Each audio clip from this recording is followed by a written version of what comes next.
Angelo Tagorak is your host. We are at the U23 3x3 World Cup in Ulaanbaatar, Mongolia. I hope you're doing really well. I'm doing fresh.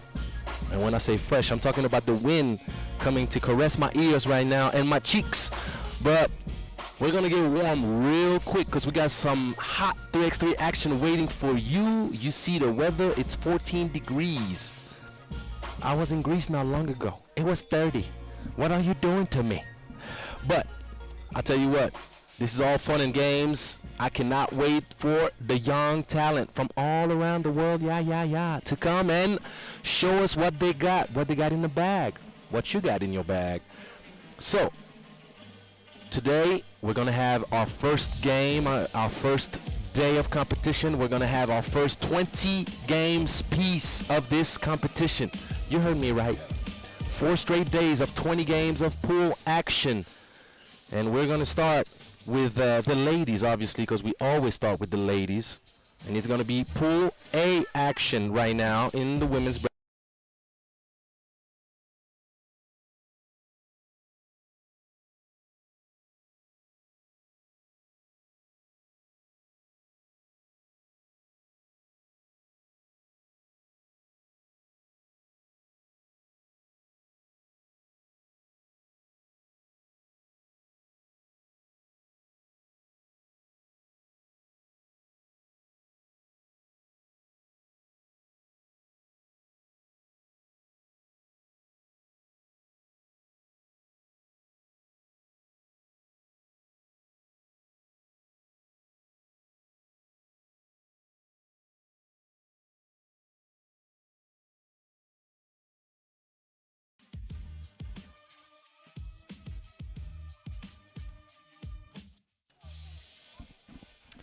So you're going to see all of the pools. You gotta forgive me, my screen went black, so I couldn't follow what was going on. I don't know if you saw it.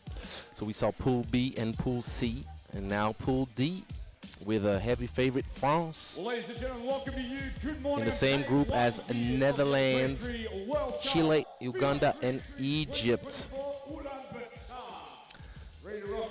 So we're gonna have a whole lot of stuff to talk about. But the first thing we're going to talk about is the first ladies game of the day, Hungary and Benin. We're going to have the team presentations. So I remind you the setup. The setup is 4 pools of 5 teams.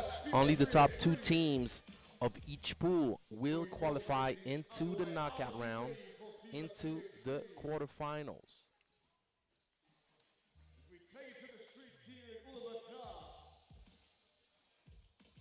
Moments away from match number 1.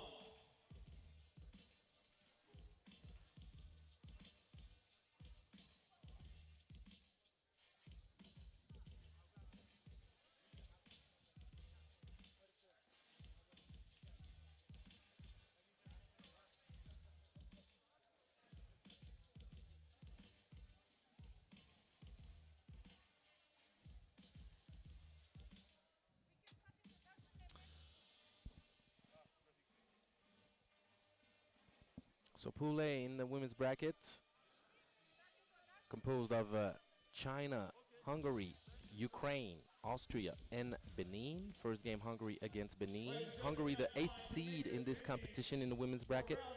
Benin, the 17th seed.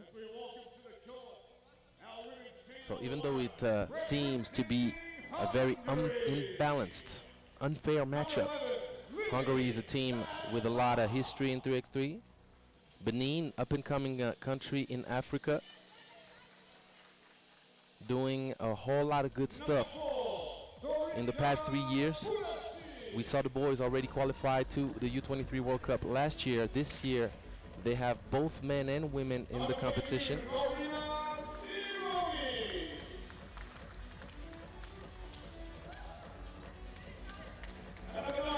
Dorina Zironi, Dorotia Budashik, Lili Zamar, and Nora Ventzel. The 4 ladies, the Hungarian squad, looking tall, lengthy, and strong. Let's see how the ladies from Benin fare. For this match, we welcome out Benin. Number 0, Nora Eklo.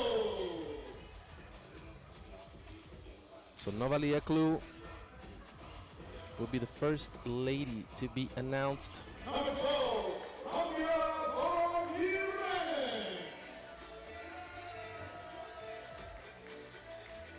Amdat Oru Number 3, Girana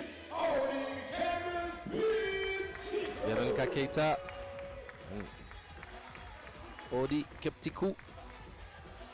Benin got some length of its own. There you go. That's what you love to see, the smile. Veronica Keita and Amdiat Oru Girana are the two most experienced players on that Benin squad. They were at the very start of the 3x3 program in Benin.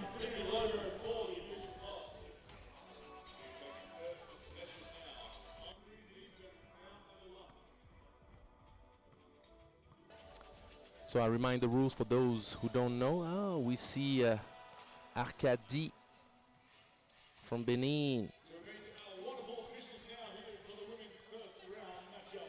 From France, Jennifer Montegan, and from Egypt, Karim Solomon.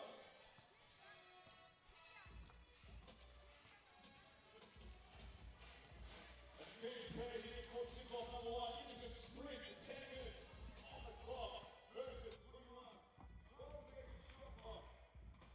1 point inside the arm, 2 from the perimeter. Racing to 21 points for their first round win.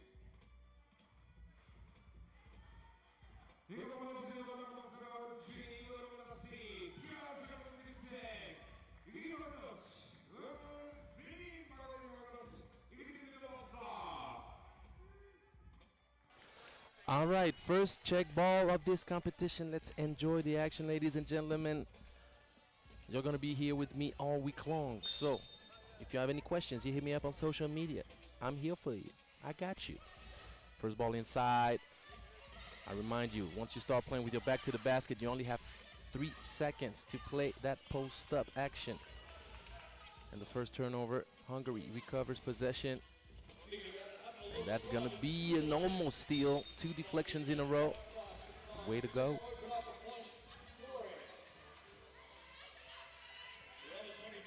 You only have 3.6 seconds left on the 12-second shot clock. So it's probably going to be some ISO work. Wenzel, nice, sizzling through, but you got to finish what you start, though. Budashik attacking that closeout and going with the left, rejected. What were you thinking about? You didn't know about Keptiku? Well, she'll remind you her name quite often. She got the length. Team Benin, up-and-coming program in Africa. Doing a whole lot of good work, I mentioned. And you got to appreciate what's going on now on the 3x3 scene in Africa. You got Uganda, Kenya, Benin. Countries that taking this game very seriously. That's a nice take, but you got to put too much sauce on it. And I think there's a wire that got disconnected. The ball bounced on the camera. And now I see a wire hanging. Hope it's not going to bother the technical team. Nice flash action. And the foul. Good finish. Budashik went for the back screen fake. She slipped right through the middle, the good feed, and you got to finish through contact.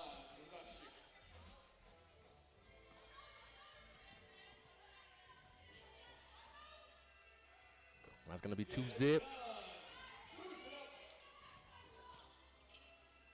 That's a good take. You got to put a little bit more arc on it. And you got to communicate defensively. Zamar left wide open by herself. That's going to be a violation. You cannot guard the ball in the half circle. First warning against Hungary for delay of game.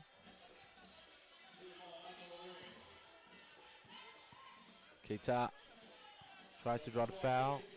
Well contested. Good hands. Hungary steady drive baseline. That's going to be another turnover right here. Benin, Good take, mid-range special, but once again, not enough lift. Got to get your legs under you. And another turnover. Hungary a little bit careless with the ball early on. They're going to have to clean things up, even though they're leading 3-0. It's going to be a travel call.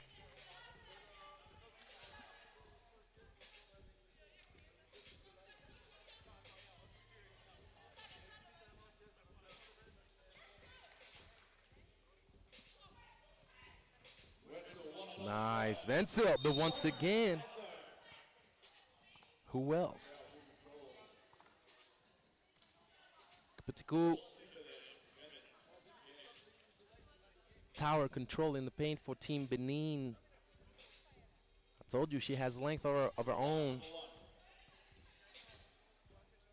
Very active defensively. Right now, Benin needs to capitalize on the good defense. They only allowed 3 points in 2 minutes. They've created a few turnovers.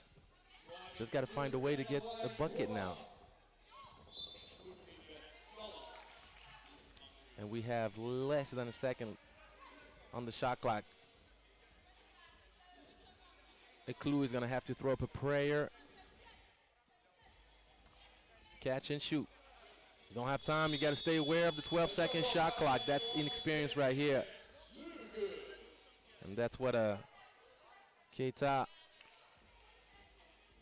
tries to explain to her teammate. You have two ladies with their first 3x3 experience with two veterans. And you're going to tell me 3 years and veterans already? Well, yeah. When you got 3 years experience and you got rookies on your squad, you're a vet. You didn't know that?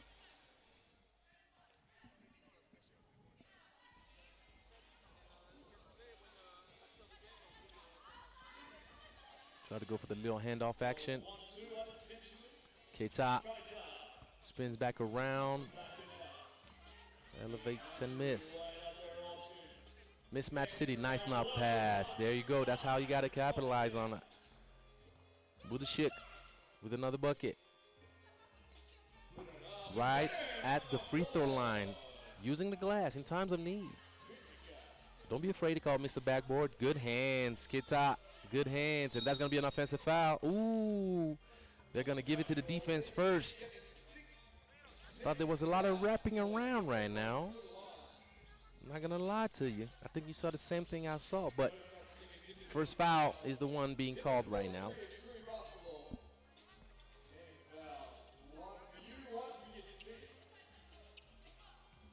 Good ball pressure.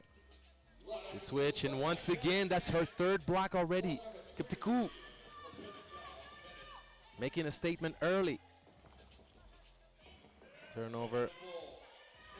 And now mismatch in the paint. That was barbecue chicken. There was no way that Amdiat had any chance of stopping this. Amdiat getting fed. Novali Eklu was by herself under the cup. Her defender slipped. She didn't identify that. So that's unfortunate for her. We have the first TV timeout of the game. I remind you, after the 7-minute mark, we got the first TV timeout. The second TV timeout will be after the 4-minute mark.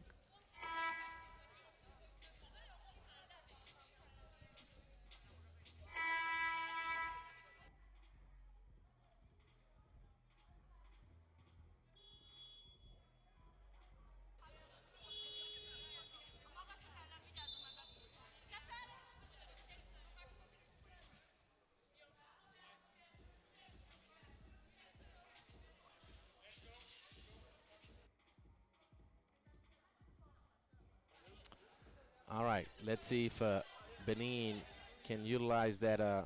Oh, you cannot make that mental mistake right here. That was silly. Kapitiku decided as the ball was checked in to switch up.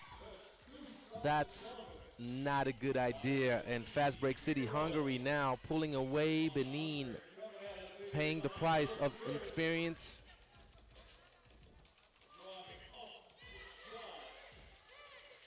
That's going to be a travel. They need to get the ball moving.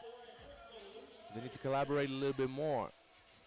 As you can see, Hungary now is cleaning things up a little bit. They started off shaky with 3 turnovers.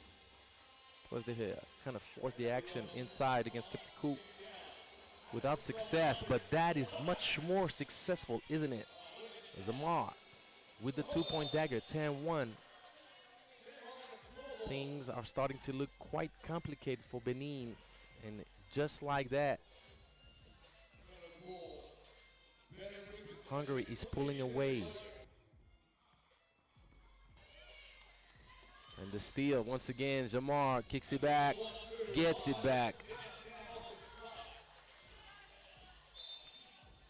And Hungary is smelling blood right now. They're bringing the level of defensive pressure up. As you see, the deny right here from Wenzel. The ball pressure. That's going to be a forced shot.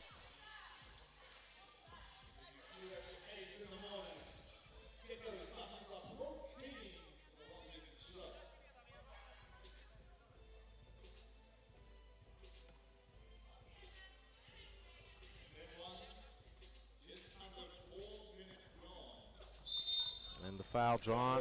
The nice take baseline from Wenzel.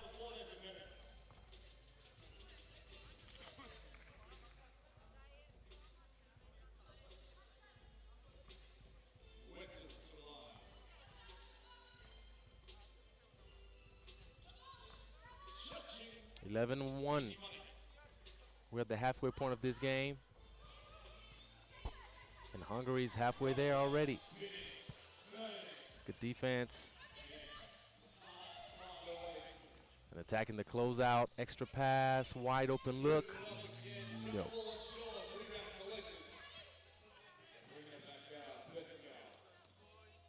The backdoor cut. Nice. Mismatch action.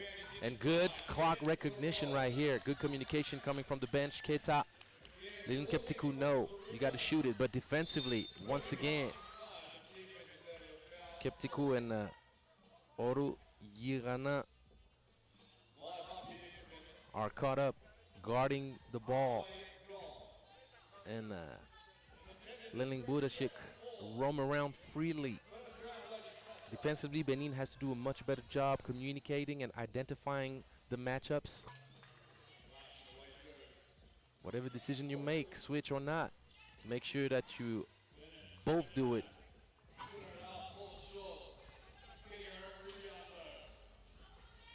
Good hands, Kiptiku got depossessed, wide open look.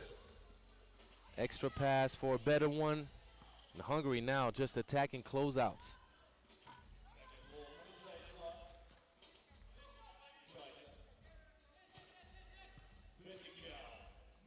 Kiptiku almost turned it over. She's going to have to shoot it. And she did not get the ball off in time. That's going to be a 12-second shot clock violation.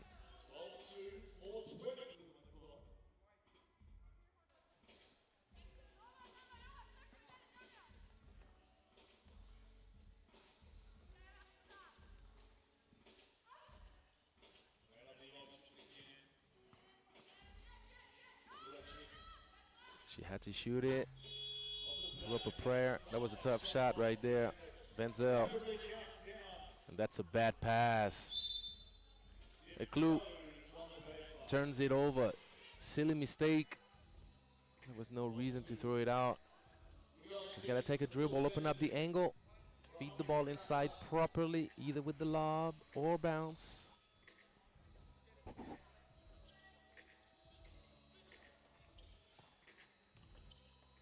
More. And that's going to be a 3-second call, but she got it off right in time. Good flash. She didn't set a dribble. Had she set one dribble, Jimmy Felbo down. The ref on the baseline would have called it all day, every day. Second TV timeout. Hungary cruising, as you can expect it right now. They're doing a good job. much better job now moving the ball around and not turning it over. They also made great use of the silly mistakes defensively, communication-wise, from Benin. And then using the transition for easy buckets, what you call the 3x3 fast break. 13-2. Obviously, with what we're seeing right now, we don't expect Benin to turn it around, but can they make the game a little bit more interesting?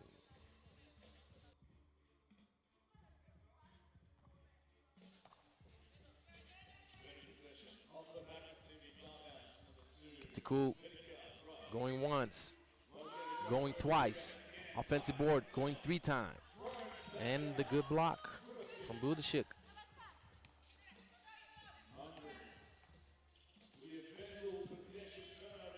Ooh, good full work. Budashik going twice. Yes.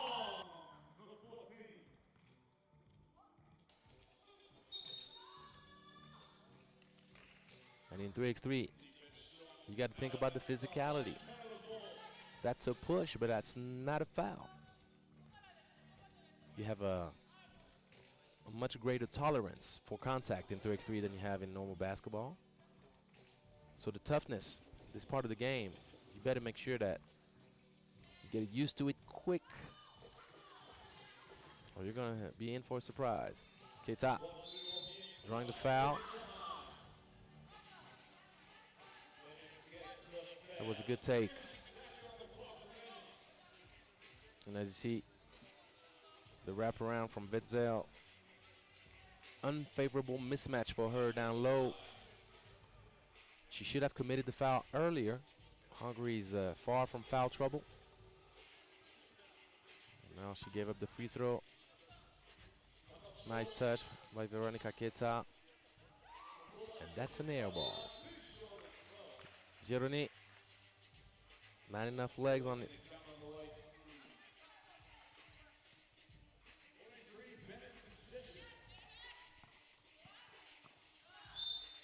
That's going to be a travel. Holding on to the ball a little bit too much. She had no angle on the 2 lady action. The dive, couldn't find a pass.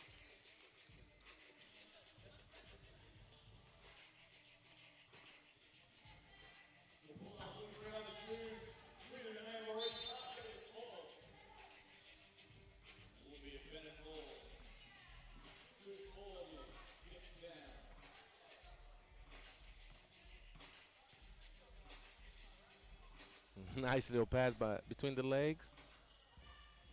But there's a very tough time for Benin to boom the ball around. Good thing for them. Petiku making her presence felt inside.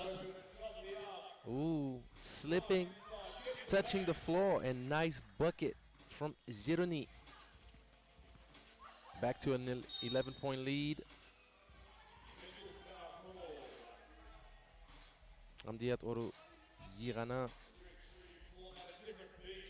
is trying to create. She's trying to be aggressive, but against more athletic defenders, what you need to do is get rid of the ball. That's a good shot.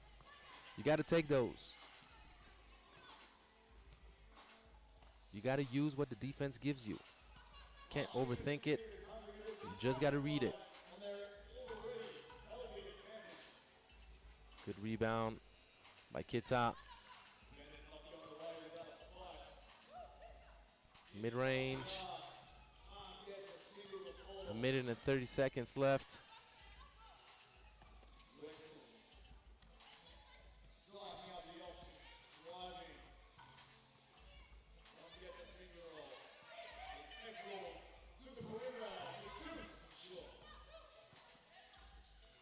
It's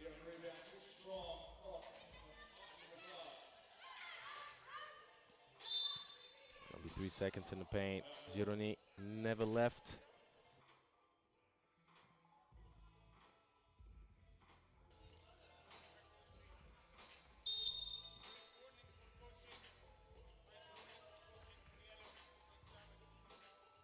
So warning against Benin for coaching. That's a foul. One free throw to come. If you have to think about a bright spot for Benin, it's the length and inside presence of a Odikandas Kiptiku.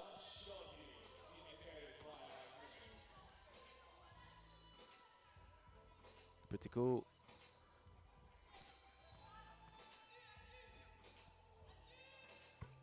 Knocks down the free throw.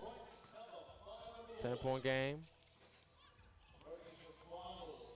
And one thing that you got to think about, and Vinzel thought that she got away. Kiptiku did not give up on the play. Almost had her 4th block of the game. 6 team fouls here. 4 minutes.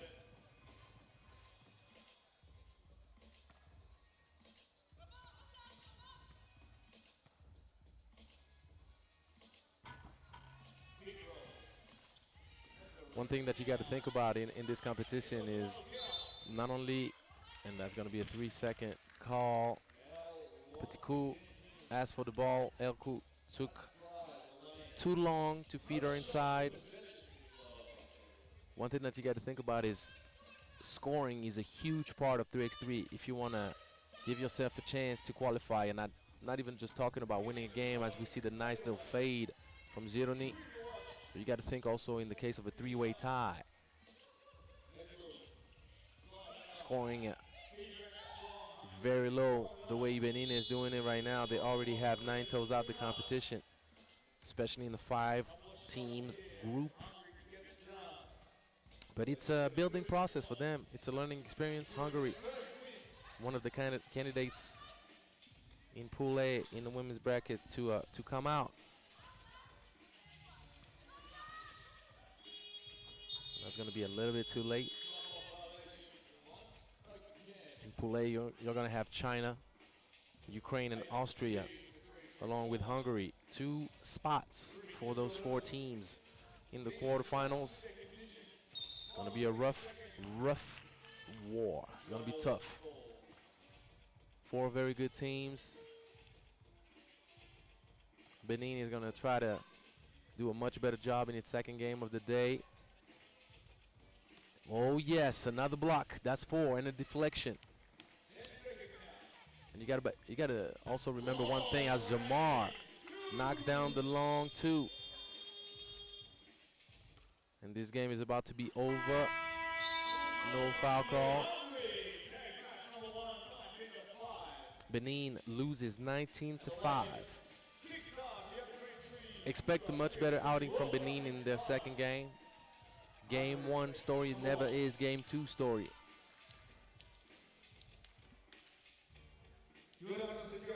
Congratulations to Hungary, racking up its first win. We're going to watch some highlights.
So now Game 2 in Pool A is going to be Ukraine and Austria,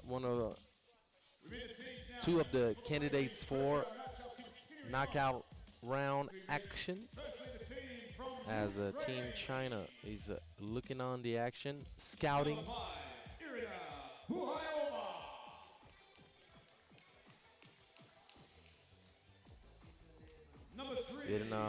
Ohio. Ulaanbaatar. Anastasia Kushenonok, Anastasia Kovtun, and Bohdana Lakan. Anastasia Kucherovic.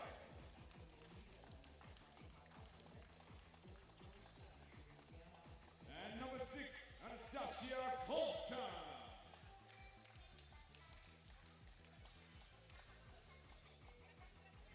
Once again, welcome Team Ukraine.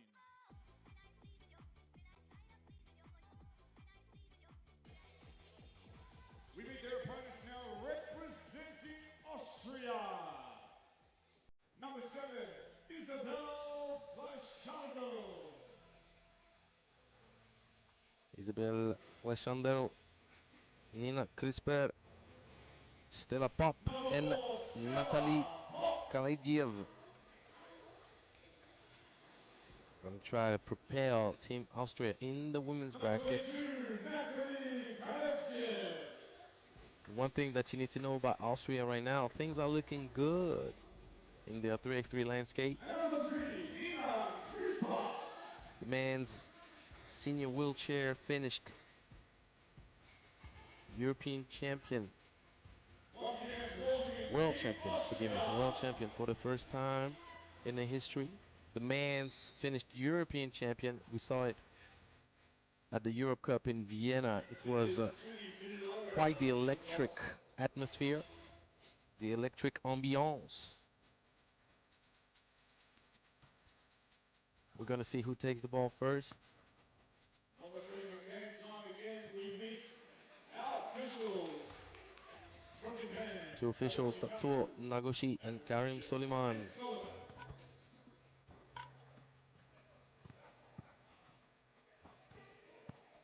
Even from the Grand Austria showing our car. U23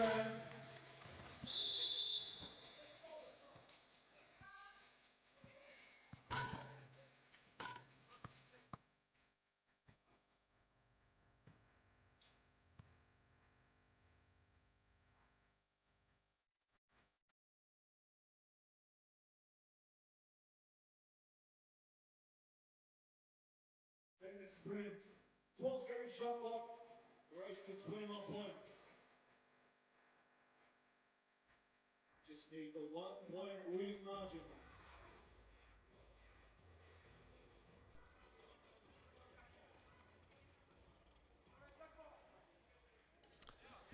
All right, getting ready for check ball. Who will set itself up nicely? Winning your first game in a World Cup is always a good idea. You're going to tell me it's a good idea in any competition, Angelo. Well, I agree. But when you have a 5 teams pool, each win counts even more. First point stopping off the grass. Nice two-lady action executed to perfection.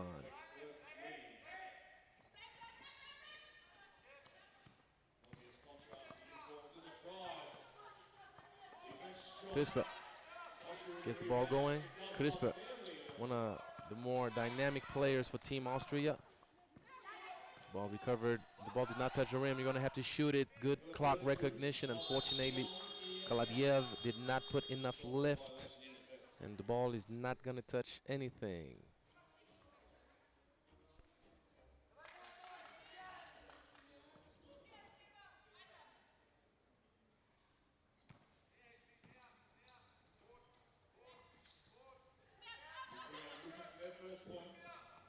Nice flash. Budaila draws the foul.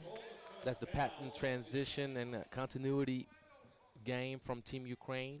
They're going to move the ball around and have some back screen action, either for a flare or a fake and a flash right through the middle. And even though you think you know about it, well, they're going to keep doing it all game long. Eventually, you're going to break down defensively, and they're going to get a few easy buckets.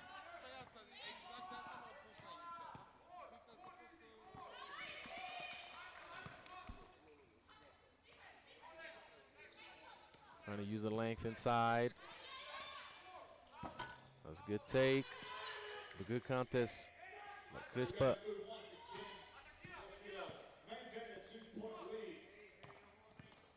Nice spin and beautiful finish. Kaladiev gives Austria a 3-0 lead early. That was a good take, but you got to finish. No sugar. Using the glass.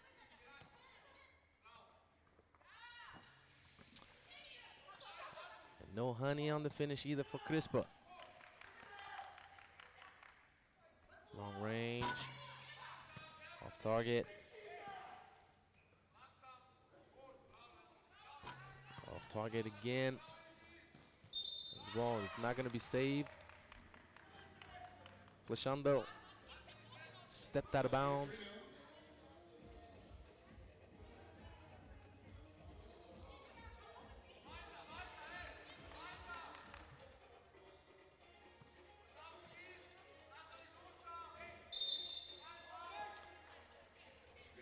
A lot of holding.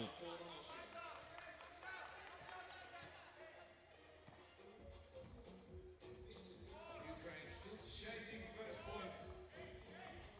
One of the options, shot clock ticking down. Has a look, tries, spins. Good defense. Very strong contest right there. Stella Pop with the ball now, trying to convert good defense into better offense. And the overpressure of Lapkan gets Ukraine on the board with the first team foul. Still no points though.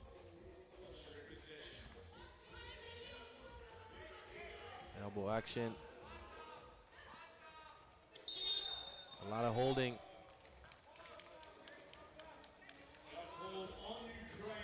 Lapkan commits another foul. Both teams with 2 team fouls. So we are a long way away from foul trouble. First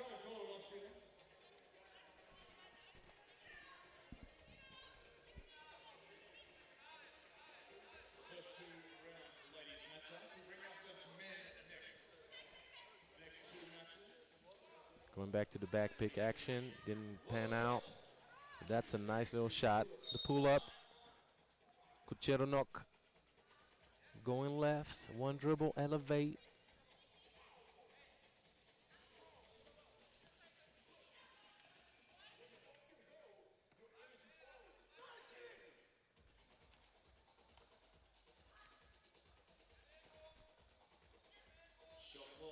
So Austria taking time to find a good shot. Ukraine with a rebound. Hustling, wrestling, jump ball. And you gotta be a little bit more aggressive on the takedown. U23 World Cup.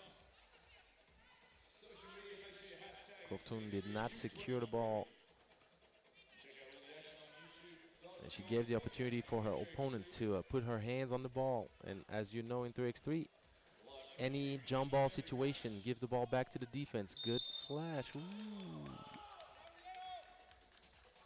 Foul ball, shot to come. So we'll watch it again. Right on the elbow right here. You see it as it's shown on the replay right there. Subtle touch, but touch enough. Kaladiev misses the free throw. Up and out. There's going to be a foot violation.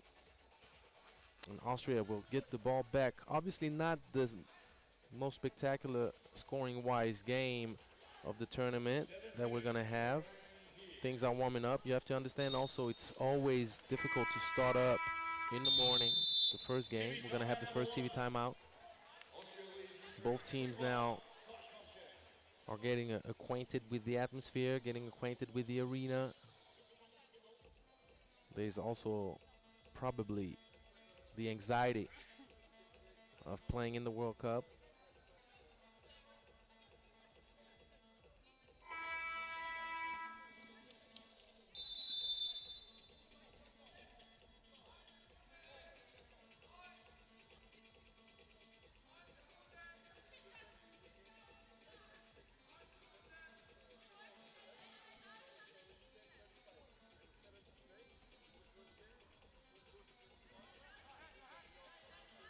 Back to the elbow action. The turnover.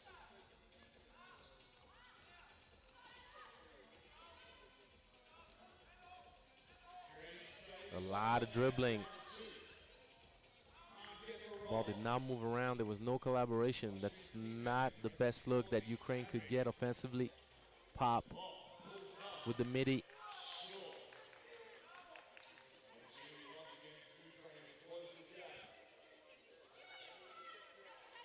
Once again, Ukraine taking way too long to set up. And that's a good take. Drawing the foul. Budayova. But Ukraine needs to do a much better job getting the ball moving and figuring out what they're looking for offensively. As you can see, they're a little bit out of sync. Whoever has the ball is waiting for something to unfold that does not.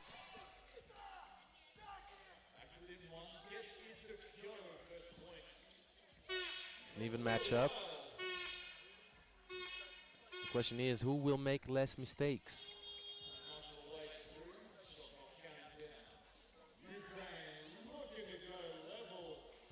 Triggering the long two. Budayova tries to get her hands on that ball. No offensive board. Nice wraparound until it's not nice anymore. The idea was good. The execution was poor. And that's kind of the same description that I can give to this two-lady action right here. You have opportunities left and right, but it's all about capitalizing on those opportunities. Crispa, no. And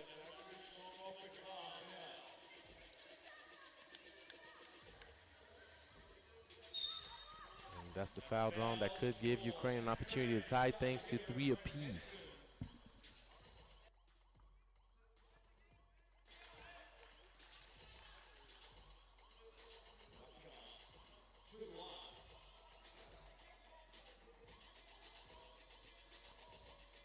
And Ulaanbaatar knocks it down, 3 apiece. Austria facing the same offensive struggles that Ukraine is facing. And just as I mentioned it, a turnover.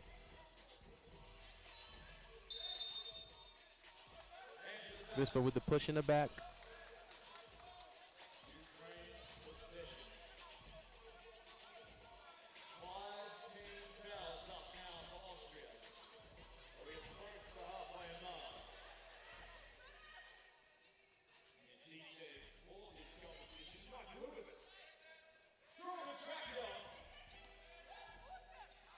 There we go, the ball moving, but no legs on that shot. Air ball.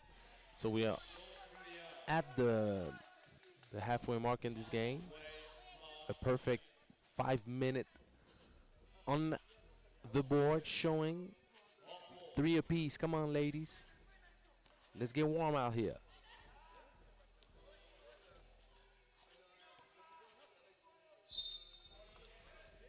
Foul for holding. Kuchernok caught with her hands in a cookie jar.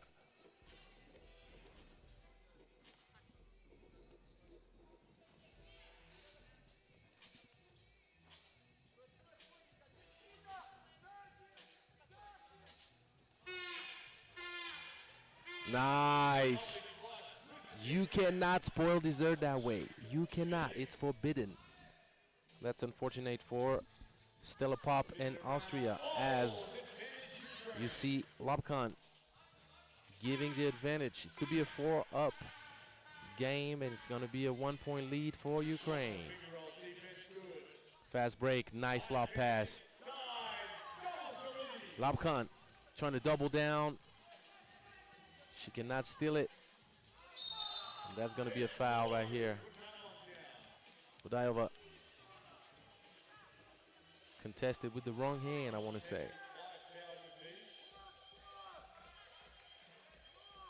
See it right here. Whole lot of contact. But I tell you what, no easy basket.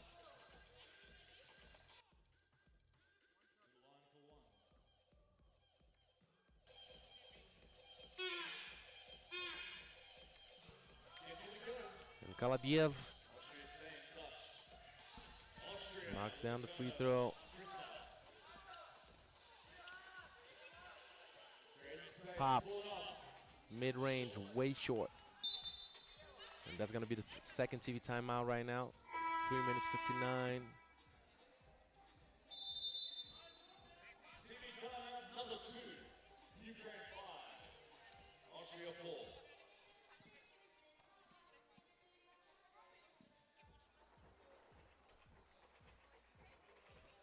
You see me vibe to the DJ right now. You got to vibe to some.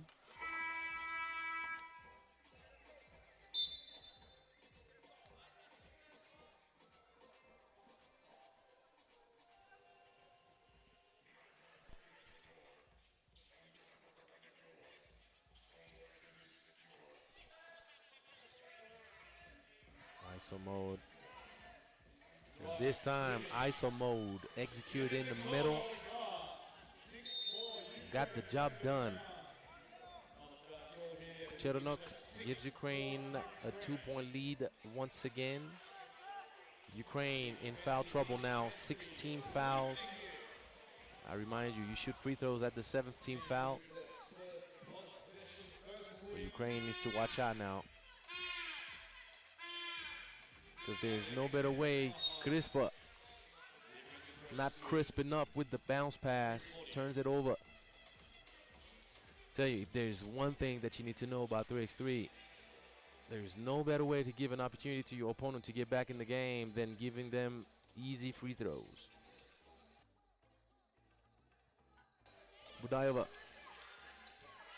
needs a little bit more elevation. Good recognition this time. Quick pass, but Pop called for the offensive foul. Both teams now in foul trouble.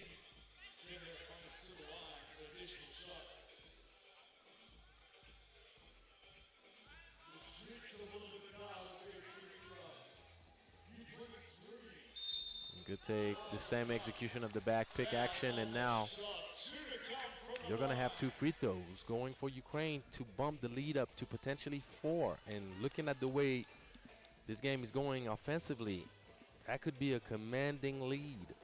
Obviously, there is still a whole lot of 3x3 to play in this game with more than 3 minutes, particularly when you see that Koftun is very short on the free throw. Look in the struggles to get the ball in the hoop. It's not a bad idea to knock down free throws. Nice backdoor. Problem is, you got to clear. Crispa did not clear.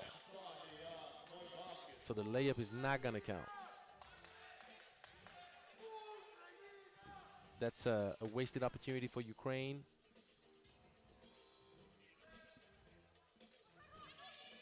And that's a perfectly executed backdoor right there.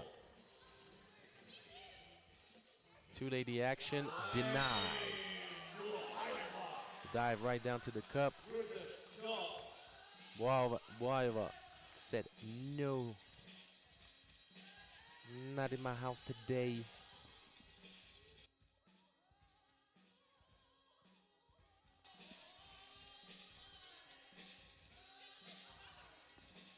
Rejecting the screen, going opposite with the sweet touch.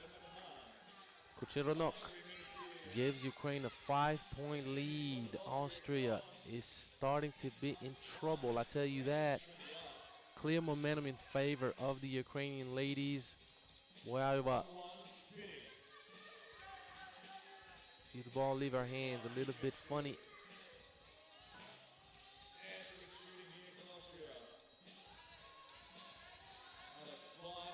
All right, that's a good move.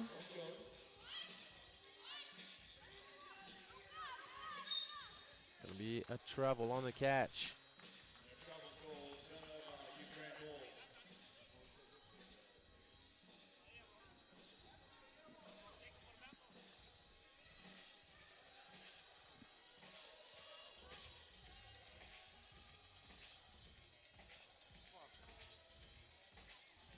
Nice execution to free up the shooter. Lapkan could have bumped the lead up to 7. You gotta finish stronger. Ukraine, patient defensive basketball. All two are inside. Another open look, no lift. We've seen quite a few air balls in this game. Last 2 minutes. 5 points in this. We're under 2 minutes to go.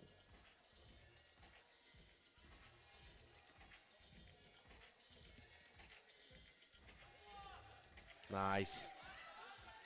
Still a pop. Gives hope again to Team Austria. Nice find, but you gotta finish that. Ball still live. Can't be so short. Gotta be a bit tougher. Kovtun almost surprised to catch the ball that close to the cup. Did not give enough lift to this finish. New shot clock, Ukraine with the ball. All right now. Anastasia Kuchernok gives Austria the payback for the previous 2-point shot. So 5-point lead, a minute and 21. Starting to smell pretty good for Ukraine. Although you still need to get some defensive stops. Pop got it right over the long arm of Kovtun. And a good presence on the offensive board. Vaeva, not tough enough. And Pop tries to go right back. No. Under a minute. This could be the bucket to set things up. No. And Pop understands the score, understands she needs buckets. The clock running down. 2-point game only now. Ukraine needs a good offensive possession. Kuchernok. Oh, yes. Sizzling through the cross, the finish at the cup. And Pop can't get this one to drop. A bucket here will finish things up for good.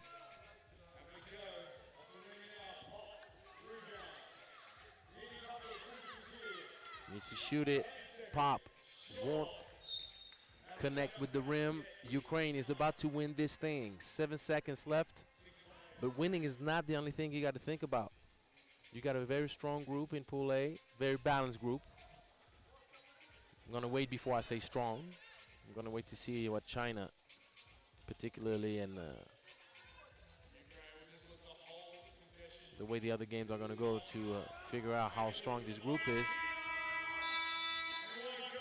But it's a very balanced group between Hungary, Ukraine, and Austria. So scoring more points is always a good idea. Ukraine, winner, 12-9. We're going to have a few highlights, and we're going to get going with the men's bracket right after that.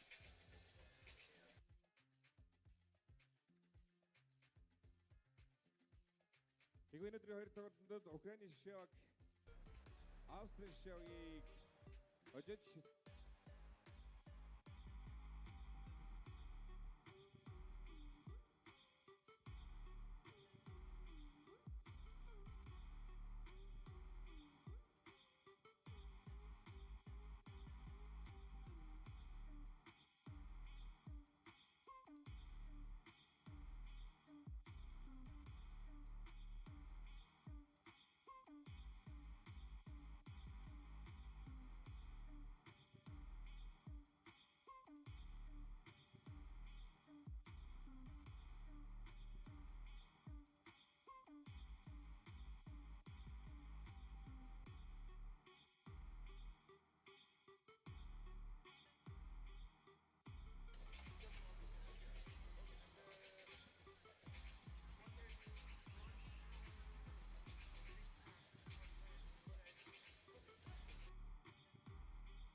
All right now, 24 countries, Pool A, in the men's bracket. Egypt, Algeria, Ukraine, Spain, and France. That's a pretty strong group, let me tell you that. China, Netherlands, Mongolia, Japan, and Benin. That's going to be an interesting one as well. Pool C, Germany, Israel, Italy, New Zealand, and Argentina. Who can knock Germany or Israel out of the quarterfinal contention? Let's see. Lithuania, Latvia, Chile, United States, and Kenya in Pool D. Ooh, the men's bracket. It's going to be fun. It's going to be very fun. Egypt and Algeria are going to kick things off for the men's.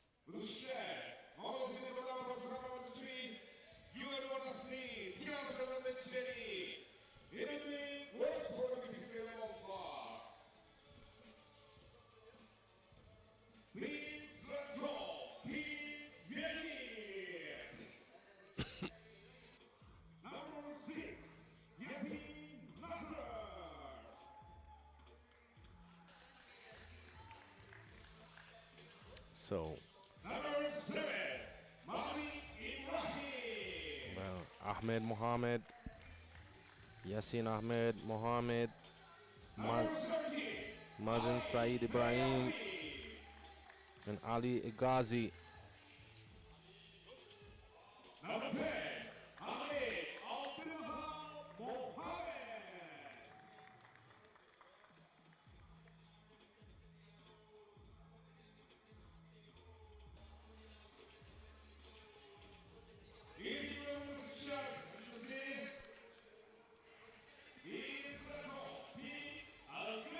Team Algeria is going to be fun to watch, I tell you this. Team Algeria is a team that plays very open. They play wide. They chuck the two up crazy. They're going to play with a lot of handoff action. They're going to attack the gaps. And if there's one player that you got to remember ahead of all the other ones, it's this one right here. Zaid Yahyaoui.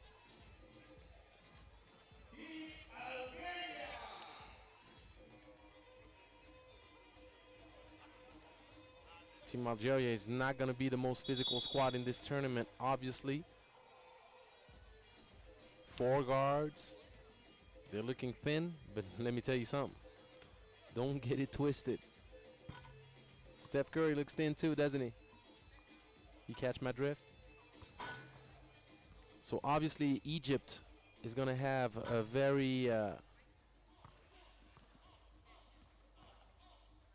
strong advantage under the basket, like most teams are going to have against Algeria anyway, but they're going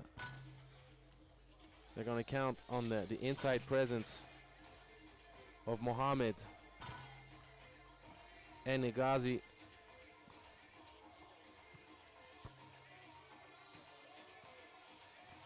Egypt has been the most successful federation in Africa so far in 3x3.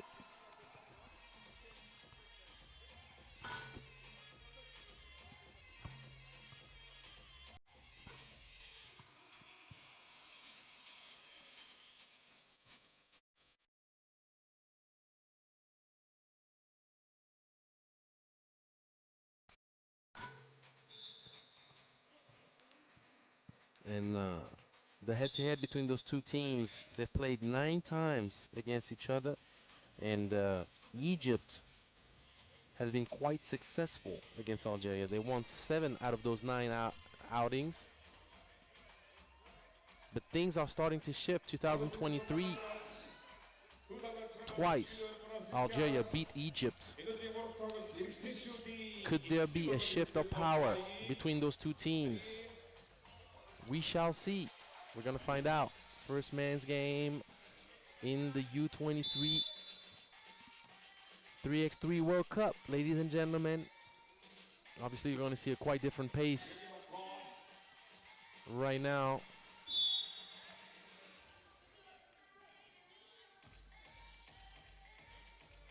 Terwahad Mohammed with the first air ball of the game.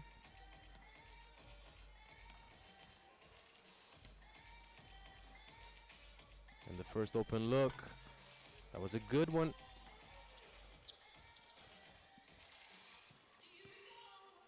Zazi. Good take, but no sugar.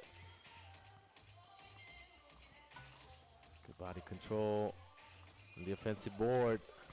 Gets Algeria the first bucket of the game. Mama. And right back at you with the lightning speed, Mohamed Saeed. First ball.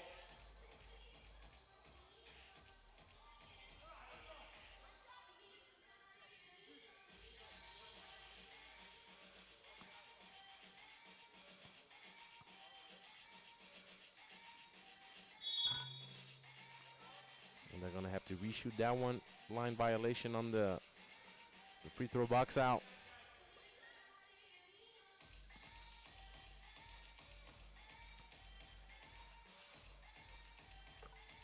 And this time around, free throw drops in. Fikir.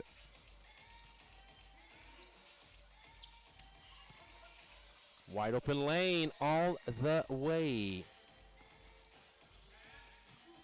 Said Yahyaoui ties things to 2 apiece. There's going to be a travel.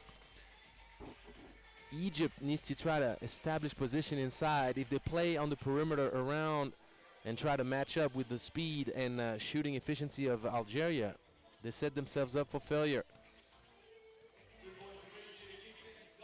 Lefkir making Ghazi dance. Double cross with the step back baseline. All right, now first highlight of the week.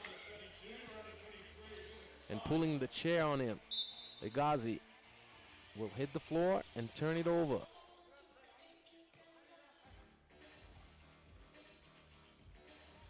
Yahyaoui gets depossessed.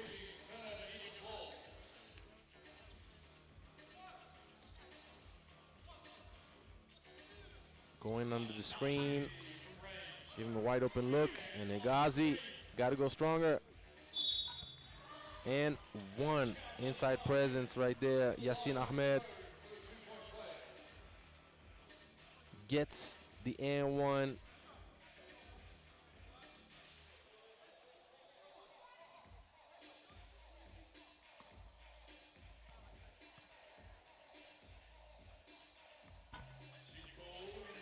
There you go. Told you, inside presence. That's what Egypt got to capitalize on if they want to make their life much easier. Algeria, to survive in this tournament, they're going to have to knock down twos. That's their style, and that's the way it's going to go down for them. And they're going to live and die with the outside shooting. You choose your philosophy, and you will live with it.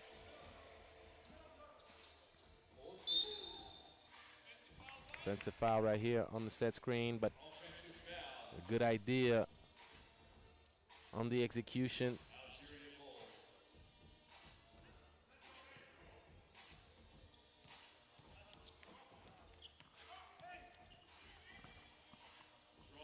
Good take. But dropping the cake at the end, Yahyaoui. And obviously, Egypt starts to figure things out. Nice kick. Fikir open and misses. But that was a great shot. Mohammed, no sir.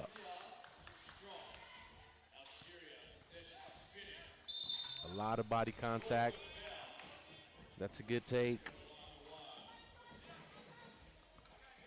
Yahya Tene.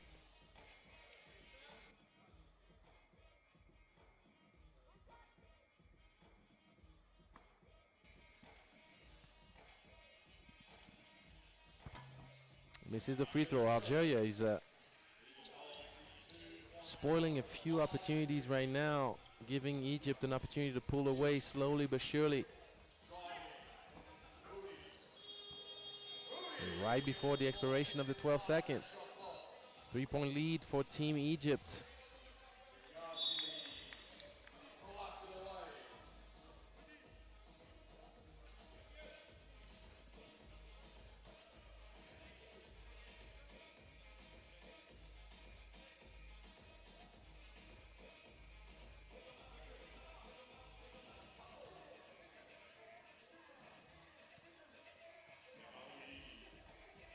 What? Not a bad shot. I mean, it's part of their philosophy. You have to understand the way they play, and you got to live and die with the consequences of those choices. And nice. The curl. Good pass. And good finish. Yassin Ahmed. The left hand. Missing some touches. Ooh. You got to watch out with the elbow afterwards, though. Egypt lead by 4, 7-3.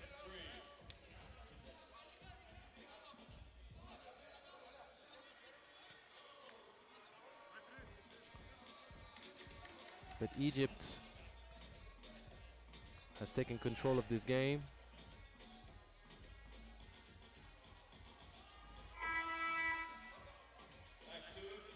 Algeria can turn things around, but they got to clean things up. They got to put the finishing touches on those drives, and they got to knock down open looks.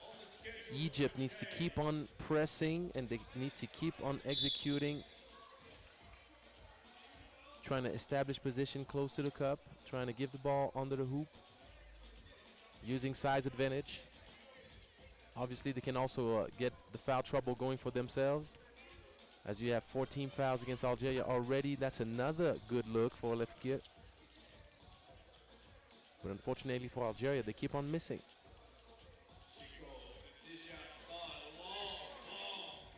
Mohamed misses. Open look, fast break, no. Lefkir misses again. That's a foul. The dump on the handoff, overextending the hips, boom. Can't do that.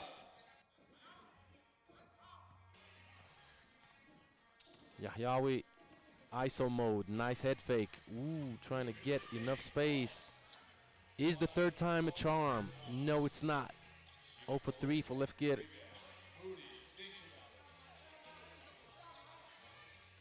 An open look, Mohamed, top of the key. No.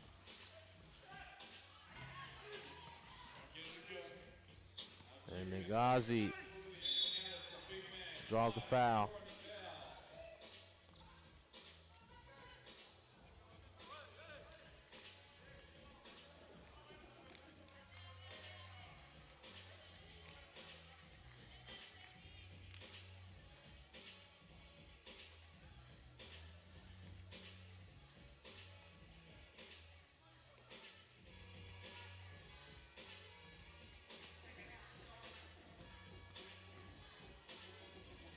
Ghazi misses the free throw.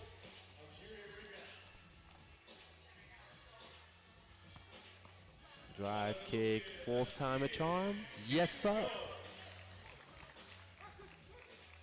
Riyad Lefkir cuts the lead to 2. Nice no look, but the turnover though. Egypt can capitalize on the fast break and transition.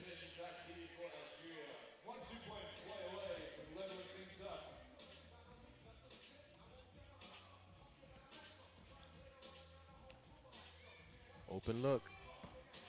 Right now, Egypt is feeling like Algeria can knock down anything. But eventually, they're going to fall. And the moment it does, the game can shift in a drastic way. Ooh, silly turnover.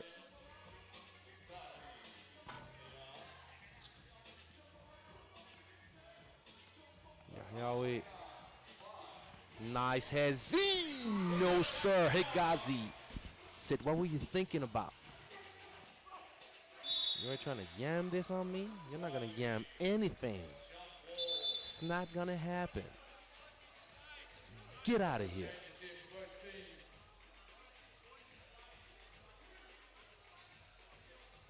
Algeria back in this game.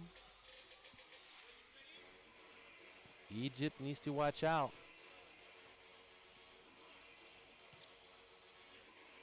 Lefkir, heat check. Yes, sir. Uh-oh. I did mention it to you, didn't I? And Egypt trying to respond but that's not their playing style. They're playing right in the hand of Algeria. Yahya Tene gets the bucket, and that would be a backbreaker right here. Yahya Tene thought there would have been an N1. No N1 here. Open look. Left gear gives it up. That would be a 5-point lead. I told you, Algeria is a team fun to watch, and that's a good answer right here. Right off the catch, no hesitation. Mazen Mohamed Saeed, and the foul drawn. Mehdi Boumama. And just like that, things heated up, didn't it? Yo, 3x3 is hot. I agree with you. At Meek, we see you.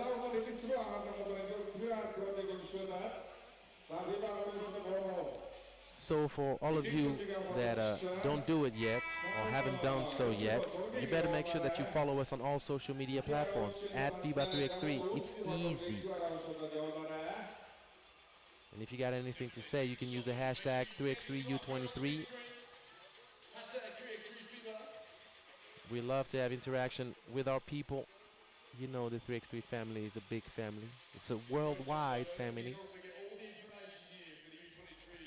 Mama.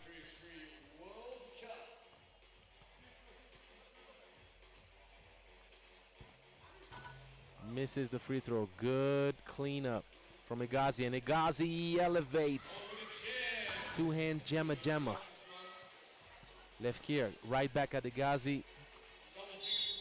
It's going to be a double dribble. I thought the ball got deflected.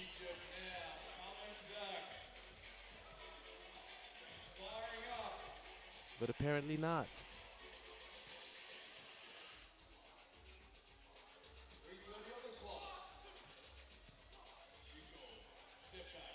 Fighting over the screen.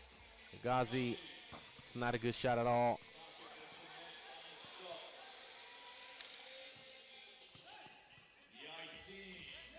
Wide open look. Great kick out pass. And pumping his fist. Yahyaoui gives Algeria a 4-point lead. Egypt is trying to match up the outside efficiency of Team Algeria, but that's not where they're going to be the most successful against Algeria. They need to move the ball around. Nice head fake, stepping back, Nosa. And the 15th foul drawn against Egypt. Nice offensive rebound presence from Boumama.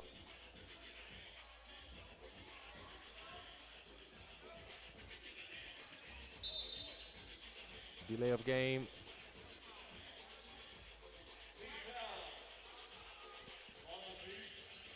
That's the second delay of game warning against Egypt. So automatic technical foul. In the final 3 minutes, Egypt will go 2 foul number 6. Automatic 2 shots from the line. Left gear knocks down the free throw. Algeria, 5-point lead. 3 minutes to go. Egypt can turn things around quite obviously. But they're gonna have to tune a few things up offensively and defensively. They need to stay focused. Left gear. That would have been a huge bucket.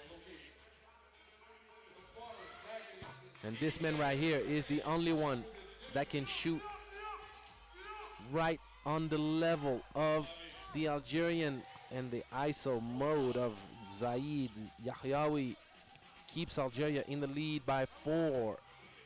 And unfortunately, this one is not going to drop. Mazen Mohamed Saeed can pull Egypt closer, going with the nice hook shot and the offensive board. That would be a backbreaker right here if he knocks that one down. He decides to go for the dunk. All right now, Yahyaoui, 6-point lead for Algeria. Egypt, huge bucket.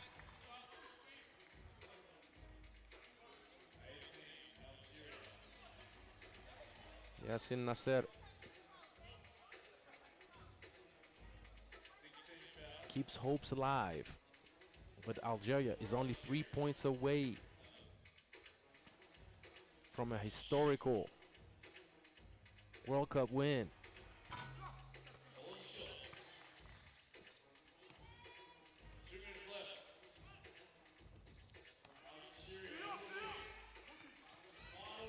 Stepping back, no lift. The ball did not touch the rim. Bahama looking at Yahyaoui like, come on, bro. You got to take a better shot than this. And I agree with him. Shot selection is key in 3x3. Ghazi, great. Oh, no. Spoiling dessert, Mohammed. Egypt cannot afford those misses.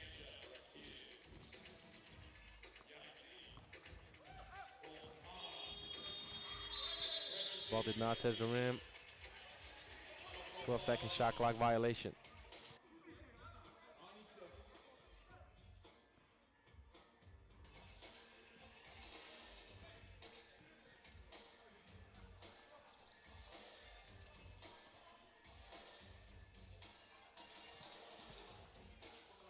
Nice. Hang time, patience. There you go. Mazen Mohammed Saeed. Ooh. He's willing his team back in this game. Back-to-back buckets. Lefkir almost turns it over. And Algeria does turn it over. Higazi to the cup. Higazi, too strong for you. Bohmama can't do nothing. Algeria shooting itself in the foot right now with bad shot selection. Lefkir, he's had enough of that nonsense. 2016, Mohammed right back at you. 2018, the game winner right here, potentially. Lefkir, island mode. Let me take you to the beach. No, sir. 0.4 seconds left. Timeout requested by Algeria. Ooh, Egypt. 25 seconds left. So what would you do, guys? Do you go for the 2-point dagger? You try to tie things up? No matter what, Algeria is going to have the ball to win this game afterwards. The problem is for Egypt, if they do not score, they're going to have to commit a foul, and they would give Algeria 2 free throws, 2 chances to finish the game. Clock is not Egypt's friend at this moment.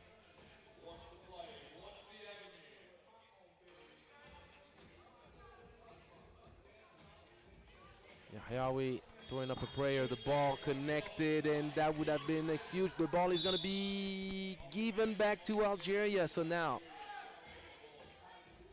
Bohmama gives the instructions. Burn the clock. Use the clock. No need to shoot it fast. Bohmama kicks it back out. And that could be the winner. No. Chicken dinner. But I tell you what, Bohmama goes all the way. Algeria wins its first game in this competition.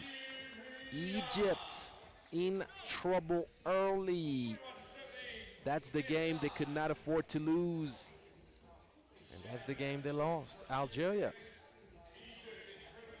trying to make things interesting in the group. I like that. We're going to watch some highlights. And coming up next is going to be a good one.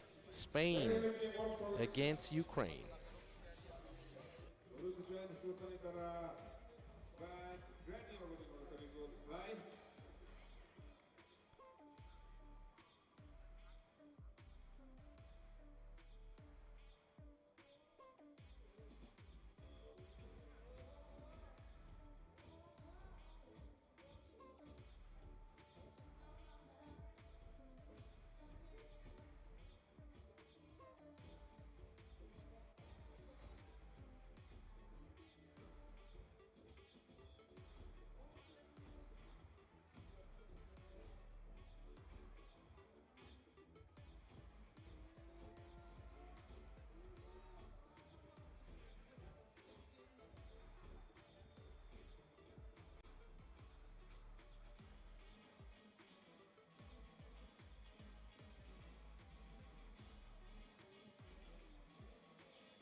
All right now, Spain against Ukraine.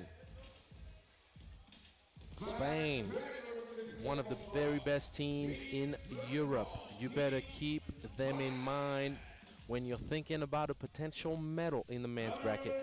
Yeah, I said it. Yes, you heard me. I'm not trying to jinx them, but I'm telling you guys, I'm telling you, they're physical. They got the strength, they got the outside shooting. They came out alive out of the strongest European conference in Nations League with France, Latvia, Turkey, and Greece. So let's see how Ukraine fares in this matchup.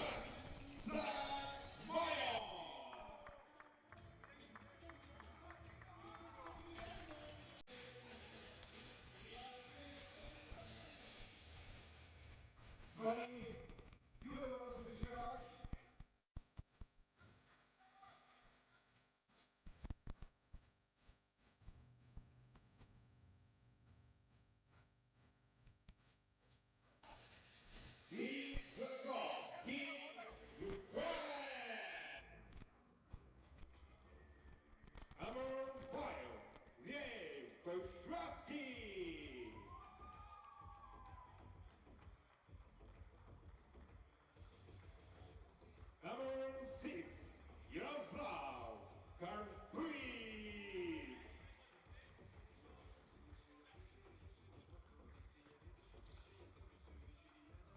Number 4, Nikita Kokut.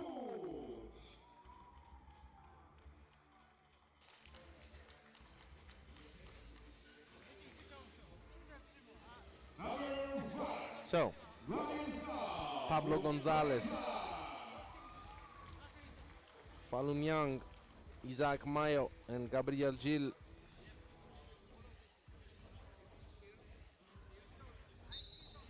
Will be matched up with Lev Koshevatsky, Yaroslav Karpiuk, Nikita Kohut, and Vladislav Mustyatsa.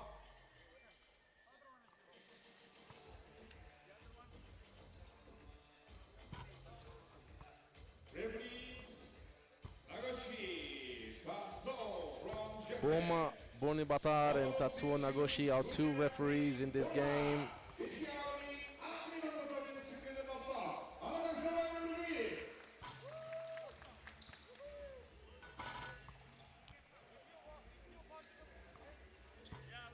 Can Ukraine match up physically with the intensity of the Spaniards?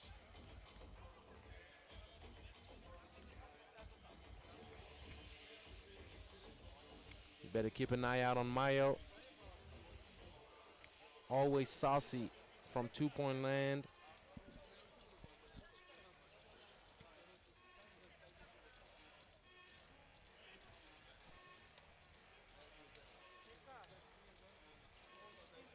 Spain will start off with the ball.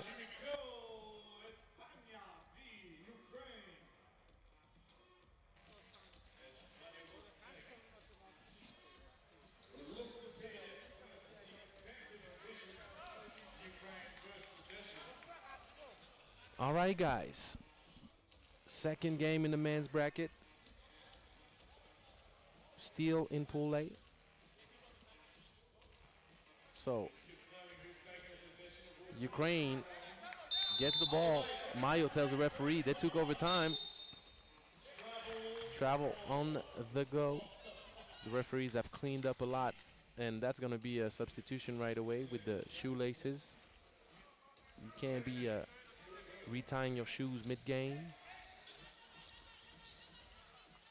Elbow action. Young. Ongarella gets his own offensive board for the first highlight of the day. Right off the catch. No need to use both hands. Look at the control. Whoop. Slip it. Hey. Dunk it.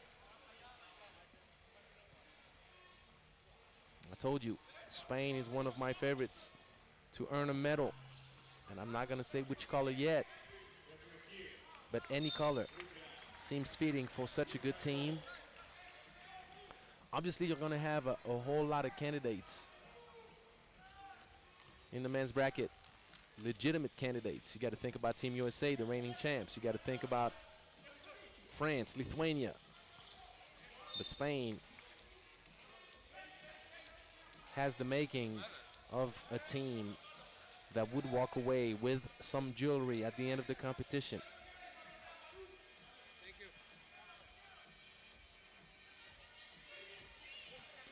That's going to be a foul.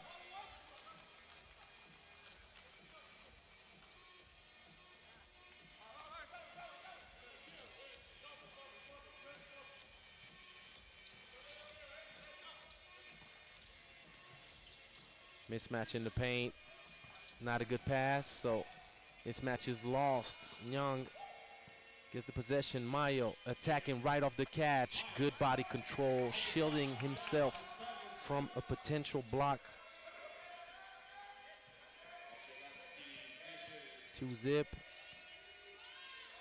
That's a tough shot. Good defense from Team España.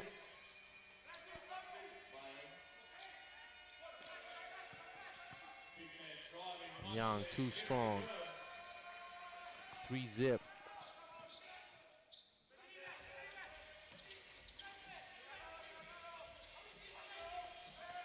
And the turnover. Young, quick shot. Much better at that. The nice bounce pass from Gil Garcia. Gil Garcia, active hands. Right now, Spain is smothering Ukraine. And Mayo decided not to take that ball. I was expecting him to get possession and chuck one up real quick. But he's like, no, I'm going to take a breather. First team foul against Ukraine.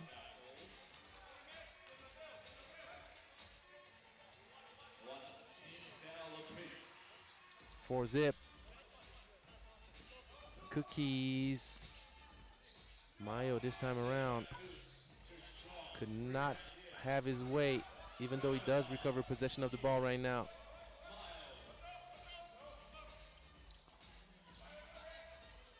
Gil sidestepping left, knocking it down. I did tell you they were going to shoot that thing too. I did. 6-zip. Big boy move right there. Mayo pushed out of the paint with one shoulder bump.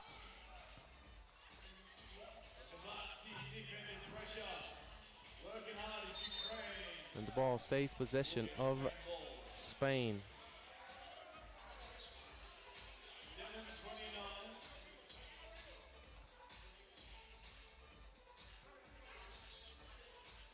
Young will check the ball at the top. 12 seconds to play for Team Spain. And the elevation was a nice alley-oop pass. Ooh, behind the head. All right now, Young, too flat. That was nice though.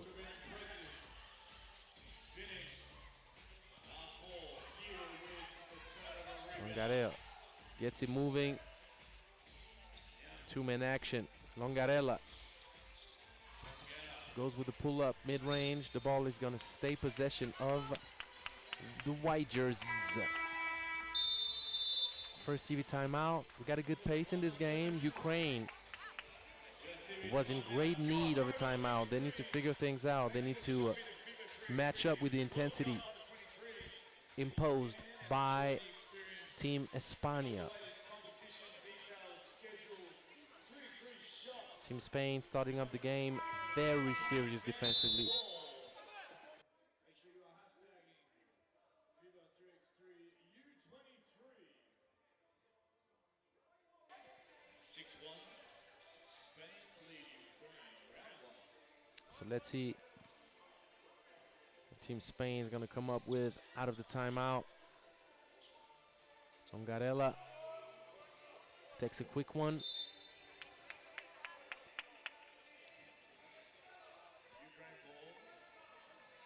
Ukraine ball.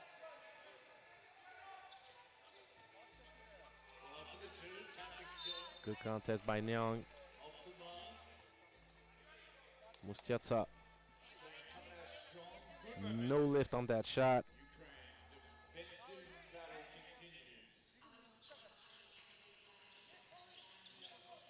continues. Mayo dumps it off, and Young draws the foul. Gets the foul. Got good movement right here. Team Spain has good chemistry.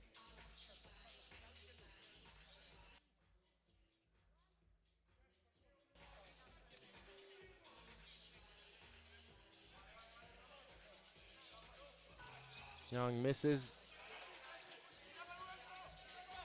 That was a risky turn reversal pass.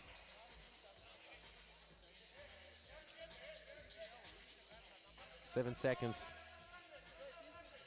on the 12-second shot clock.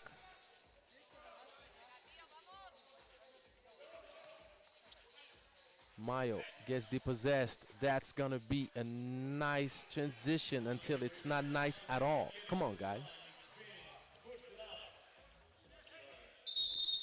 Good hands. Good hustle. Koshevatsky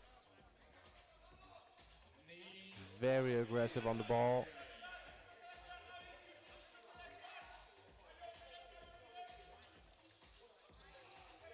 That's a good shot. No hesitation. Left, right catch. Elevate. Mayo all the way. No foul call. Going back to back. No. It's going to be a foul on the ground. Mayo caught by patrol.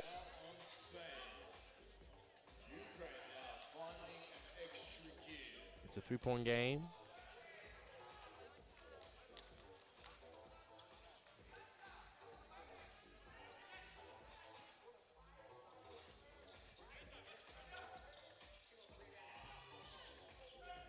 Longarella with the long rebound.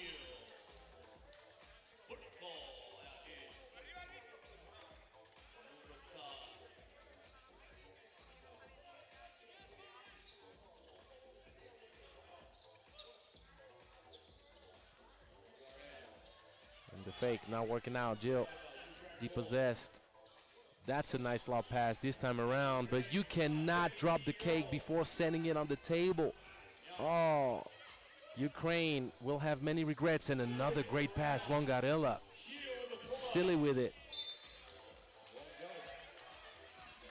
But one thing is for sure, Ukraine is not going to go down easy. That's a team that's scrappy defensively. They're always going to play with a lot of heart, with a lot of spirit.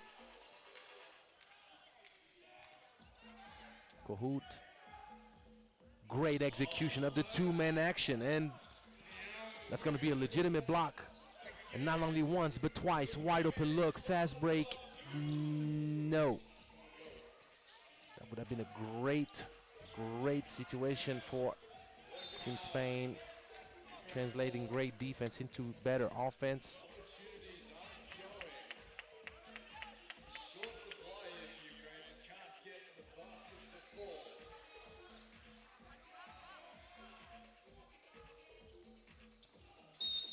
Shots up.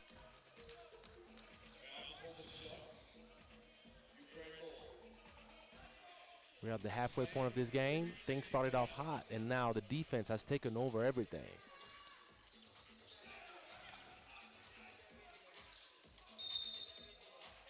Fourth team foul against Spain.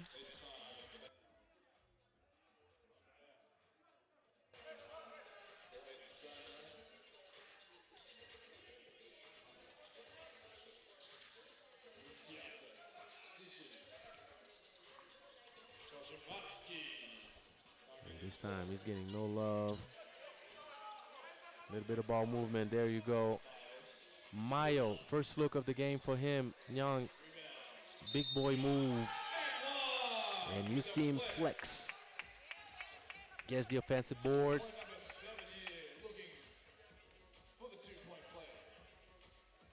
It's always a tough task to keep Young out of the paint. 13 foul only against Ukraine, but there's still going to be one free throw on the plate to to potentially give for the first time not the first time, that would be the second time a 5-point lead. Not gonna happen. Whoop.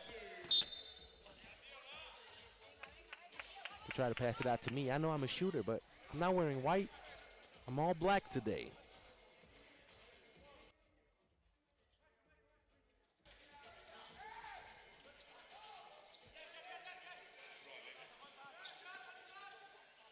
This Jats up. Off the mark.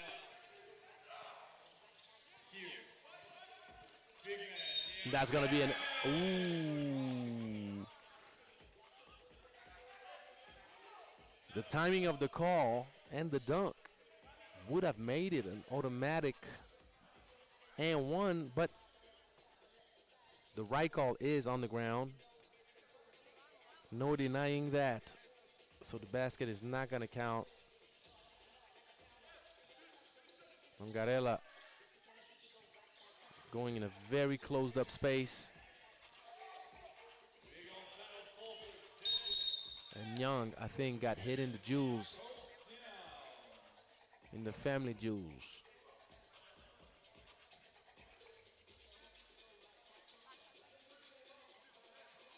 Or is it the groin? Yeah.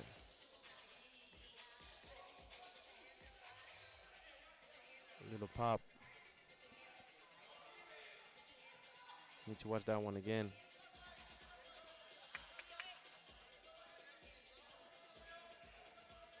Ukraine possession. Still Ukraine. Second TV timeout as Young gets attended to. Spain 5-4 at 7-3. So the question is it the hip flexor? 20 matches throughout the day. Teams look for first wins, first opportunities. Game momentum throughout the tournament. Top two teams in between going on through. Quarterfinal spots up for grabs.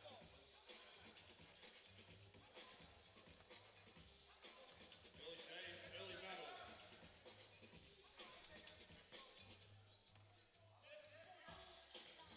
So it's the hip flexor for Young, who's getting back in this game.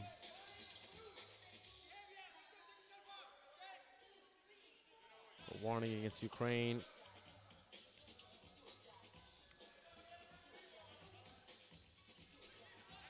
For behavior. 15 foul against Ukraine.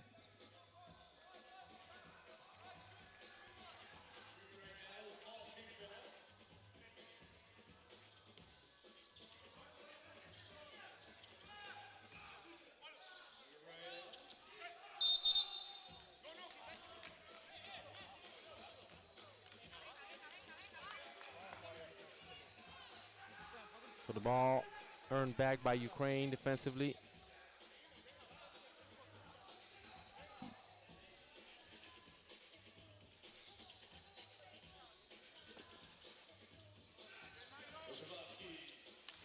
Nice pass. But good contest with the body. Tough finish. Karpiuk because the lead to 3. And defensively,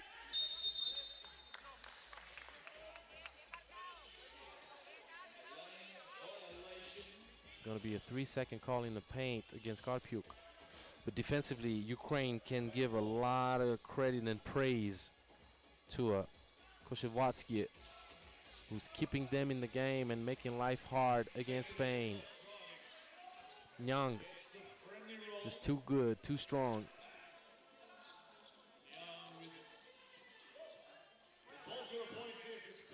Young takes it upon himself to shoot it. He's off the mark, but Longarella, offensive board. That's one of the main keys to success for Team Spain. The offensive board, and Young rejecting in high altitude and finishing. It's a day of nightmares for Karpiuk trying to match up with Young. 6-point lead. Shot And Jill would have turned it over had it did not clear. Mongarella give it up inside to Nyang. And Mongarella draws the 16th foul against Ukraine.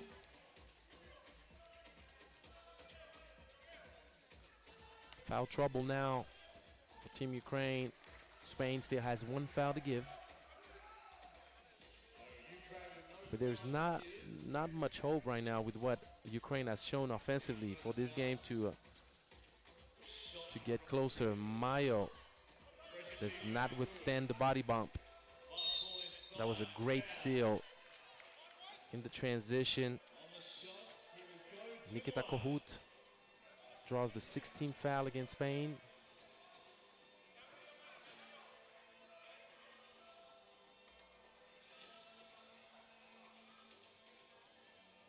Both teams now in foul trouble. Kohut throws up something that I don't know how to call. Good defense. The ball cleared. Great fast break. Mayo gave it up inside. 7-point lead.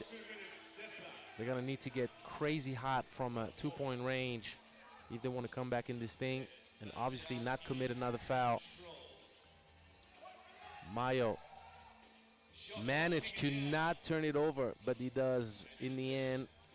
Kohut steps back. Yes. That would be the first. Mayo wants to respond. He does. Right back at you.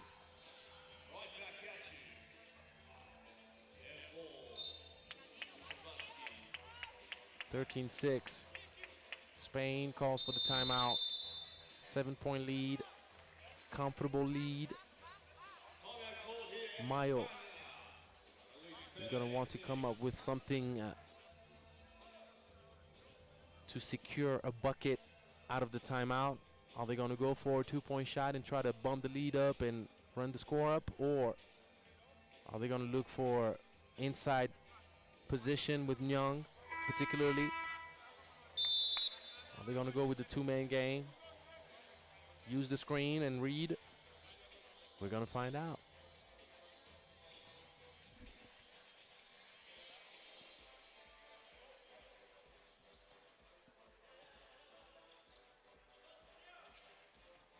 They're going for the 2-man game. And Young, easy dunk. 8-point lead, biggest lead of the game for Team Spain. Kohut, they're not going to foul. Nice pass. Great finish. That's going to be too little too late for Team Ukraine.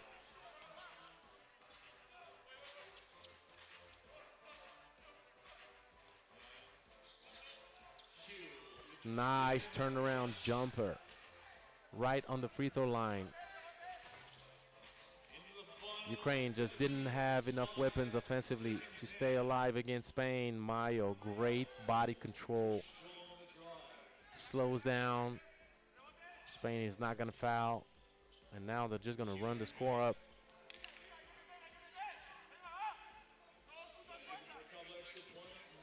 Mayo, no legs, no hips.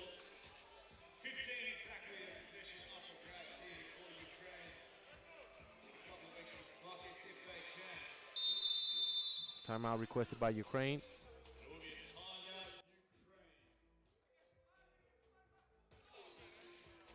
And remember what I explained to you about scoring. Ukraine is not out of the tournament with a loss against Spain, but they could be potentially out of the tournament in case of a tie between 3 teams. You got to think about scoring. You got to think about running up points on the board. In 3x3, there is no point differential that is considered when there's a tie. It's all about who has the best scoring average. You reward offense in this game.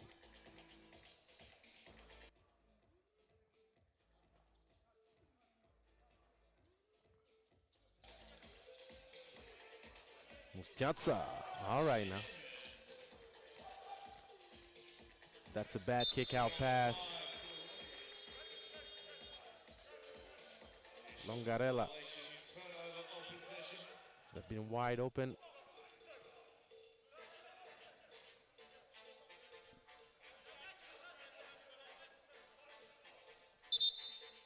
Travel. So Spain will have another shot at it. 2.6. Longarella. Is he going to catch and shoot? Is he going to take a dribble? Mid-range. No love. Spain wins. Ukraine in trouble early in this competition. Intense battle from both teams. First win is in the bag here for España. So we're going to go back to the women's bracket now. It's going to be China against Hungary.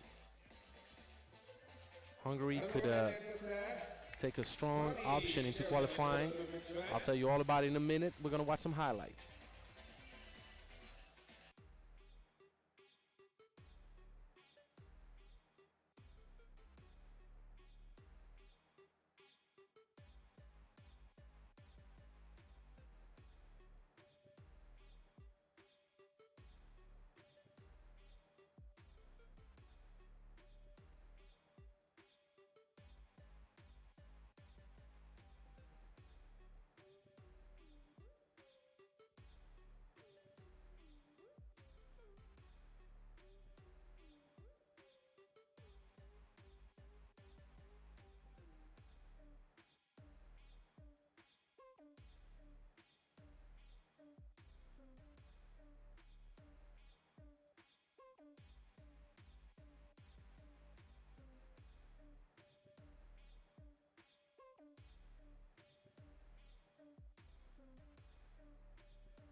Women's bracket, China against Hungary in Pool A. It's all about Pool A this morning in this World Cup on day one.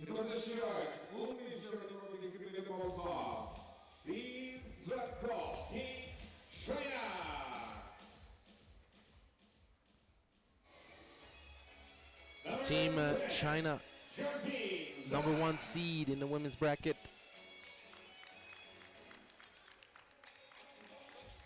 Number 9, Sa.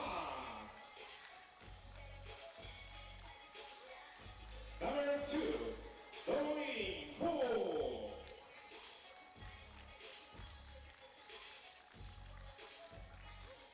Number 17, Ulaanbaatar.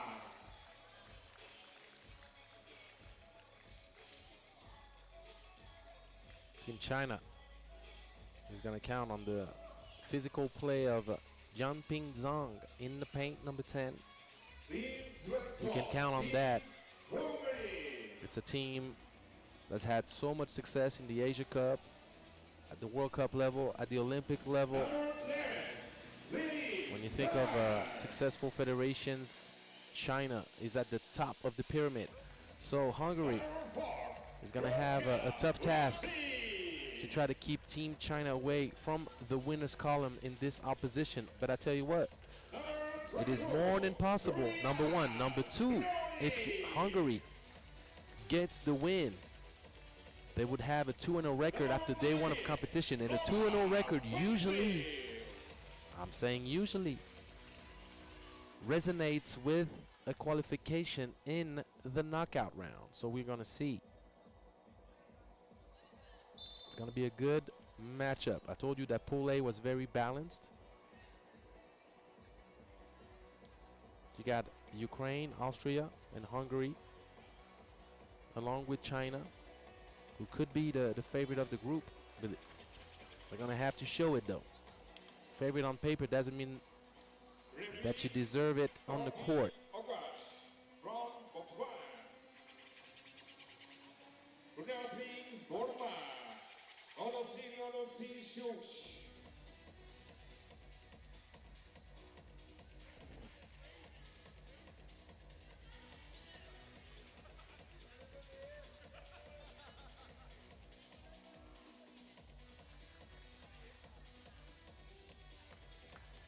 Osiem jest Ulaanbaatar 3 Jury Morgenstund Kjær Skjærrøden til C.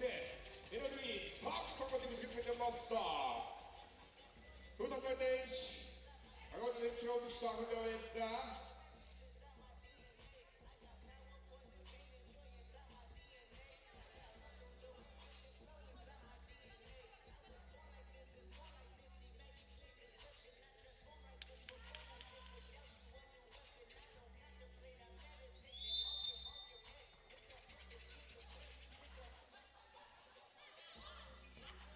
Hungary will start up with the ball. They establish inside position early. That was a good look. But you got to finish that. Budashik. Unfortunately for Hungary, does not. Zhang gives it up for a wide open look for Sun.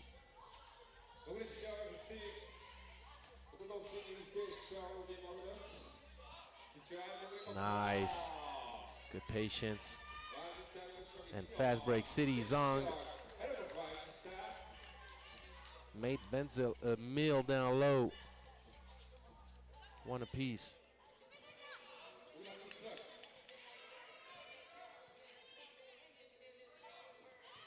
Mismatch inside. There's nothing they can do. I told you they were going to establish position all game long with Zhang, especially with her being matched up with Zamar down low. There was no way Zamar.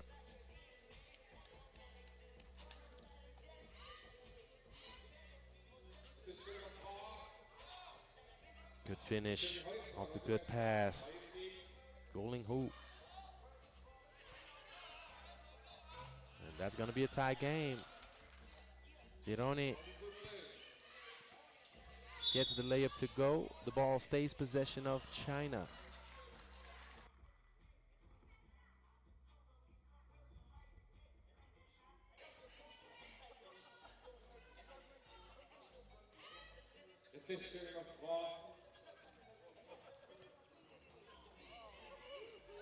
Good defense. Wenzel secures the ball. Nice pass inside. Great execution on the mismatch. Buzic giving Hungary a 1-point lead again. Sun try to change up pace, but not well enough to get the advantage. Nice bounce pass. No and one. That's going to be a free throw though. Benzel. Little bounce to a Budashik.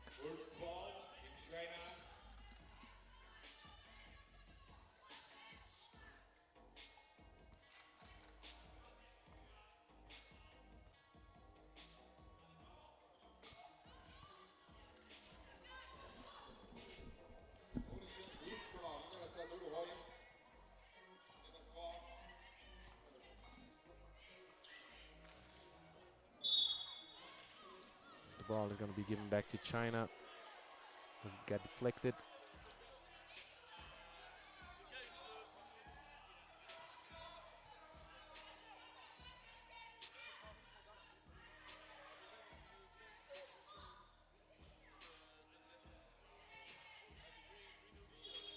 Cool. Had to shoot it up. She cannot find the rim.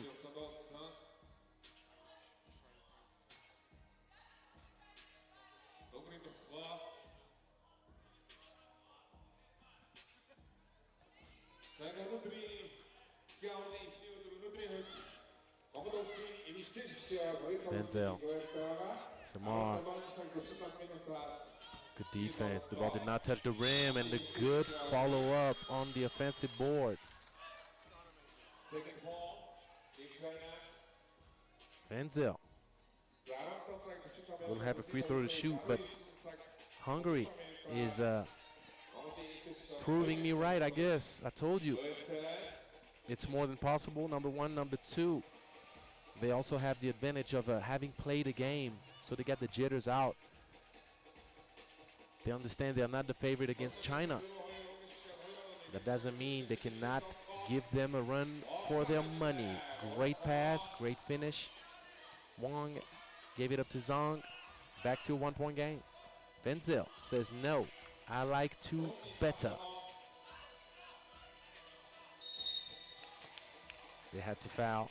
Zong is just too strong on the post up.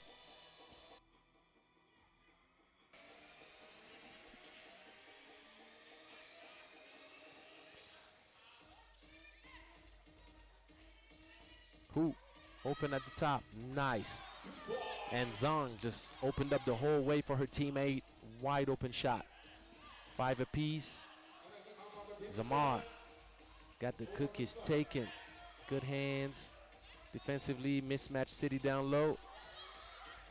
Zong went for the fadeaway. Well, actually more so like a turnaround on the baseline because there was no fading. On that one, a travel. Got to clean the full work. It's going to be the first TV timeout. In most games in the women's bracket, you're not going to see the score ran up early in the tournament. The ladies always take a little time to warm up. That's the way it's been historically, in my experience. But don't worry, just be patient. The ladies are going to run the show for you soon enough.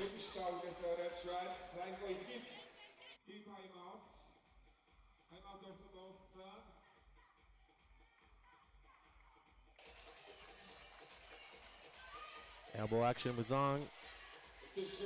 Cool. 3 seconds. Wong is going to have to shoot it. She knows it. She does not see the ball drop. Sometimes the ball is going to be cruel with you. Budashik sees the ball do the exact same thing, and good thing for Hungary. Zironi in the right place at the right time. 1 point game. Ooh. The good pace. You need pace when you use the screen. You need to take your time and know how to change speed. That's exactly what Hu did.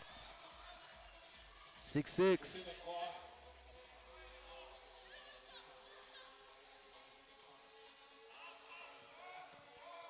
Wong goes for the mid-range, but the Hungarian defense right now doing a great job. Backdoor, great pass.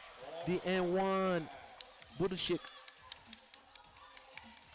gave it up to a cutting Dorina Zironi. And when the defense has its head turned, you can afford to attempt those type of passes.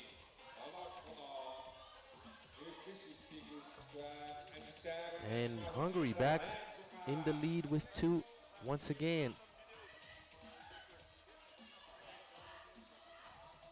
Sun attacks opposite. Wong does not connect. Hungary has control.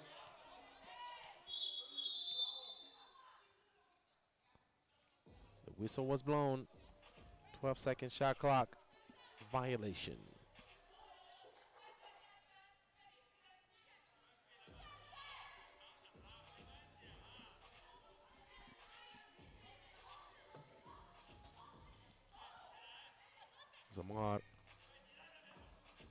Zamar escaped the long arm of Zong.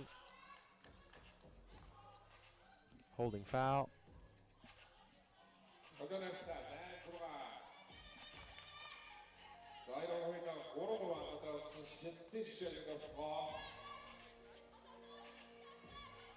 Zong, top of the key. You got to respect her. She's not going to hurt you just in the paint.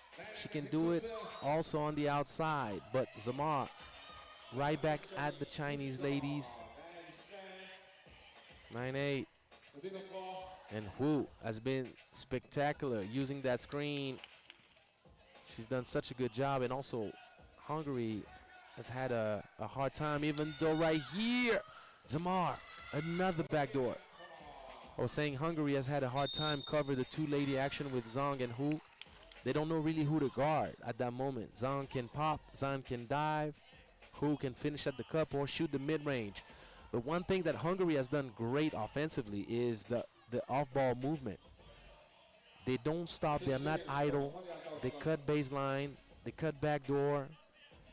That provided them with a nice boost offensively. Wenzel Zironi, 3 seconds. And the ball earned back. Good defense.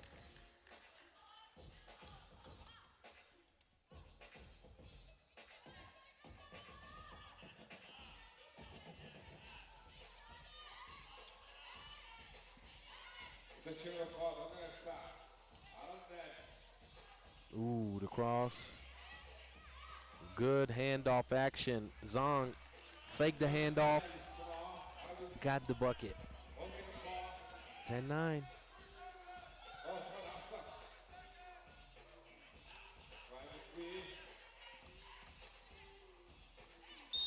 that's going to be a moving screen.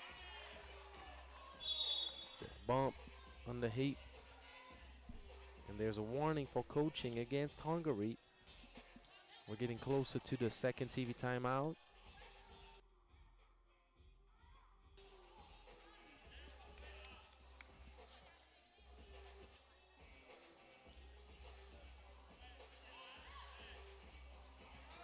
Lamar, mid-range.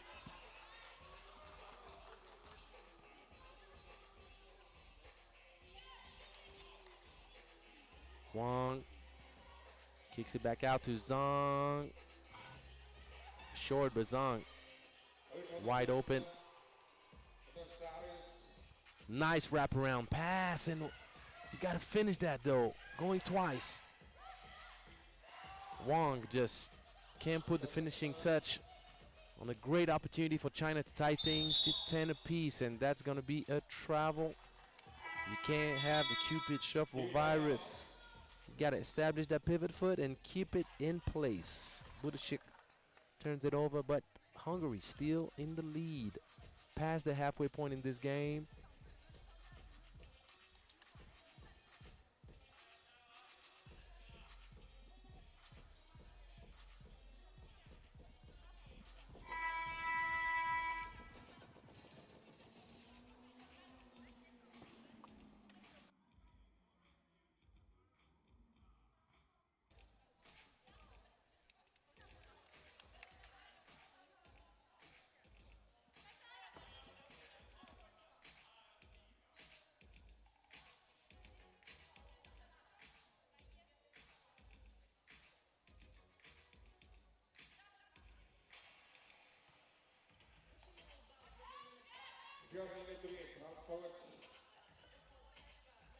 Nice execution, getting Zong the ball down low, but she does not keep that pivot foot clean, and you got to give credit to Budashik for a good contest, legal contest with the body. There's nothing wrong with a little bit of bump and grind, you know that. Budashik, good position inside. She seals her defender in the back. Wong commits the foul, a little bit of holding on the hip. Caught by the referees.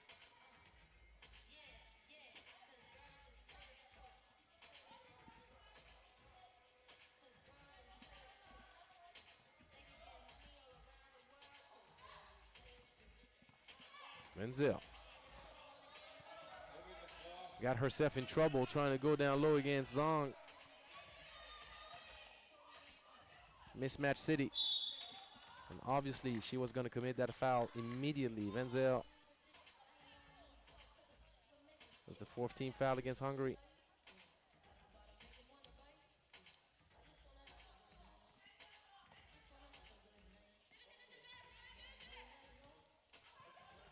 Sun, the ball a bit slippery. She turns it over. Wenzel, mid-range on the baseline.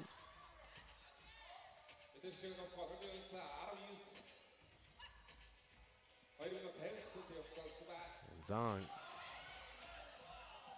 good contest.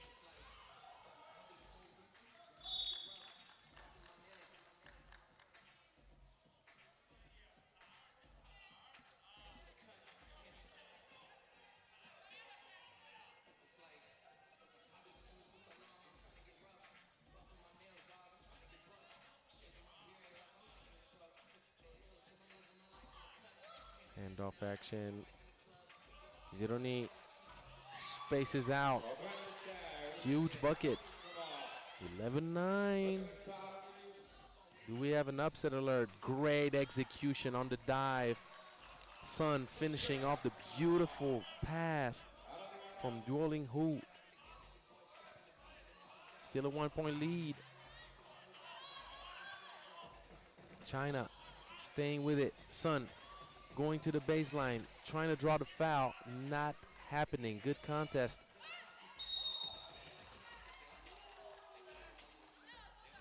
That's going to be the 15th foul against Hungary. Offensive foul from Gironi. One more foul to give for Team Hungary. China can no longer afford to foul. Trouble is looming. Wang, mid-range special. Ball rims out. That was a good shot, though.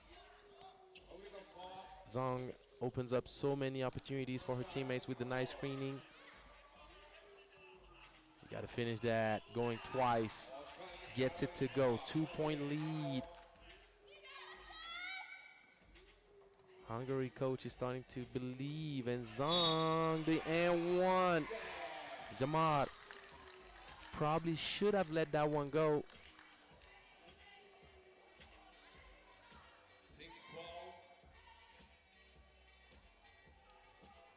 Not a lot of contact, but that's enough. You can't dislodge your opponent on the hip.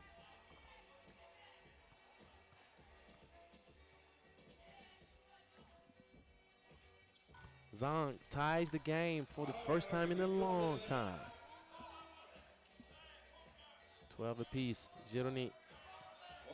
Floater. Yes. 13-12. A minute and 20 seconds left. Sun gives it up inside. Barbecue chicken. But Zhang misses the easy lay. And she commits the foul right after this.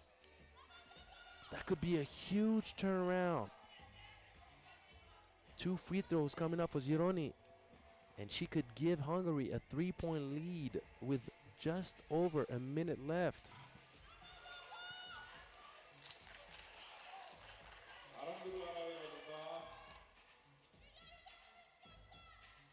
That would be a huge win for Team Hungary.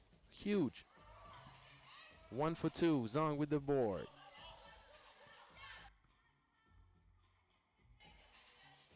The defense, Hungary cannot afford to commit a foul. Zhang gives it up. The problem is Zhang lost sight of the 12-second shot clock, and now under a minute to go, Hungary with the ball.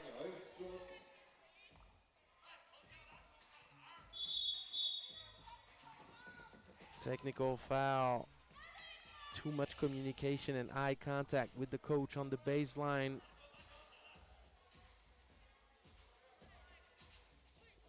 That's unfortunate for Hungary.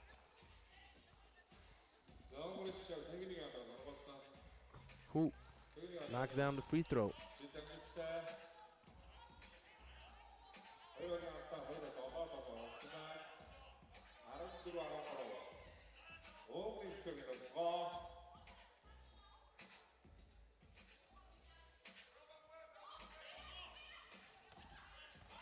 Benzel all the way back to 2 points. It could have been 3 without the technical foul shot. Details matter. Pop out action. Zhang, that would have been a huge bucket. She misses, and Hungary now in control of its destiny. Budashik attacks that closeout. Baseline, yes. 3-point lead. China in trouble. Let me say it again, in trouble. Who pulls back? No. Wang, no foul call. And now they just need to hold on to it. China cannot afford to commit a foul. There is a differential, but the points difference also might be too big for China to compensate. Wang shooting the 2, missing, and Hungary is going to finish undefeated. Look at the reaction in the stands from the coach. She can't believe it. She's emotional, obviously. You beat China. You take control of the group. Amazing. 2-0 record. Yes. Yes. Yes. China far from done in this tournament. But I tell you what, it is a very balanced group for sure. China back in the ranks of the people now. Gonna have to win and win big in the next games. We're gonna watch some highlights and then we're gonna have Benin against Ukraine. Still in Pool A action in the women's bracket.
All right now, Benin and Ukraine. I'm expecting a much better performance from Team Benin. Ukraine needs this game. There's no question about it if they want to give themselves a chance to match up with Hungary and set itself up to potentially knock China out of the tournament. That's going to be a long story, and we got a whole lot of games to watch to figure things out.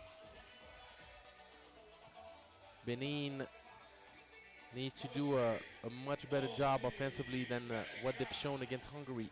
They lost 19-5 in their first game against Hungary. Ukraine won 12-9 against Austria. But having scored only 12 points is not the best looking case of a three-way tie, which could be very possible in this group. Very balanced, where everybody can beat everybody. Even though Benin is a tick under, obviously. No shame in saying that in a very pragmatic way. But Ukraine could be in the driver's seat and have its destiny in its hands with a win right now against Benin, and a big win. Obviously, they need if they can, a 21-point win, what nobody has been able to do so far in this competition, besides Algeria against Egypt in the men's bracket.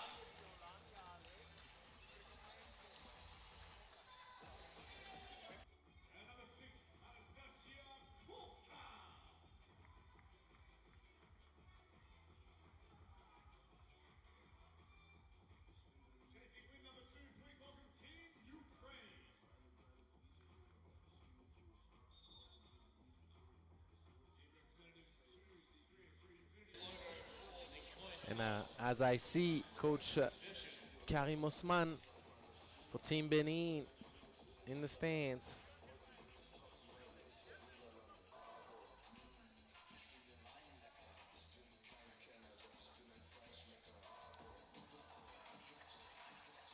And we meet our two referees for this match from Egypt, Karim Sullivan. Evan Berg from Team USA and Karim Soliman are two referees for this game.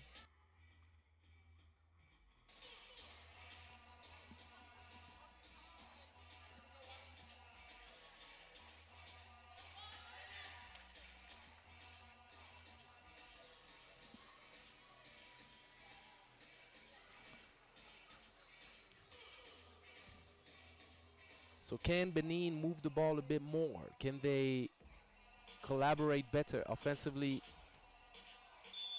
and use the experience of Keita in the paint and the size and inside presence of Kiptikou in the paint?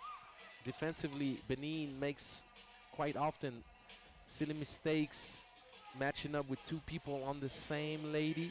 Keita almost had it to drop in. Eklu gets denied. That's going to be a 12-second shot clock violation.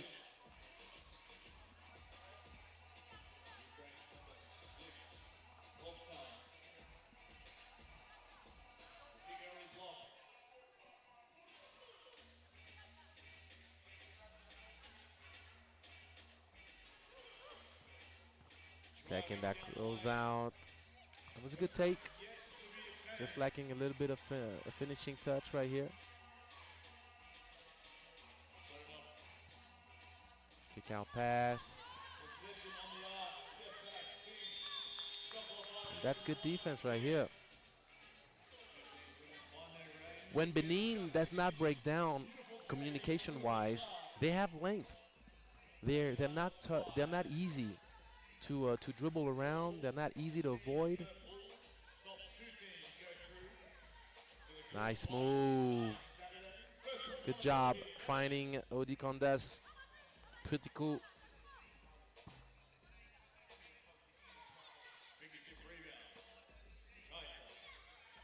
Eklu, top of the key. Yes. Bang, bang. I told you Benin was going to play much better in their second game. That was evident. Trust me, guys. Game one story never looks the same in game two. Ulaanbaatar gets Ukraine on the board. Eklu thought about it. Keita throws up an airplane. Zoom. Doesn't connect with anything. But Benin in the lead early. They're already halfway to better their scoring mark from game one. Good hands, good defense.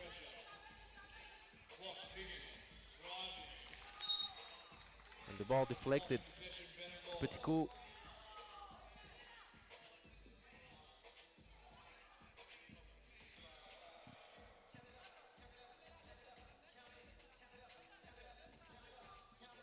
The ball inside. That's a good idea. Ooh, trouble on the catch. And that's unfortunate for Benin, as it would have been a foul drawn.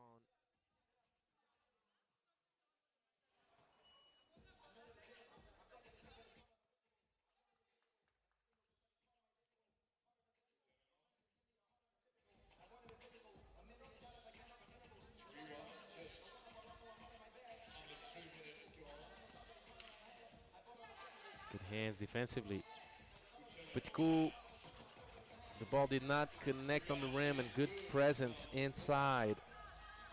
Ulaanbaatar keeps Ukraine back in the game, and Ulaanbaatar defensively.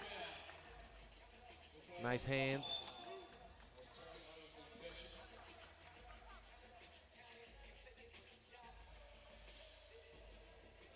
Ten seconds on the shot clock.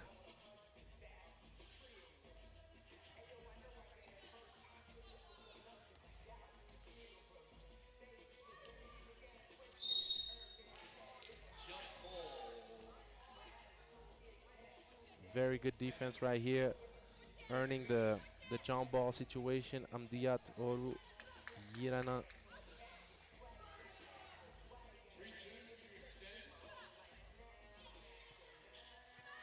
Pretty cool. Ooh, good hands. She's going twice. She's going three times, and she draws the foul. Way to stay with it. I like what I'm seeing so far in this tournament on both sides. From Odikondas, Pretty cool.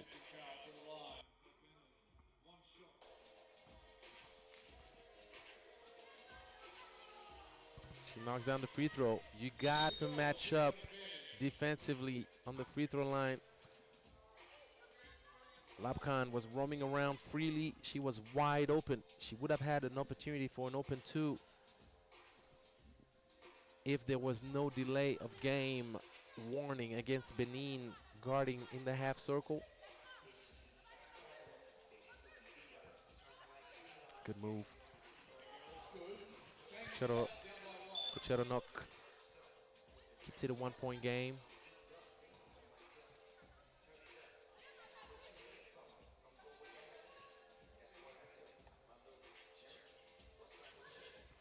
And that's a good idea to keep feeding inside.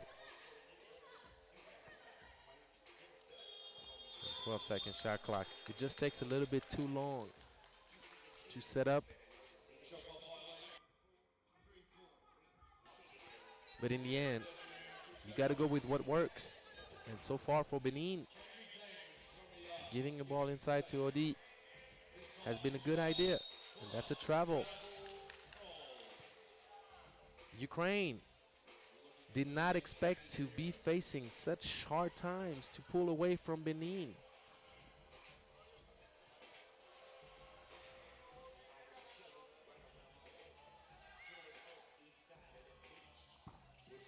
Keita draws the foul on the offensive board. That's the second team foul against Team Ukraine. Second free throw coming up.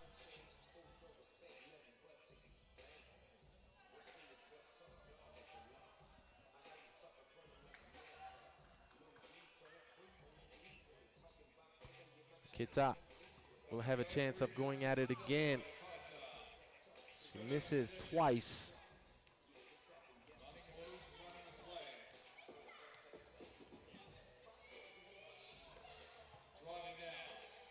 Labkan trying to rush one in. And that's not a bad shot at all, particularly having the presence for the offensive rebound of Keita down low. Keita was matched up with Labkan.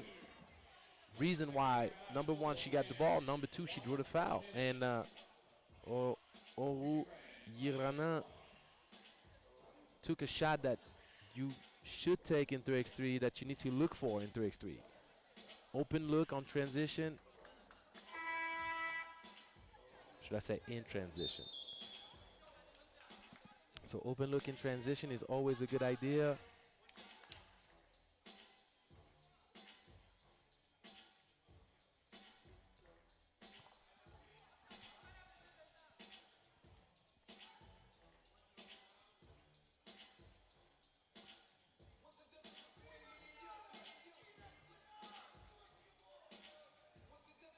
This time, Keita knocks it down. 2-point lead, Benin in this thing. Good defense, good hands. The ball does not connect with the rim. Benin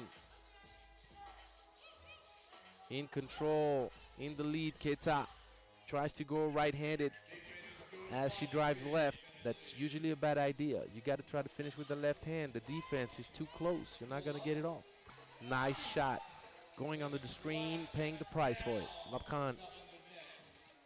Petit coup, yes. Mismatch city. Nothing that Kucheronok could do about that. 6-5. And Keita falling asleep almost cost her a bucket.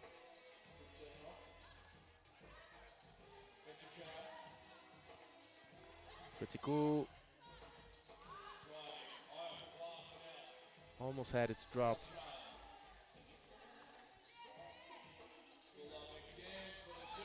That was a tough bucket because Keita has length, long arms, but Kucheronok got it to drop, and the tough bucket, all the ones where you feel that she has the ability to finish, she misses. And Keita, the hardest shot she's taken all tournament long, she knocks it down.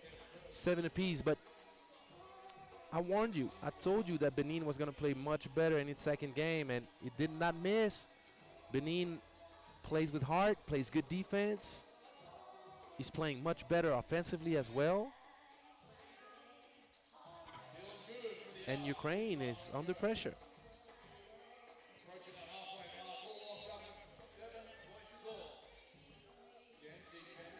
Trying to go right-handed, going left again. Eklu. Keta in the corner. Keta goes side of the backboard. That was not the prettiest of misses. And Eklu, good hands. Draws the jump ball.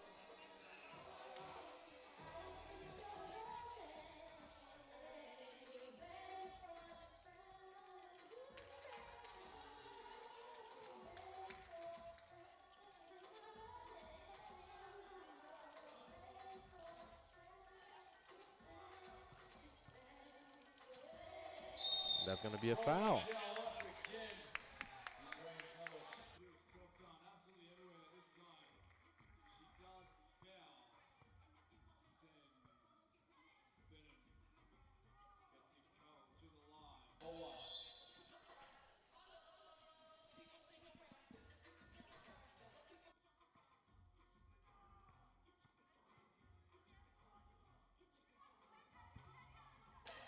And one thing also that I appreciate about Petiku, she does not miss free throws so far in this tournament. Benin up 1. And Benin probably will have a lot of regrets about the way they started their first game against Austria. That was very unfortunate. Feeding inside. Ooh. Got to get it going. Petiku.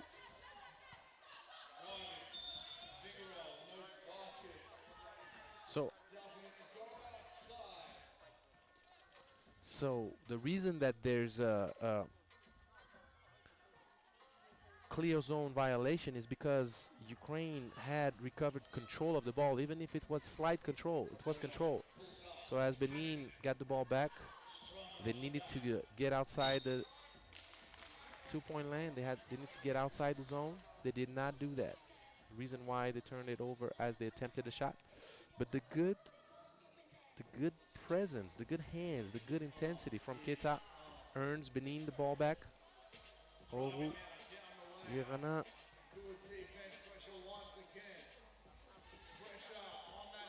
Gives it up. 2 seconds. She's going to have to shoot it.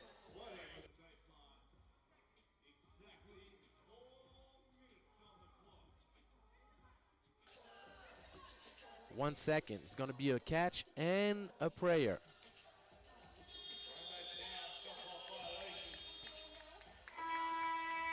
Second TV timeout, and Benin still in the lead. Of the FIBA 3x3 U23 World Cup 2024.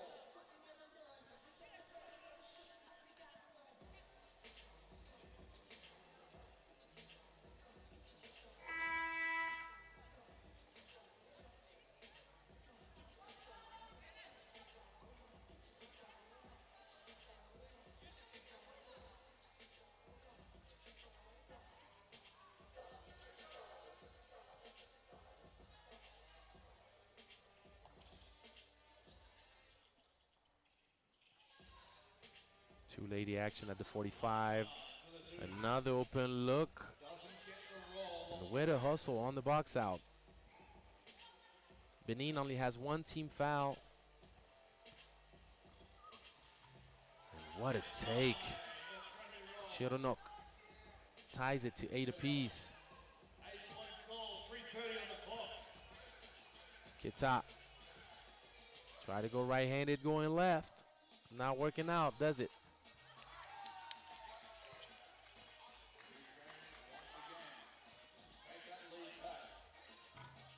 That's a tough shot. Ukraine in the lead.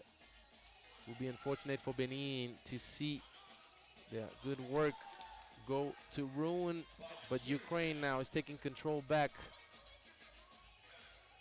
Girana, the good presence and good position. She had the mismatch going for herself, Kupitiku. And now the miscommunication defensively paid in full. Petiku gets denied once, and she will commit an offensive foul, dislodging her opponent illegally with the elbow. Kovtun the elbow and shoulder to be Call Benin. more accurate. Number 2, 3 Kovtun did a really good job contesting this time around.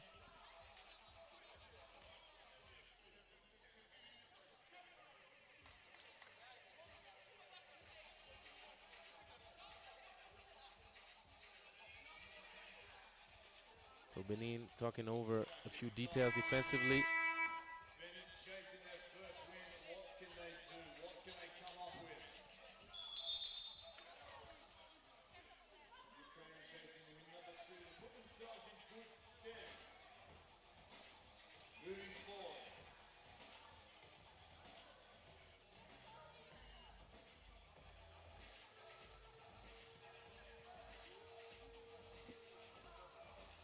Good defense. 5 seconds. Lapkan is going to have to shoot it. And that's going to be a jump ball, which means Benin earns possession back.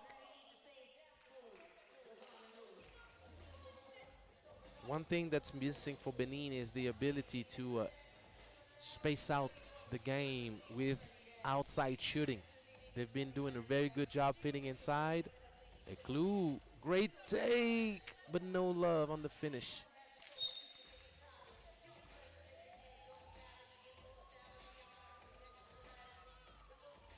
There's going to be a 10 seconds left on the 12-second shot clock for Ukraine. Two-lady action, nice execution. Young lady again, the friendly finger roll off the pass, gets to the And top. this time around, it's another bucket for Kovtun. Spinning, turning, throwing up a Hail Mary. Mismatch City. Eklu can't do nothing. She got a bit lucky. Waiova missing. It's going to be a double dribble. Keita.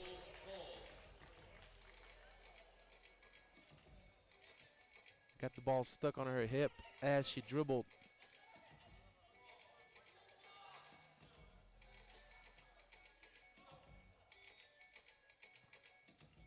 Sub 2 minutes. Lapkan would have been the backbreaker right here. Throwing it up herself with the juice, but misses the It's a good shot to take. But it's a shot to make if Benin wants to hope.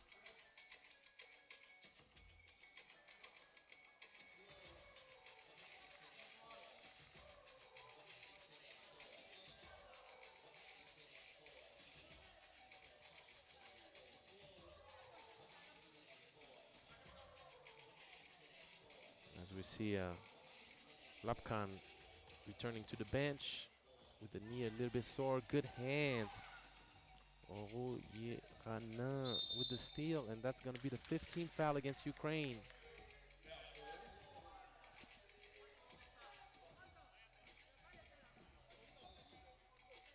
Benin ball.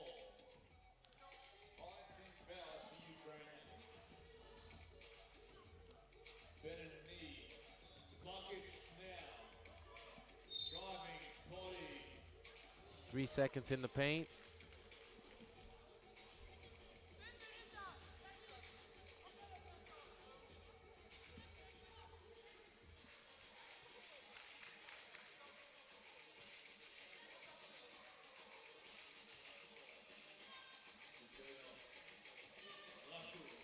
Good defense by Benin in this possession. Great defense. Good ball pressure. Just 3 points in it. Benin can close Good this length. gap Good hand activity. in 1 possession. Plenty of time left on the clock. Keita It's Hail Mary forces her shot right there. just 1 go. That's one of the main things that has been missing for Team Benin is ball movement. They did a really good job giving the ball inside, which is big improvement from game 1. But they haven't found a way to be efficient from outside 2-point range, and they haven't moved the ball enough to give them solutions outside of post touches. There's only so much you can do with one option. Obviously, the defense is going to adjust. Ukraine is not going to let Kipetikou have her day all day. Ukraine is going to make life hard on her. And there was a much better defensive coverage. In the last possessions, Eklou, great hands. Eklou commits the foul though.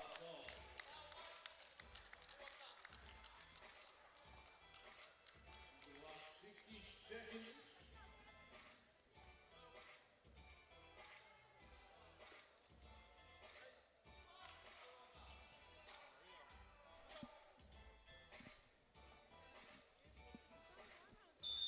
That's going to be the fourth team foul against Benin. Benin taking over 14 fouls here. Benin did a very good job. They just came up short in the end. Nice. Oh, yes. Kipetikou with the great block. Foul off the ball. She got lost on the little spin away action to cut towards the basket, but she recovered greatly with her length. Super clean block. Benin with the ball. They need a quick bucket. Eklou going with turnaround jumper. No. And now Benin is going to simply run out of time. Waiwa misses. Kipetikou, mismatch city. She misses the lay with the left. And that's unfortunate for Benin.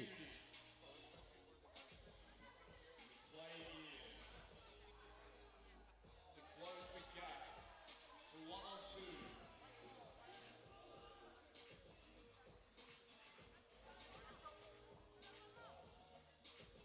24 on the clock. Kita shooting the two. And there is a 4-second differential between shot clock and game clock. Benin needs to not commit the foul. That's only a one-pointer. And the ball did not touch the rim. And the offensive board, which will do it for Ukraine, escaping 12-11. Congratulations to Ukraine for a perfect 2-0 record, and great job Benin coming back with a different agenda in game 2. Much better job. So we're gonna have some highlights and we're gonna have a short break, less than 10 minutes. So next tip-off is gonna be France against Egypt in Pool A. Obviously, we're not done with Pool A, and it's gonna be the man. So you don't wanna miss that either. Be right back.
All right now, France, one of the most successful teams in U23 history, matched up with Egypt. Egypt cannot afford to lose. A loss against France pretty much shoot down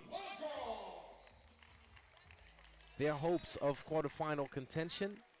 A win against France, and then all the cards are reshuffled. We welcome to the call once again, Team France. Team France earned their position at the World Cup thanks to the U21 Welcoming them in ranking. Team France was in the group of death in the U23 Nations League with Spain, Latvia, Greece, and Turkey. Number 7, Masen Ibrahim. Number 17, Ali Hekasi.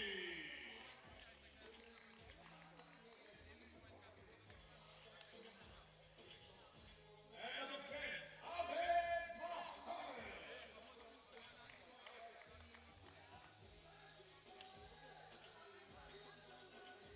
Welcome to the call once again, Team Egypt. So Team Egypt already with its back against the wall. Team representatives to the Dream logo, coin toss time.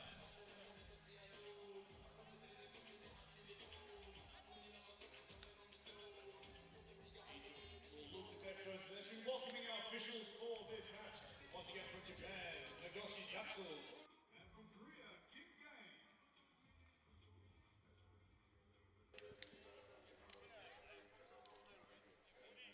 So who you got, guys? Who you got? Do you think Egypt can shock the World Cup and upset Team France? We shall see. We shall see. Team France, #1 seed in this competition in the men's bracket. First possession, 10-minute sprint underway. Egypt chasing first win. And we see France here for the I first remind you the time. hashtag 3x3 U23 if you got things to say, if you want to share with us. Use the hashtag on social media. And obviously you got to follow us, because if you don't follow us, well, we're going to be sad, and you don't want to make us sad, do you? Good defense by Couture. Fugazi turns it over. Bilon kicks it out, and Couture gives it up. Matteo Kowe is going to have to shoot. Good defense.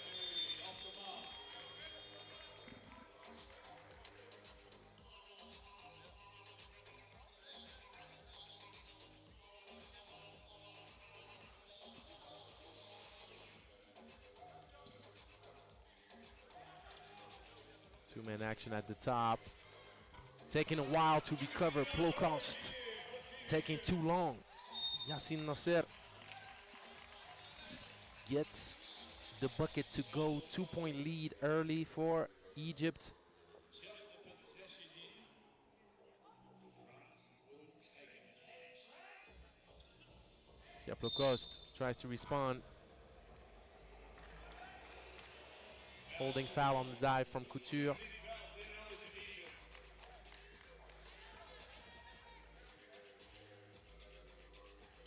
Plocost thought about it.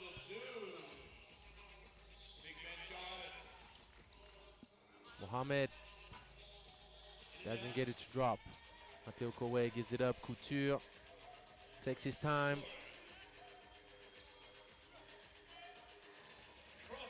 Stepping back, Plocost chucks one up unsuccessfully.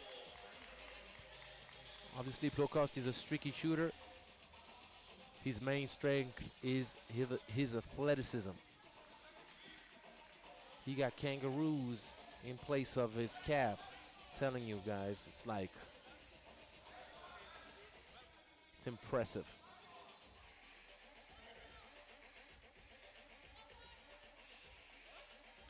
So foul against France, not Egypt. Or is it Egypt? All right, I got confused with what the referee was saying to the table. So France still has possession. Plocost elevates. That's a bad pass by Bilon. Prokaus would have dunked that hard. That's a foul from Mateo Coe. Being too physical on the body bump.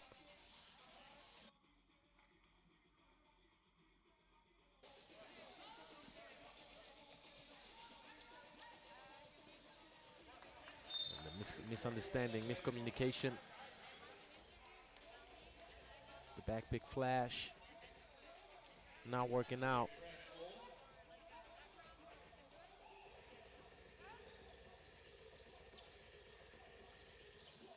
Kuwait took his time, gets the offensive board, going twice. Couture. Oh, Couture, big boy move. Get out my way. Whenever you're moving apartments, if you got some furniture to bring down the stairs, Couture doesn't need help. You got a piano to take down? Don't worry. He'll take him down himself. The boy is strong, so strong. Hegazi, Euro stepping his way to the cup. And Couture draws the foul on Hegazi.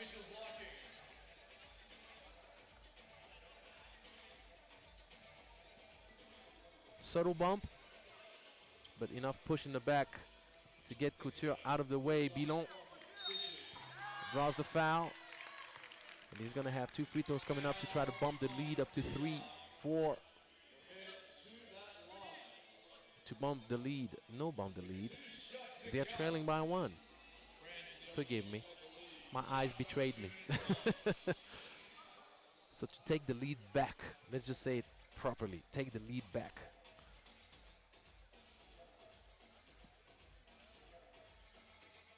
And Bilon knocks down the first. 2-2 game. Not the highest scoring pace, but things can go fast.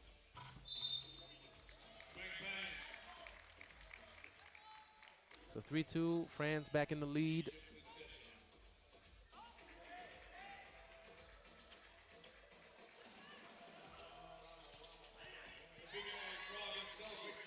Ghazi, strong.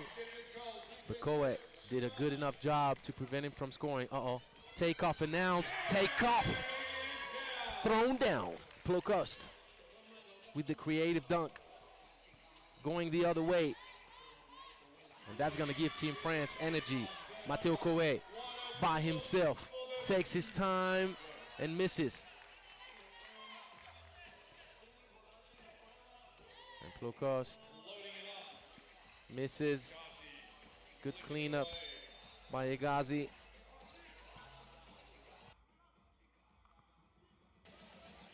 We're going to watch the highlight again. All right now.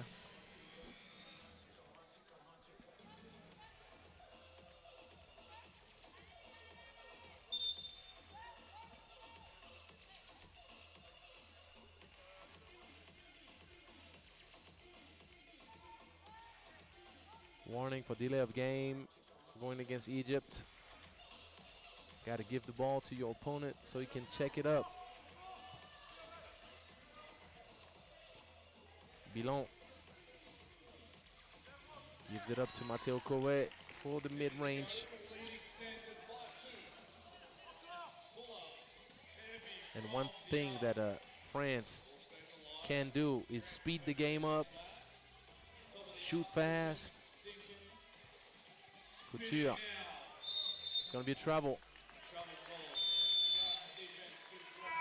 Not strong enough on his feet on that gather. Shuffling a little bit too much.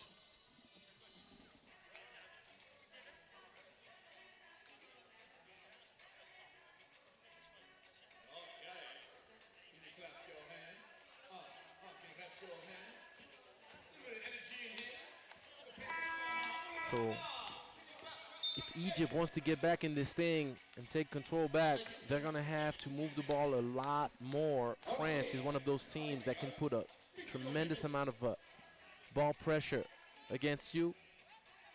They're very athletic and mobile. It's not the most physical team that France has aligned at this level of competition. But they got skill, they got athleticism, and that's a good take right here. That's the way you can shift things around. Yassine Nasser cuts the lead to 2. Matteo Coe sidestepping, knocking it down. Moving screen from Hegazi. Foul off the back of it as well. All momentum here. 4-point lead, and Egypt already in foul trouble with over 6 minutes left. This provides France with a huge advantage right now. They can be overly aggressive.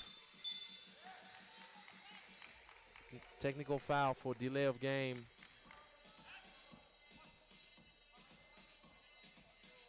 You got to give the ball to your opponent properly. 17 fouls up here for Egypt. You will get a bonus shot. Bilon Add to that lead by 5. knocks down the free throw. 5-point lead.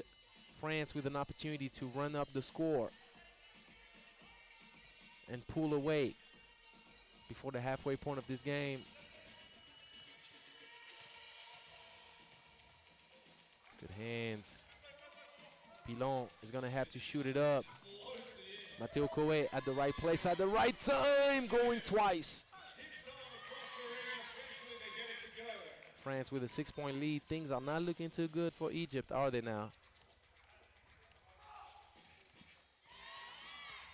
And Mohamed gets one past Plokost, who had his hands all over that ball, couldn't secure it. Matteo Coe kicks it out to Bilon. Bilon sizing his opponent. Another offensive board. Plokost, long range. But the ball skews to the left. Left his hands kind of funky. And that's a foul. Matteo Coe caught with his hands in the cookie jar. We see the ladies from Team France, the coaching staff. You also see the delegation for Team Israel. Hello, guys. Hello, everybody. How y'all doing? Obviously, they're watching one of the group favorites, France, going against Egypt now. Spain also here scouting, preparing.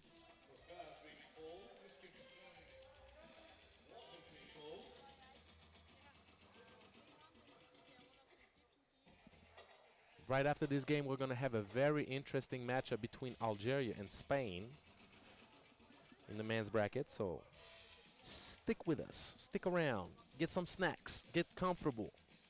Sit down and relax. Enjoy the great 3x3 action out here in Ulaanbaatar. U23 World Cup here in Ulaanbaatar. Well on the way midway through day 1. Of course, we continue all the matches through the afternoon into the opening ceremony tonight. Meeting all the team representatives, a couple of special guests, and officially open the World Cup here in Ulaanbaatar. And for the people in Mongolia that just connect live, you know, we're here. Ulaanbaatar Square. Come join us. I know it's still early in the day. I know a lot of people are working, but 9 seconds on this. anytime you can, during lunch break, come chill with us. Hegazi, strong take. The ball rimming out. Cruel with him. Nice lob pass. Nice two-man action right here. 6-point lead. And Couture with the ball pressure.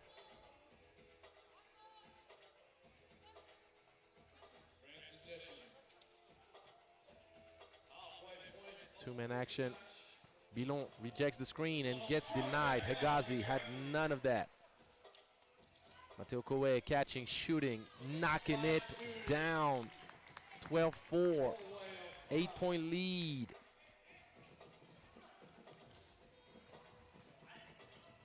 Ghazi. Great finish. Uh-oh. Hit check. Matteo Coe. Bang. No. Come on, man. You got to knock that down.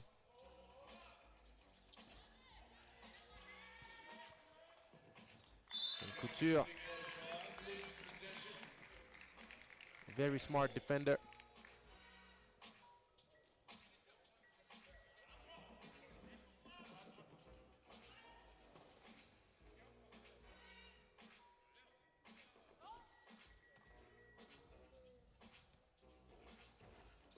Nice flash, but bad pass.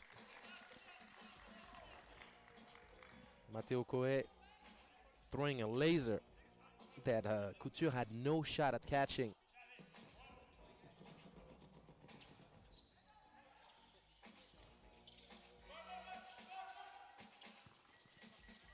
Procos not committing the foul. Good finish at the rim. Yassine Nasser. And right back at you. Couture keeps the lead up to 7.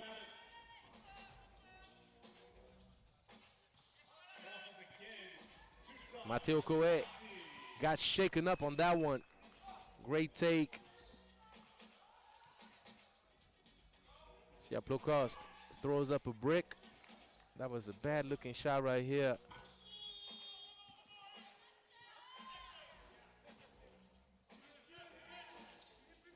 And Couture had the advantage down low, did not capitalize on it. 3:33 on the clock. Egypt made buckets. Chico pulls up. That's a good looking shot right here. Balanced right in the face of Matteo Coe. Yassine Nasser trying to will his team back in this game. Matteo Coe got a little bump. He lacked the toughness on the finishing touches. Now he's going to be matched up on an island. 45, not enough lift. Good box out though.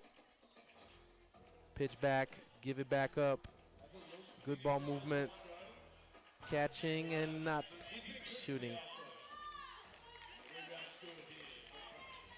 Couture. Good activity. This one is just a poor selection for Egypt. Matteo Coe staying aggressive, lacking a little bit of elevation. And think about it, this game had no break to the point where the second TV timeout happens at the 2-minute and 33-second mark. So there was no foul call, just the players roaming around freely, shooting that thing. Having fun out there.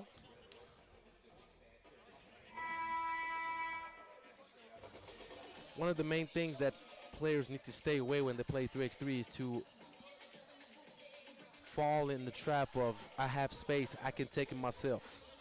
The most successful teams are the ones that collaborate throughout the whole game.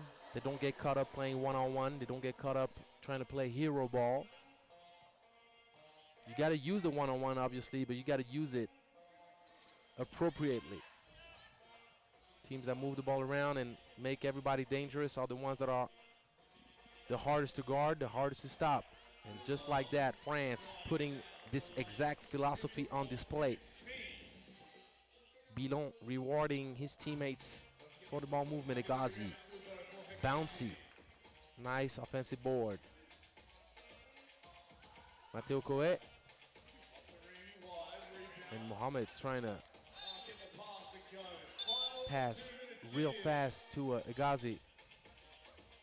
Warning for behavior. Couture complaining a little bit too much to the referee for the no call on Matteo Coe's two-point shot attempt.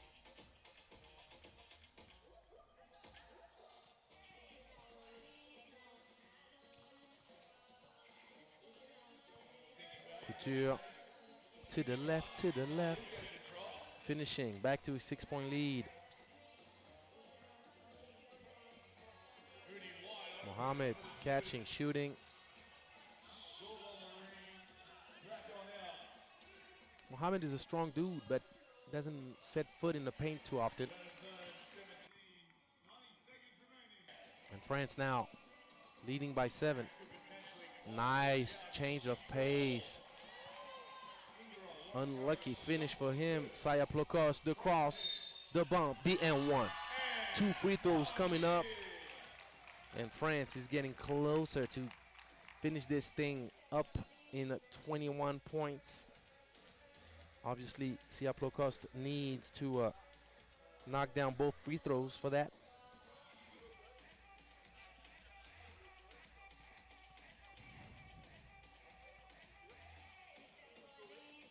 He knocks down the first.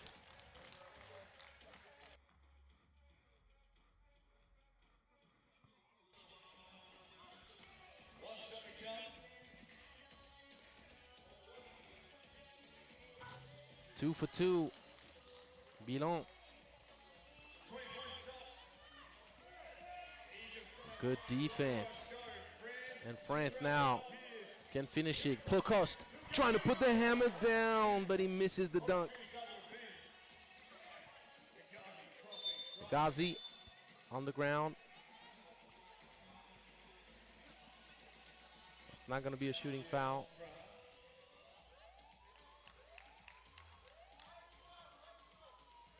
Siaplokost trying to throw the hammer down,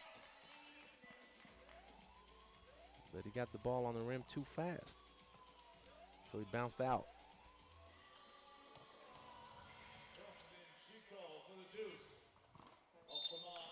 And that's going to be a bad miss for a not so bad shot.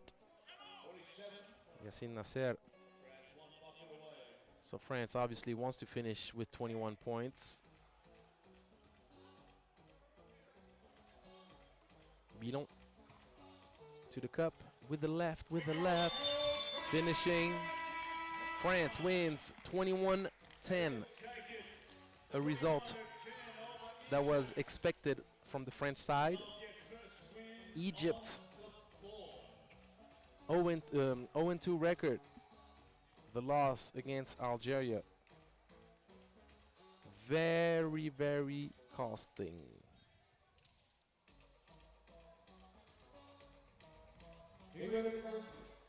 France, ingefitelde 20 shogi haslar. Under the track.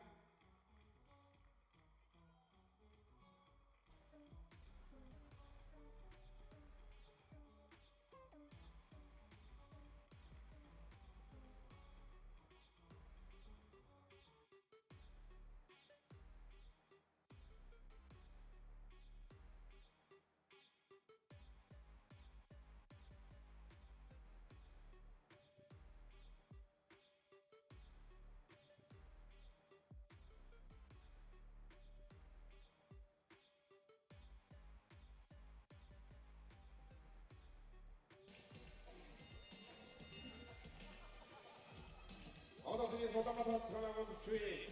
Yorulması danıştık bir arım. In de drie, hè, toch een ticket. In de bal daar.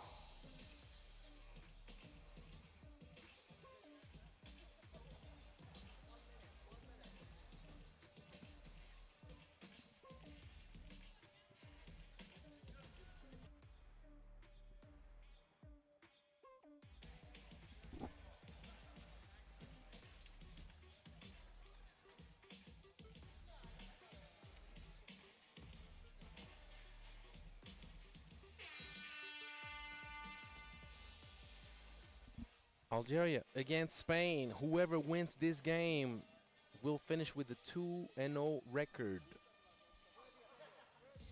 The loser will have a split 1-1 record.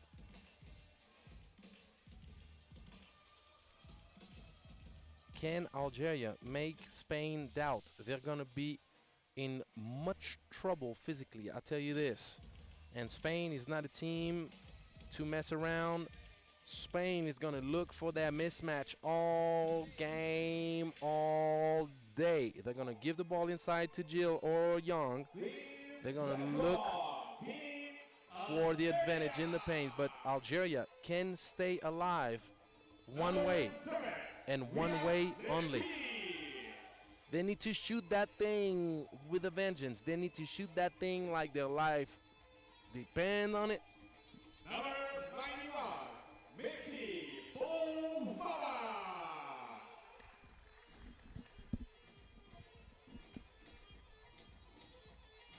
Number 2, Lai Yohai Tone.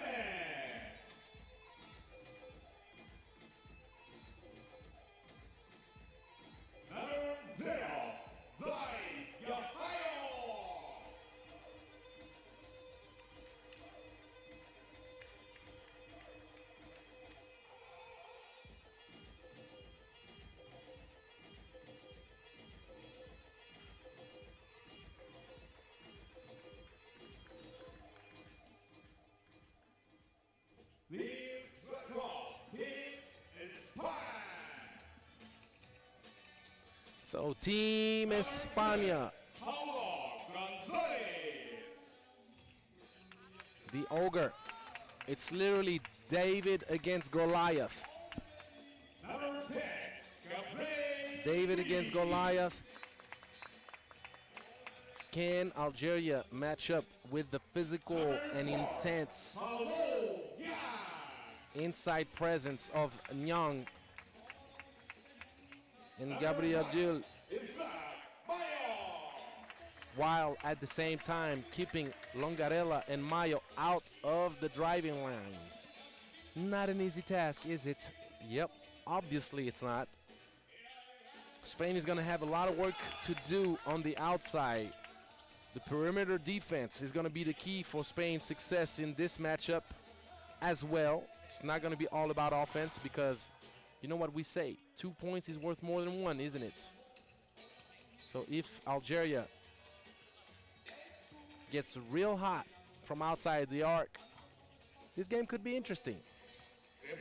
Either way, I don't expect it to go all the way to the 10 minutes. Somebody is winning in 21.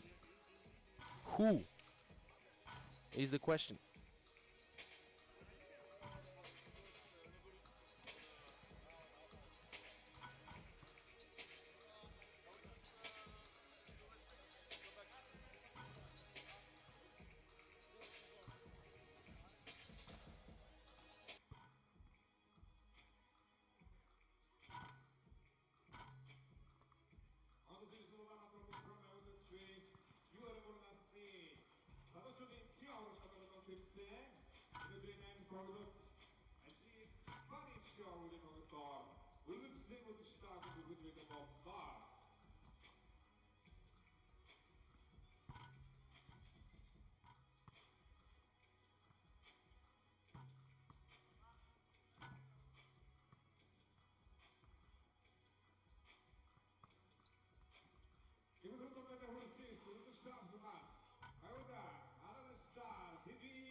All right, all right, all right.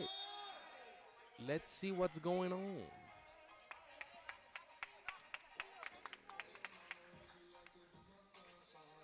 Team Spain, group favorite against the group's dark horse.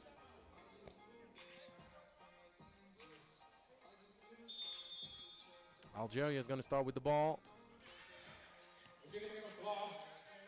They're going to go with their patent handoff action.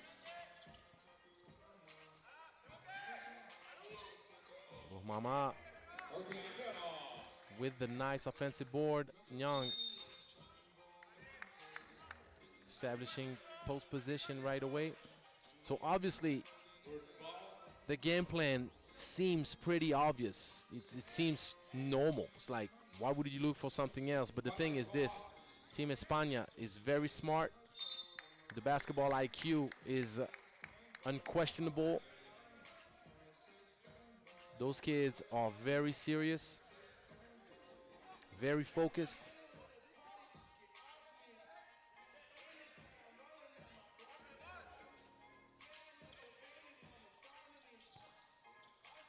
And Young making it look easy right to the cup. Oh, mama, that was a good move. But you got to finish those if you want to survive against Spain.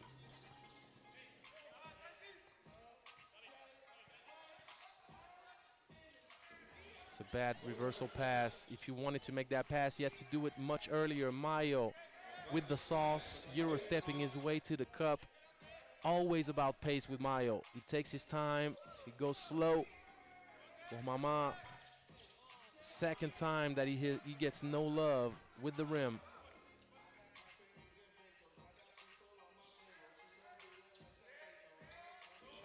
Mayo, one dribble pull up for two.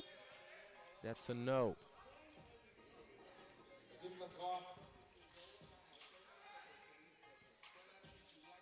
Jumping on the fake is not going to get it done.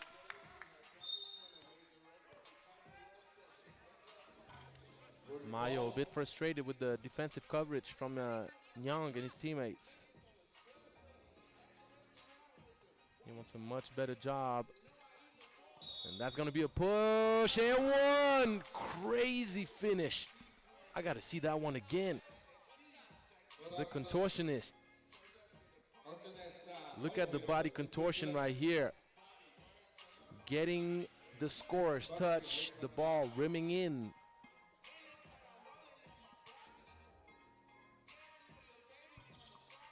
And Algeria missing two shots that rims out the free throw. But they hustle, the Algerian kids. They earn the possession back.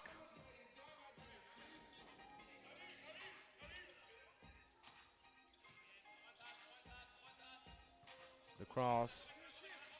He's gonna have to shoot it, but taking way too long to unfold. And that's a silly mistake from Zaid Yahyaoui as he lost sight of the 12-second shot clock and he set up his teammate for failure. Barbecue chicken down low, Nyang. Luckily for Bourmama, who allowed it depth on that finish right here. Nyang misses on his own. That's going to be a travel. The pivot foot. Slipping and sliding. No bueno.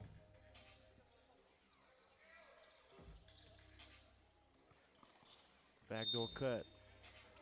Almost there.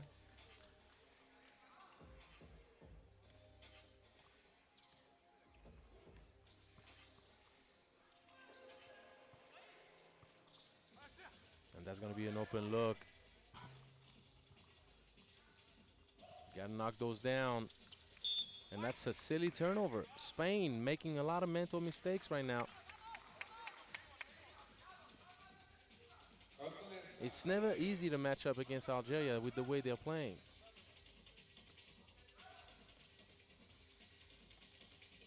Lefkir stepping back off the mark. Nyang will clear the paint as Jill has favorable position and matchup. Yahya Tene cannot do anything about that.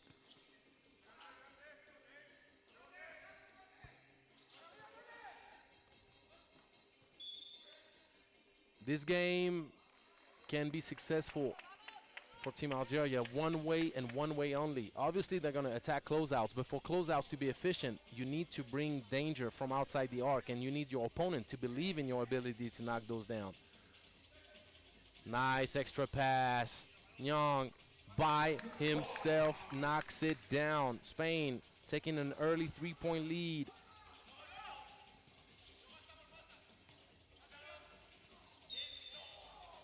foul drawn.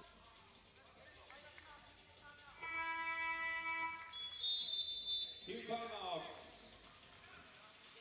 FIBA 3x3 team timeouts.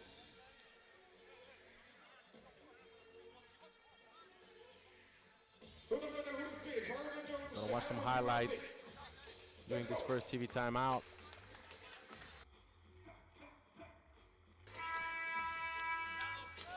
Spain simply needs to be a little bit more patient and work around, I want to say, simpler collaborations. Algeria is going to have to make a decision defensively. Do you switch? Do you follow? Do you try to break the screens? The off-ball movement is favorable to them covering aggressively. If you put them on screen and roll action and post positions, they're going to have to fight and work much harder to stay in this game. Songarella, easy money off the closeout. Left kid. Nice back door. That's going to be a foul.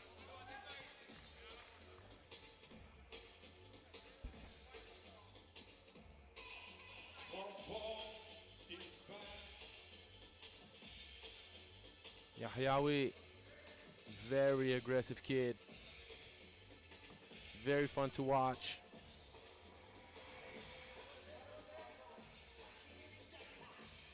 Misses yet another free throw though. 0 for 2 for him.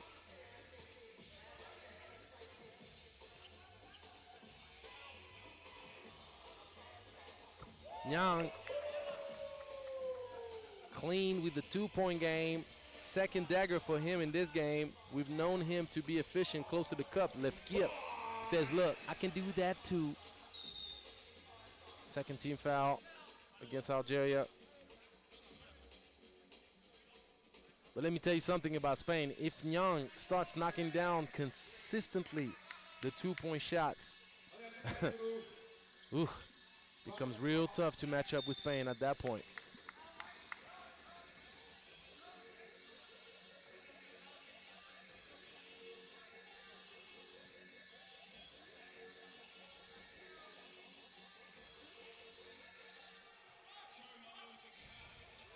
You also have to, Nyang, nice execution. I told you, yeah, you got to go to the simpler basketball game against an opponent that cannot match up with you physically.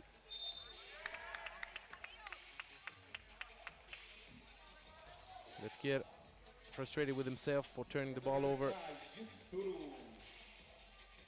But one thing that you can't forget about this Algeria squad is the youth. It's like they're at the World Cup right now, but they're building a great future. Nice pass, Mayo, smart.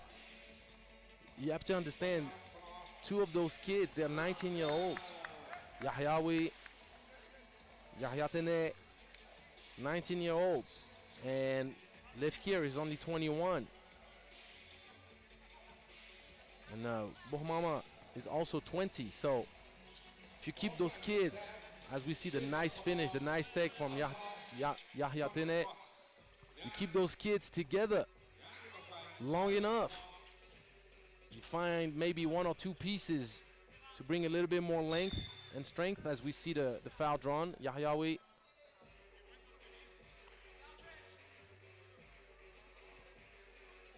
earning the free throw. So you find 1 or 2 pieces to complete this team. A bit more size and strength to match up with more physical squads.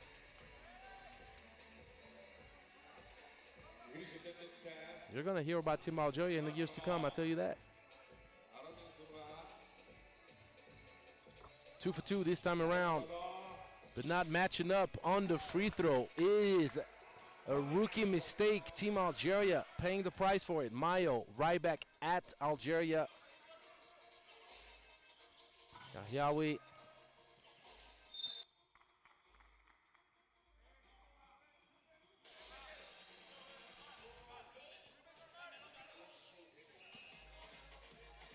Much better scoring pace in this game. I told you, in my humble opinion, it's not going to go the distance. I expect some team to finish in 21.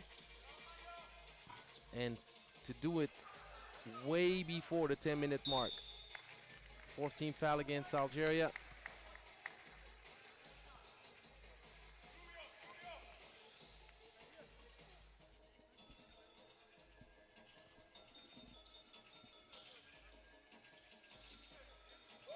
Young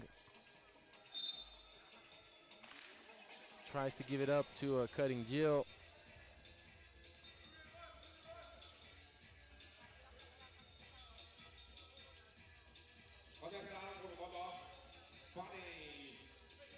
Mongarella kicks it out. Young wanted to get his third one of the game, not going down, but that was a good pass.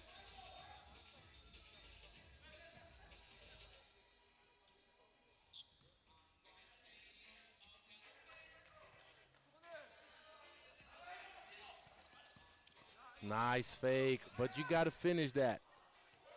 Mayo attacking that closeout, easy bucket. 14-7.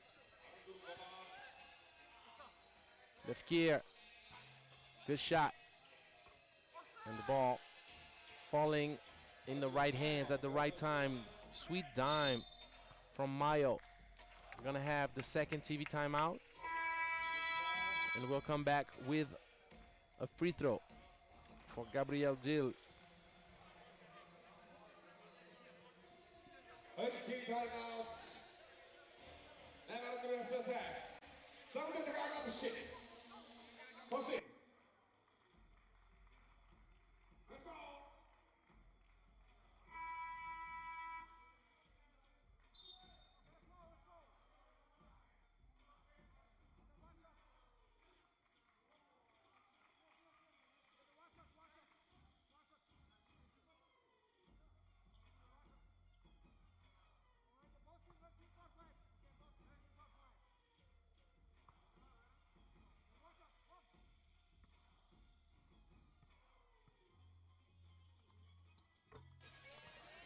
$15-8. Team España much closer now. Yahyaoui, that was a tough shot. Nice technique. Good ball movement. Longarella pulls up over Bohmama. Lefkier knocks it down. 15-10.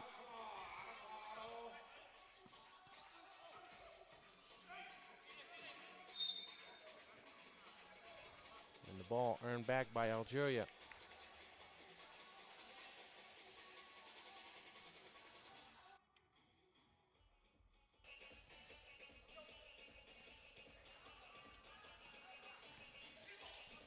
Both teams have one more foul to give. Nice move. Still no love. That's the third time that you see the ball rim out. Lefkier catching and shooting with pace. That was a good shot.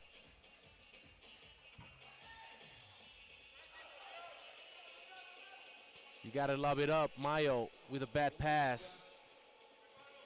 Nyang was fronted defensively.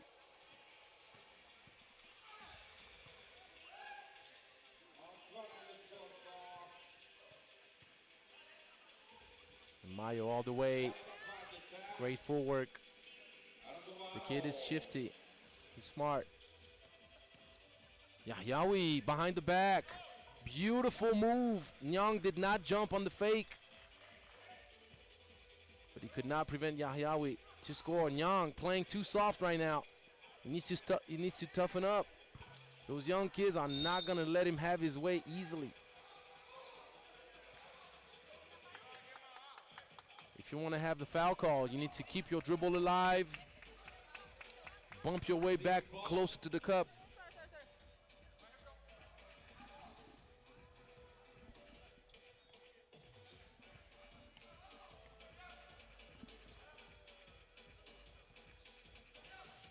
Lefkier. Lefkier! Knocking it down. And Mayo. Who else to bring out the sauce? That's going to be a delay of game against Gil and España.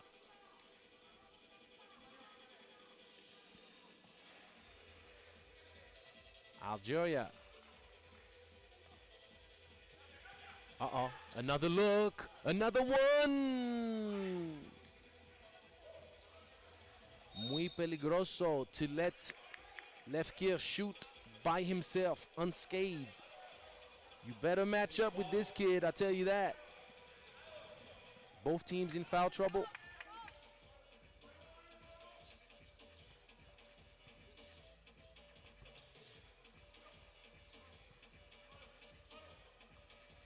Garella, good patience. 5-point lead. And the finish, off balance, beautiful. How about that? Yahya Tene.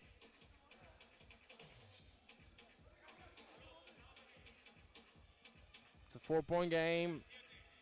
Algeria competitive as expected. Are they gonna come up short? Mayo all the way. You gotta keep the game simple. Force Algeria to make decisions defensively. And boom, 2014, 1 point away from the win.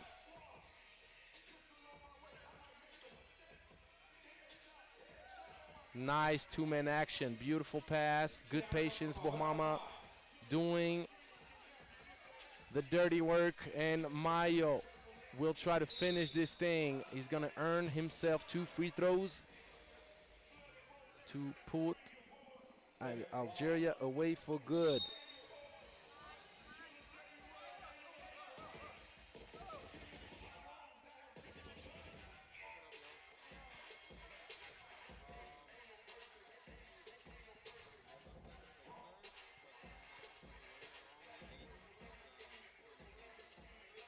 Game over. 21-15. España undefeated. They will match up later on with France. That's going to be in 2 days, not tomorrow, but the day after. Algeria and Spain are done for today's action in Pool A. In the men's bracket, next game up, women's bracket, China against Austria. China cannot afford to lose. Let me tell you that. I'm going to tell you more in just a second. We're going to watch some highlights first.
China against Austria.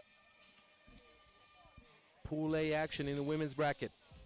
All right now. So, China cannot afford to lose this game. And you're going to tell me, well, tell us why, Angelo. I will tell you why. They lost against Hungary 16-13. Hungary has a perfect 2-0 record. And Ukraine beat Austria. If Austria win, that's going to put China in a bad spot. If China win, they're going to put Austria behind them. Not for good, because it's not going to be over until it's over, but they're going to take a strong option to leave Austria behind them already, which would be a good option for them. as they're going to have to match up with Ukraine later on in this competition. And Benin, obviously. But if they lose this game, it's not going to be in their hands any longer. They wouldn't be out of the tournament mathematically, but that would not be a good look for them.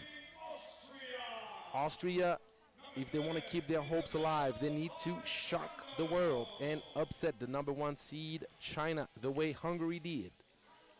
Can they pull it off? We're going to find out.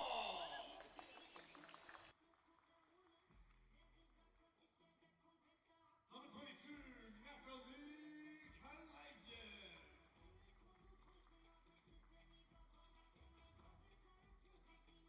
And number 3, Nina Crispa.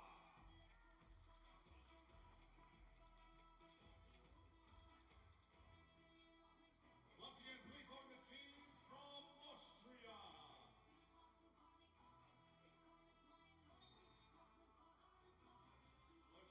Both teams chasing their first win. First possession, all important. Two representatives to the 3x3 U23 logo for the coin toss. We welcome our fantastic officials here from Egypt, Karim Solomon, and from Mongolia, Ulaanbaatar.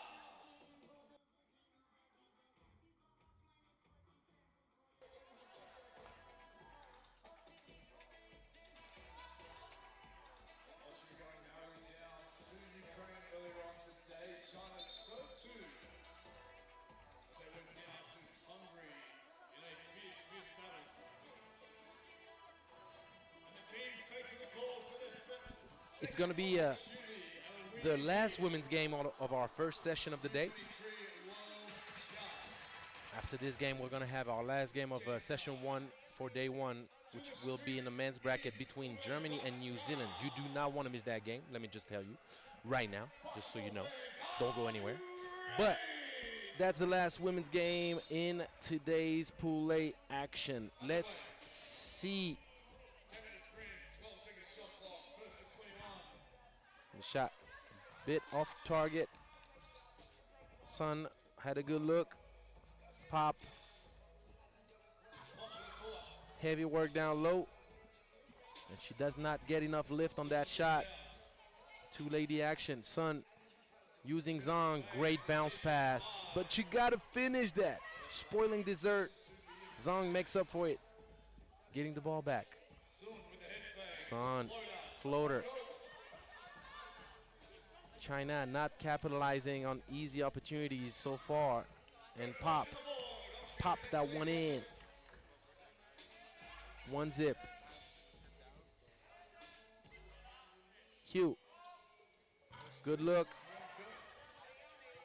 But short. Bring it back on now for Austria.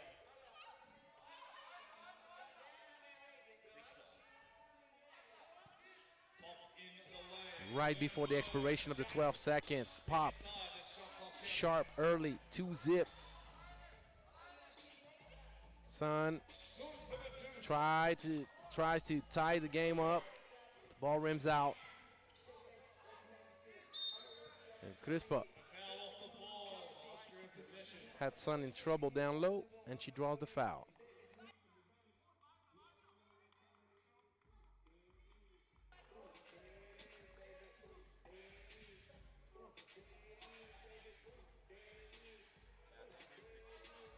An almost turnover. Crisper gets the ball back, and this time it's a full turnover. Ball pressure comes down. Not crisp enough with the bounce pass. So China at the top. Check ball. Mismatch action. Wong draws the foul. On the way up to the line. Flush under. 4-1. Drop the arms. Unquestionable call.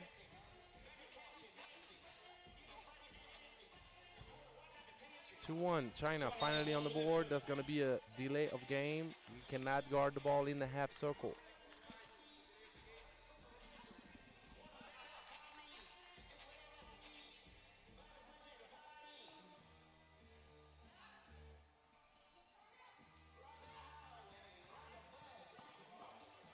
Defense by Zhang. Controlled up out of desperation.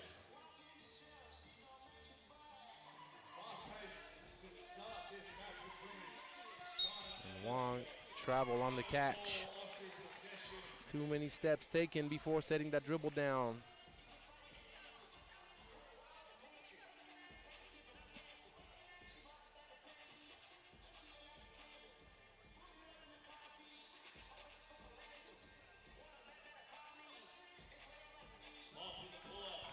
Pop a bit short. She's clearly the main offensive weapon for Team Austria.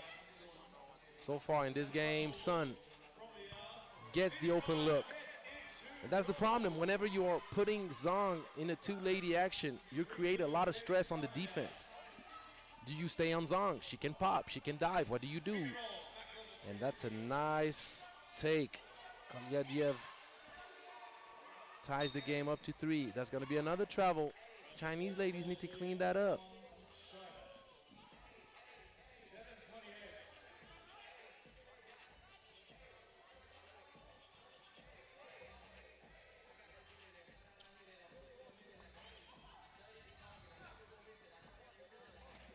Crispa throws a brick up, and her teammate could not recover control. Natalie Kolyadiev.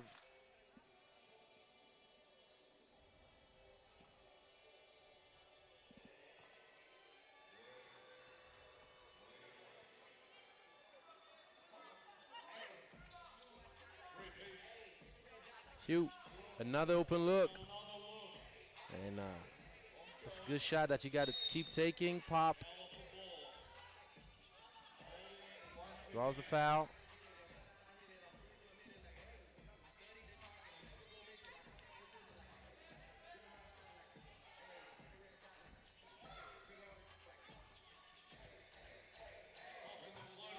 Nice pace from Pop.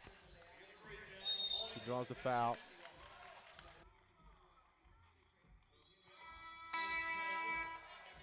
First TV timeout. So we're not going to finish in 21 this game from the look of things.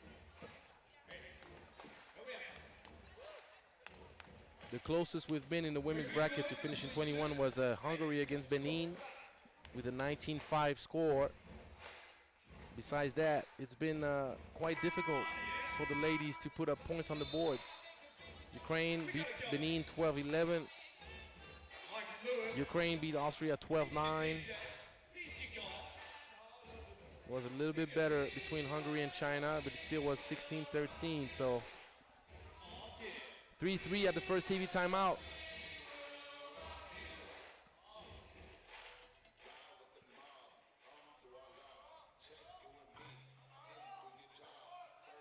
Pop fades a little bit, just enough to get enough space. 4-3.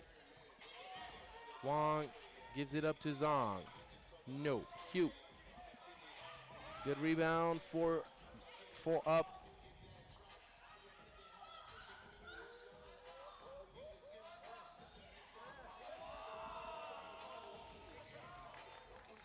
And Pop taking all the shots right now. Nice. Great execution of the two-lady action. Wang with the dive. Hugh with the great pass. Crispa, no love off the glass.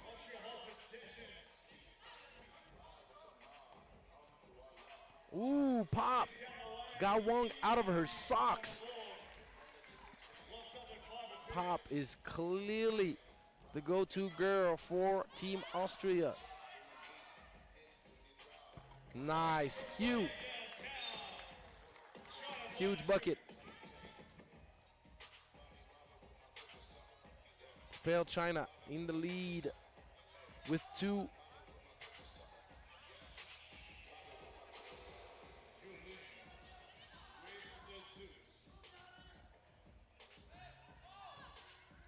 Zhang with a good contest.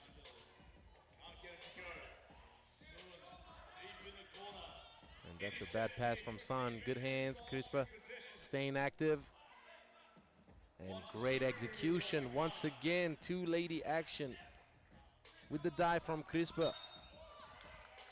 Austria is in the game. Neither team can afford to lose right now. Neither team can afford an 0-2 record and have hopes of qualifying into the quarterfinals. Not in this group. I almost want to say not in any group.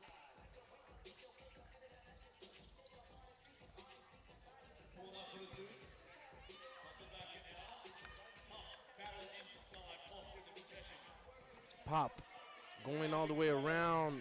Great relocation. And back to the right, that's a travel. You can't be bunny hopping.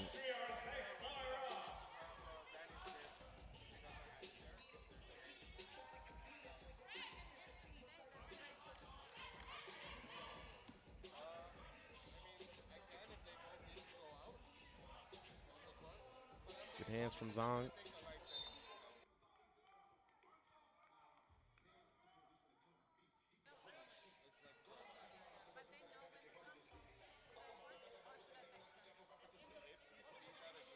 Pop. Oh, yes. Oh, yes. Pop one right in your face. 9-7. And Pop relentless with it. Did not draw the foul. She was close to it. And you can tell Pop is gassed. And Sun. High trajectory.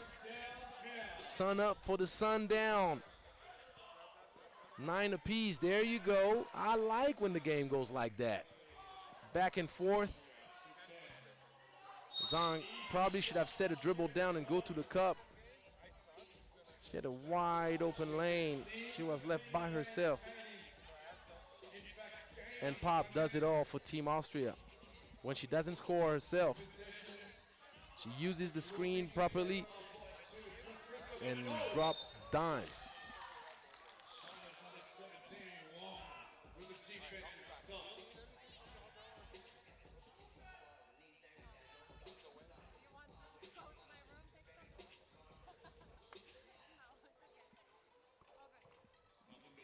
Good box out.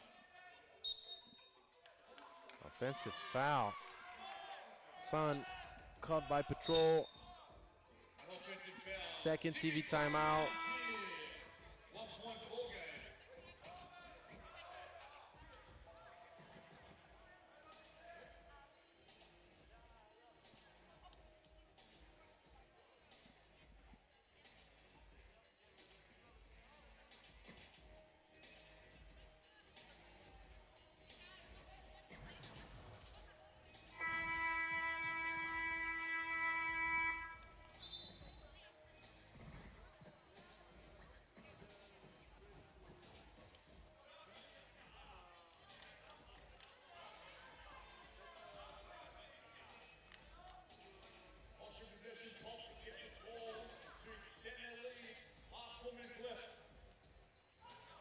Good hands.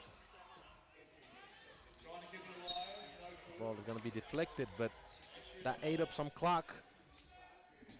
So China will only have to guard the ball for an extra 6 seconds. Pop, that would be a huge bucket. She was on target, just a bit short. And Sun completely misses that. Sitting behind. The moment the ball left her hand, you knew it was a bad miss. Skewing all the way left, not enough lift even.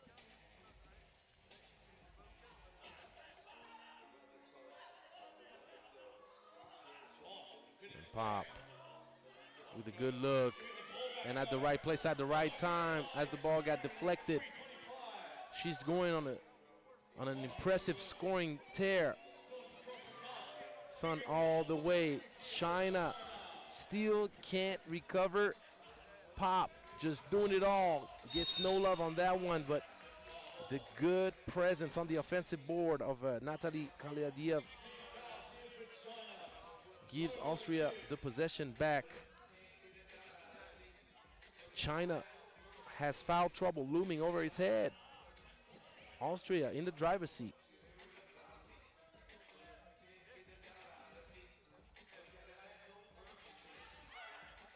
Pop. No legs.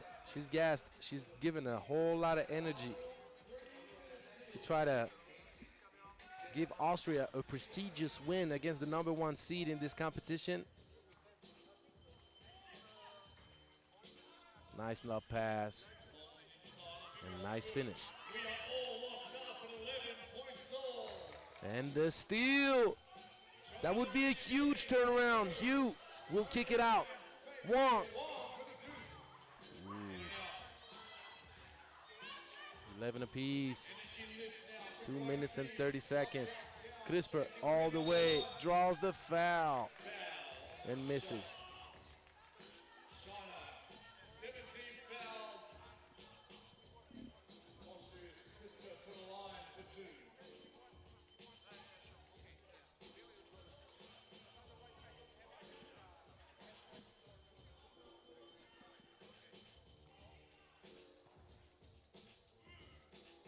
Crisper knocks down the first.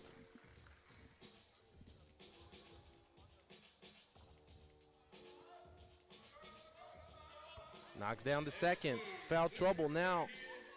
Giving an opportunity to Austria to pull away, and that's an L1. Great take right off the catch. Attack that gap. Attack the weak foot. Right there. Whoop. There you go. And she draws the foul. Not a smart play from Pop. She probably thought about making that foul before there was an opportunity to shoot, but she was just too late. And just like that, China right back in it. All the way down to the final play. Mid-range special. Pop. Such a great game. And that's going to be a foul. Off the ball foul. China possession. 5 team fouls here for Austria. 1-2 for who? Sun Pull up. sees daylight. Too strong. Great hands. Crisper with the key defensive board. And Crisper draws another foul. And that's not a smart foul.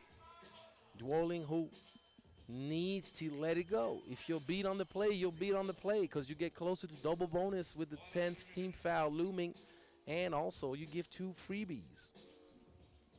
If Crisper knocks down both, it's costly. And the free throw is looking good.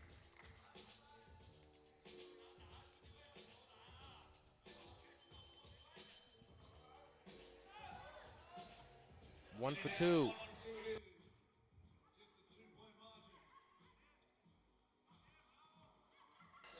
margin. Long range from the logo. Sun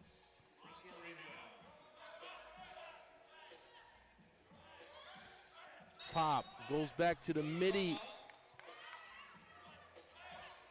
So that's the basket count.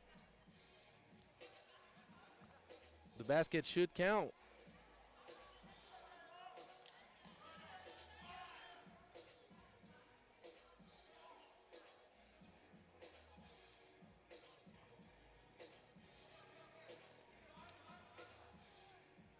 Samir Soliman a little bit too quick with that whistle. The play is unfolding. There was a shot, and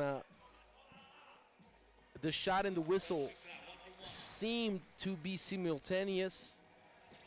China gets a lucky break. Austria knocks down the free throw. Could have been a 4-point lead right now. So it stays at 3. It's going to be a travel. Can't be shuffling your feet as you're waiting for your teammates to collaborate and give you options on the move. Sun with another look. Hugh, great hustle.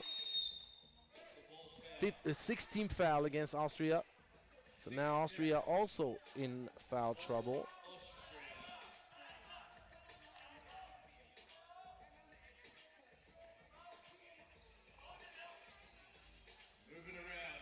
Nice attack off the closeout, and Pop this time around is not going to commit a foul. Second delay of game, second time China is caught guarding the ball in the half circle. So a lot of mental mistakes from Team China that could potentially cost them the game. Pop adds to her spectacular performance. She's pretty much responsible for I don't want to say the full 17 points, but she's assisted or scored probably 95% of it. And that's not being crazy. I'm pretty serious about that stat. Oh, Wang. Cold-blooded. Keeps the game quite interesting, doesn't she? Pop, mid-range. This time around, it's off the mark. Zhang with the rebound.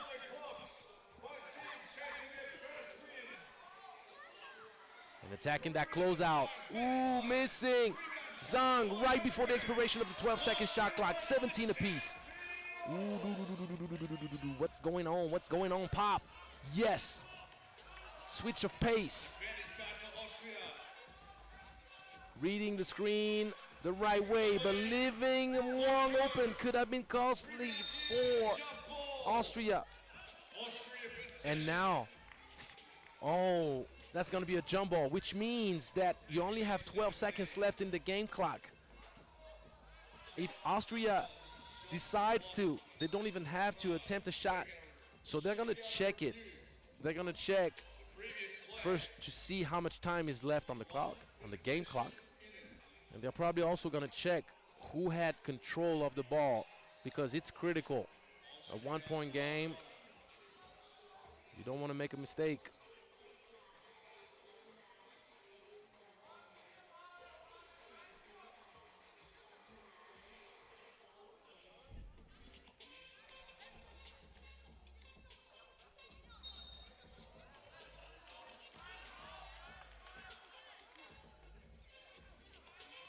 And they checked it.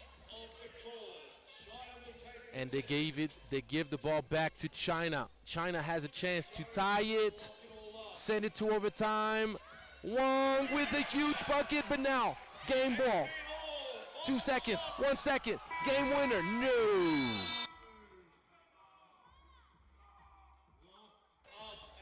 We're gonna have the first overtime game of the day. All right now, China still alive in this tournament. China was in trouble, but they're still alive. Had they lost against Austria, would have been a bad look. And the first team to score 2 points will take the win.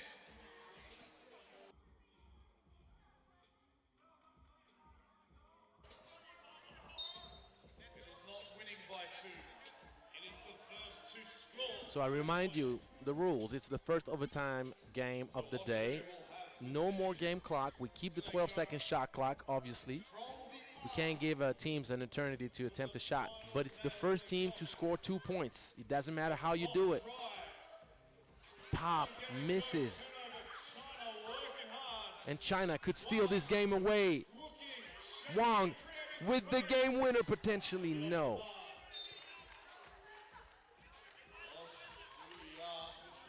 So you can score 2 layups, 2 mid-range shots. You can score 1 long-range dagger from outside 2-point land. That's a travel, Pop. That's a travel.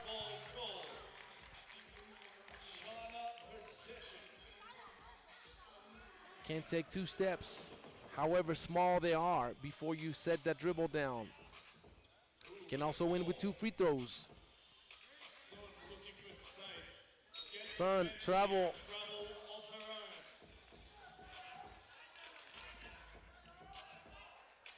So China and Austria both covering the 2-point lane pretty well.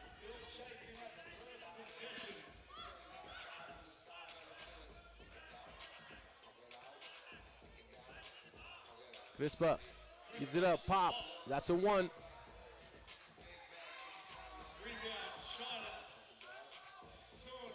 Son, the pop action for Zhang. No. Both teams now are rushing to shoot the two. I mean, if they guard you so high up. Cookies. And that's an open look for the game. No. Son. Could have said night-night. She does not. Pop throws up a prayer. And both teams right now acting like they have no right to get in the paint. You can drive. Son, another look. Yes. China wins. China escapes. Austria. So close, but no cigar. They claim their first win of the FIBA 3x3 U23. Congratulations to Team China. Great job, Team Austria. Pop was spectacular. We're going to watch some highlights, obviously. And you're going to see a lot of pop in there. But that was not enough for Austria to pull off the win against number 1 seed China.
All right, last game of the first session of the day. It's going to be in the men's bracket, and we're going to switch pool now. It's going to be Pool C.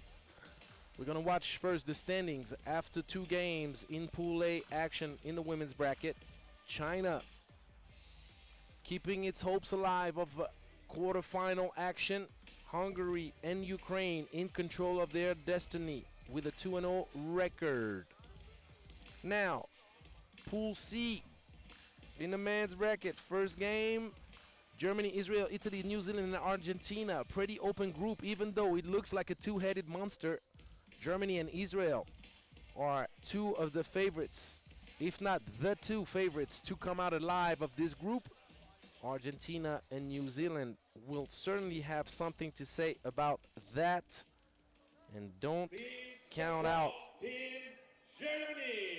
anybody, anytime, anywhere when you think of 3x3. You saw what happened with Benin and the ladies earlier. They got beat 19-5, and then they probably could and should have beat Ukraine.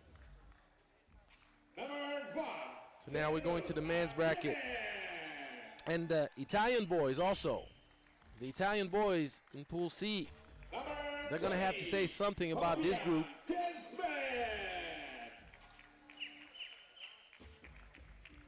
Germany looking like one of the heavy favorites to walk away with a medal. They almost qualified in the Olympics. Group of young bloods.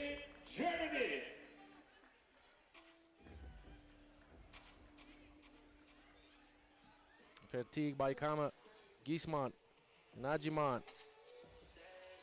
Dangerous.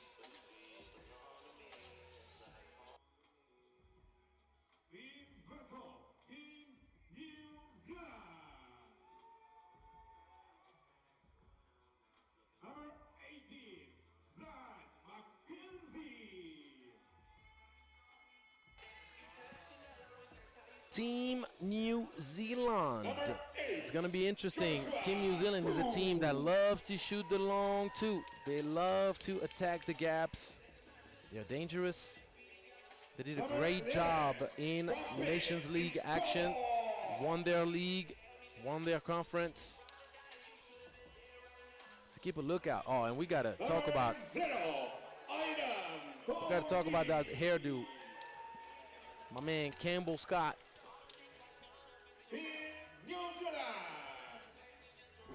Not everybody can pull that off, and I love the stash from Aida and Tanji. I love the stash. Team New Zealand with the flow.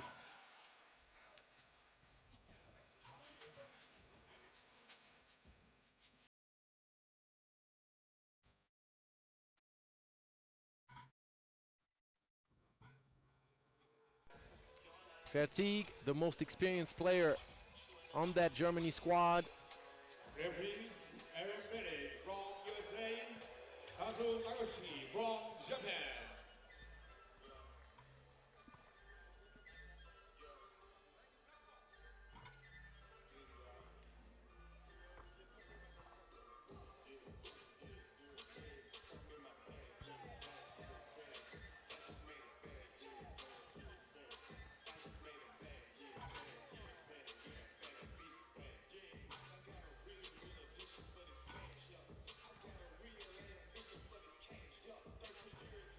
Podostał w międzyczasie Krakownik.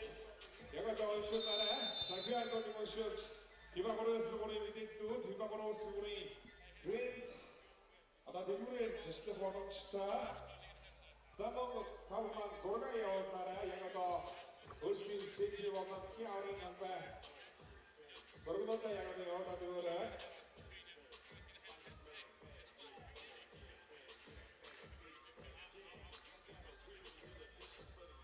I like what I heard from Aida and Tanji. He's like, guys, it's fun. Appreciate it.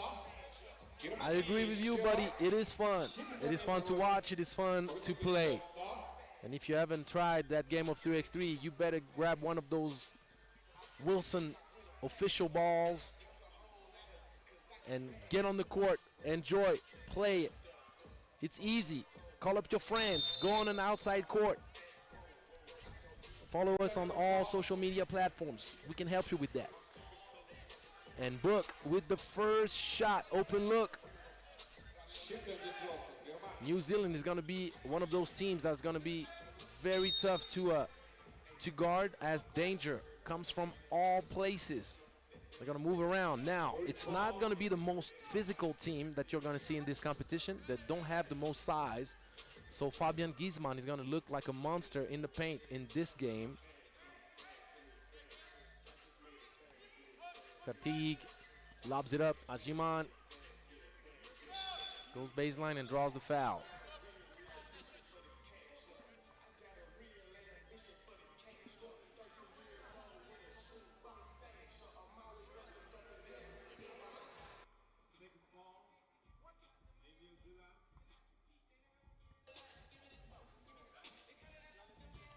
Ajiman misses, and Fabian Giesmann, a man amongst boys. Look at the ball pressure from Giesmann. Book trying to find Tanji on the dive. Not happening. Book, tough shot. Once again, rims out.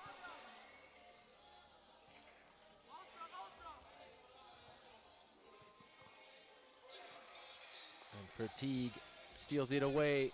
Mismatch City down low.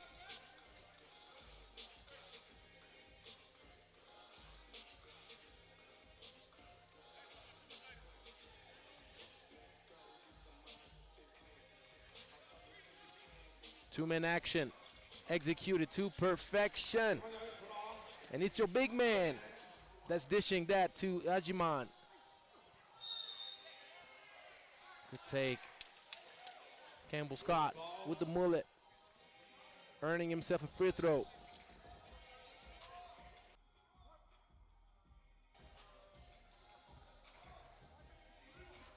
The weather is a little bit nicer now. The sun is out. It's a little bit windy, so it's still chilly, but Got night lights. Giesman. ISO mode. Calling up Mr. Backboard for a little bit of help.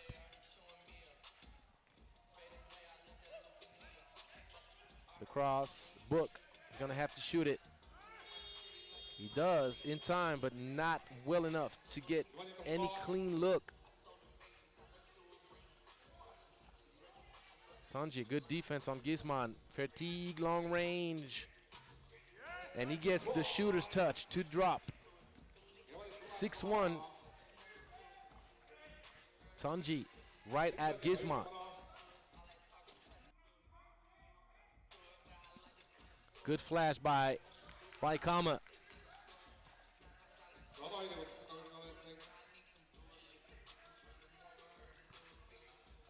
And one thing for sure, Germany came to this U23 World Cup with the ambition of earning gold. It's a team that has a few weaknesses. Outside shooting would be one. Ajiman and Baikame are not the most dangerous from two-point land. And Ajiman said, look, man, if you're going to say my name and mention my shooting, well, let me tell you something. I've improved on that. Well, I know, buddy. I know, Book, great take. I know you've improved. It's just not consistent enough yet to get my approval. So when you watch the broadcast, baby, you know I'm challenging you. Get that consistency up. The future is so bright for that squad. I mean, come on now.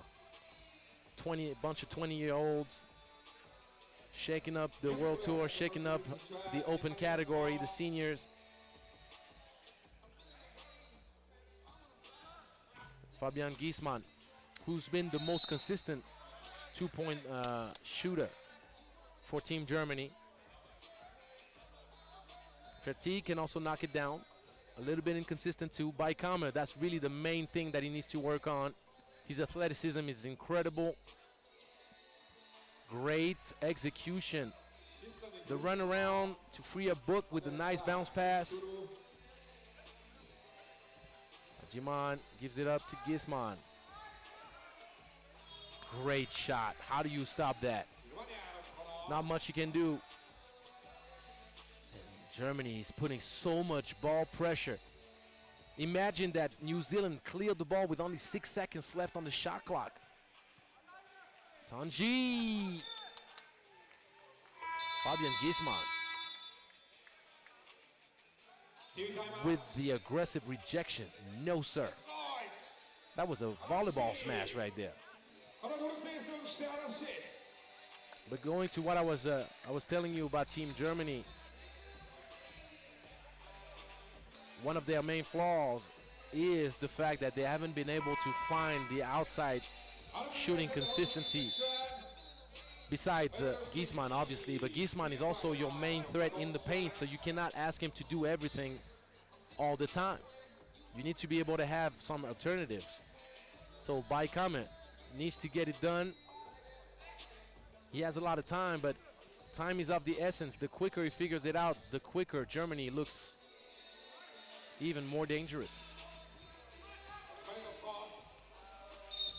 It's going to be an offensive foul on Baikame.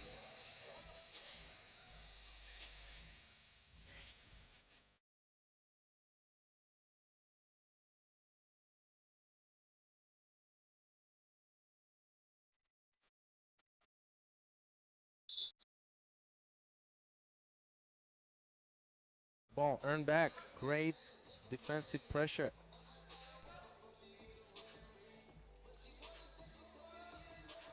That's one of the keys to success for Germany. Aggressive defense. Fatigue sees daylight. Yes. 12-4. Book having to work so hard to get away from Baikama. Wow. Impressive finish. Great defense though. Ajiman gives it up. Fatigue with the behind the back. Ajiman draws the foul.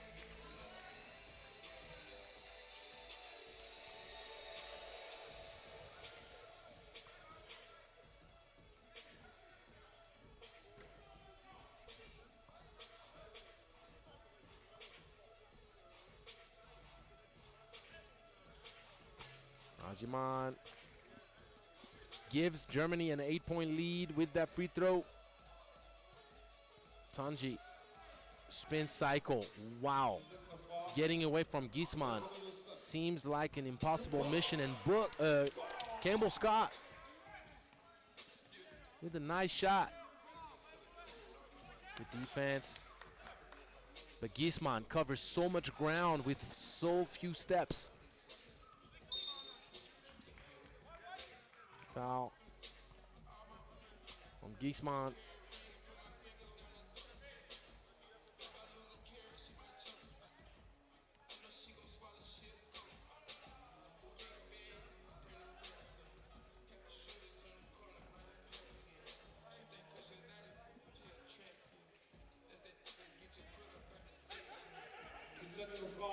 Look at the ball pressure.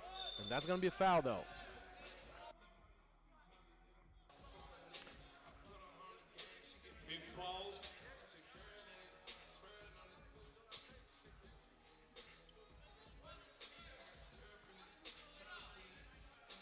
Both teams with 5 team fouls. Tanji misses. Nice rebound in the pass. Mackenzie spoon-feeding Tanji for the lay. Baikama. Nice, but that's going to be 3 seconds in the paint, though. I like the unselfishness, but being too unselfish sometimes is a flaw. If you give it up, you got to elevate right after that. Book takes it right at Fatigue for the nice little fadeaway touch through the middle. Ajiman.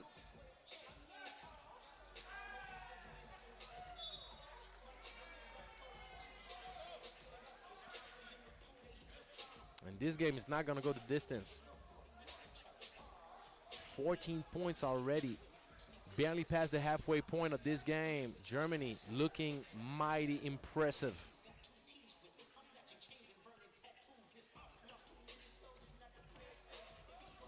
Book got Fatigue off his feet. This man is dangerous. Dangerous. That's my best Michael Jackson impression. I'm not gonna do anything else, I promise you. I'm not capable of anything else anyway. 14-11.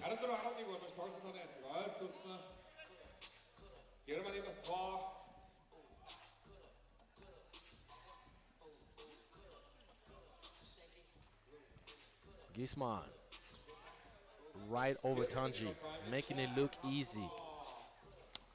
Look at the ball pressure from Ajiman. Look at this, he's the cookie monster. Giesman. Big boy move, but little boy finish right there. Uh-oh, daylight. Campbell Scott managed to create separation. Fatigue was on the ground.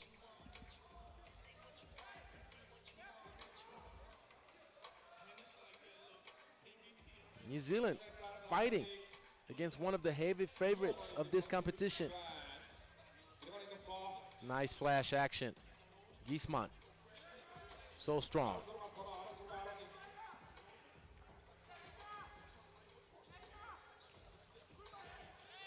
Tanji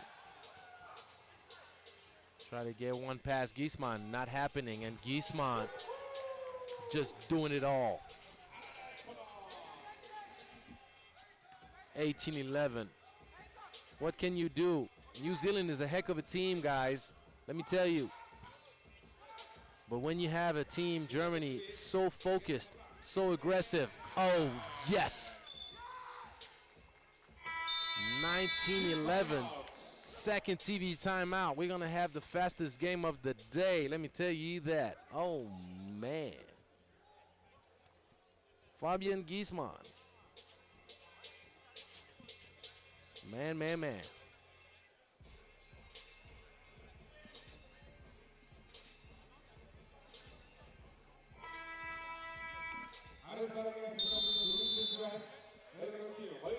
Timeout yang terus. Saya tahu kita So, 3 minutes and 23 seconds left. New Zealand will have possession of the ball. They're going to keep fighting until the very end, but at the end of the day, it's going to be too little too late. 8-point lead, and Germany just does not drop the intensity defensively. Look at the hands, look at the activity. And another another turnover created by that intensity.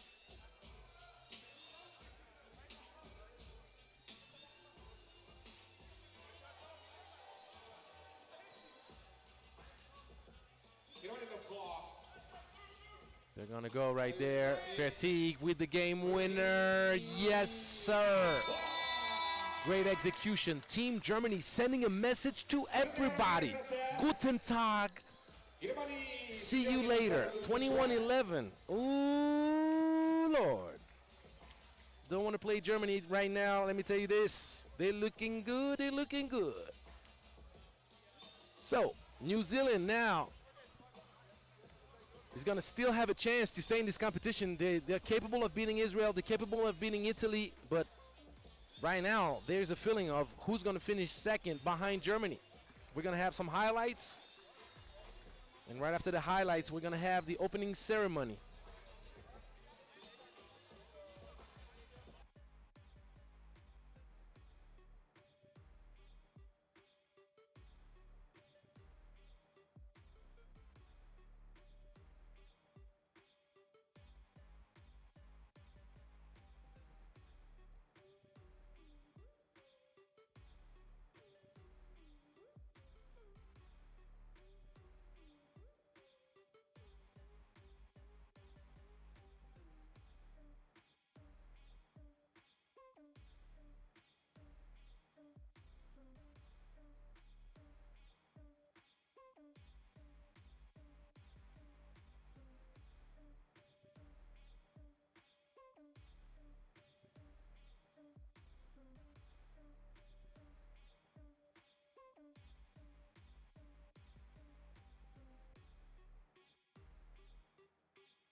All right, guys, so we're going to have the opening ceremony. The next game on our schedule is going to be at 3:40 local time. So it's going to be a short hour and some break.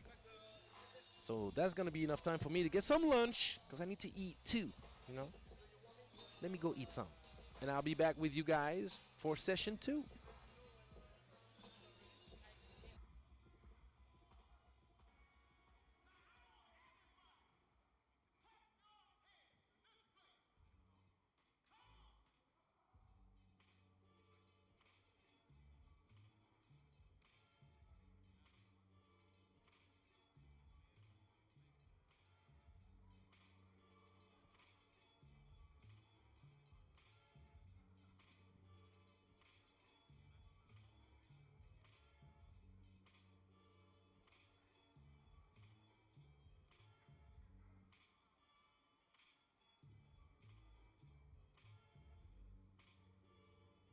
Ladies and gentlemen, thank you for joining us here. In a couple of minutes' time, we'll get the opening ceremony underway here for the FIBA 3x3 U23 World Cup for 2024.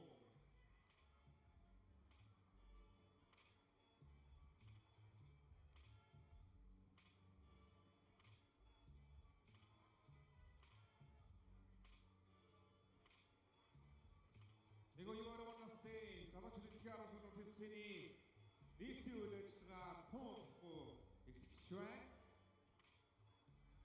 Ego, Bursi, Smagan of the show to stop a command. I got away out to start. I'm just to sit there.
Nick Coyle.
Ankarara, Irkim, Hatkanayta. Ingo Mongolia Sinis, Ulaanbaatar, U23 FIBA 3x3 Zadocjutin dit jaar op Shuttle Team Seni. Niet Tingo de Strijker in de bal staat op de 6 Ladies and gentlemen, welcome to the FIBA 3x3 U23 World Cup ceremony. Ingo dan met FIBA 3x3 Zadocjutin dit jaar op Shuttle Team Seni. U23 Pak de Stouwswan. It is now time to welcome the teams competing here at the FIBA 3x3 U23 World Cup.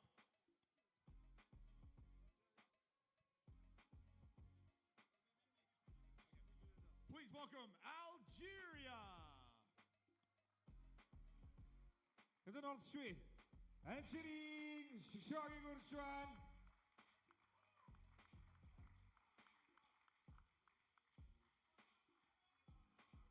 Argentina. Is it all sweet? Argentina Shishag. Austria.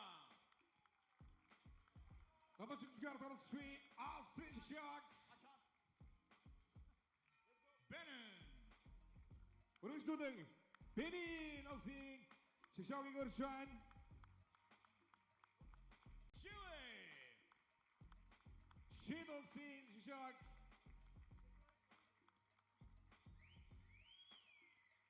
China. Uiteindelijk, je doet daar dan zien. Shishagi dan met de Juan. Egypt. Zadocjutin on the street, you have to sing. Back them shit. France. France, Aussie Shishag. Germany. Helemaal zien. Back them sting on Juan. Hungary.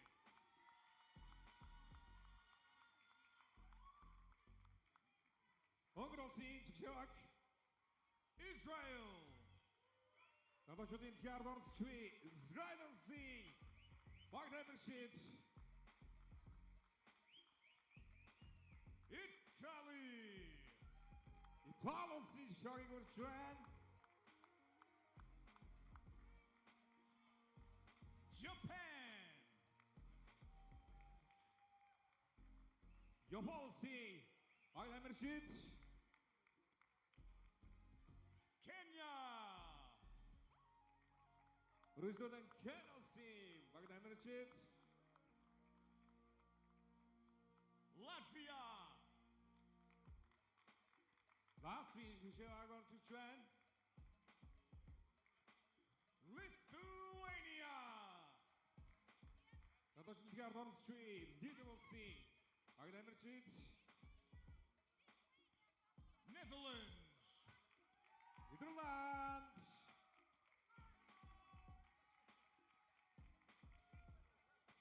New Zealand. Шинэ улсын багийн амирчид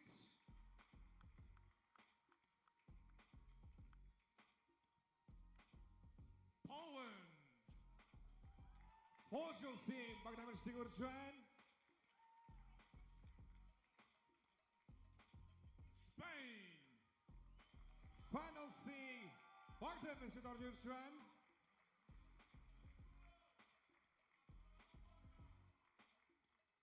Uganda. Задочид дэлхийн оролцогчийн Уганда улсын багийн амирчид Ukraine. Украин улсын багийн амирчдыг өрж байна. United States of America. Задочид дэлхийн оролцогчийн Америкийн нэгдсэн улсын багийн амирчдыг өрж байна.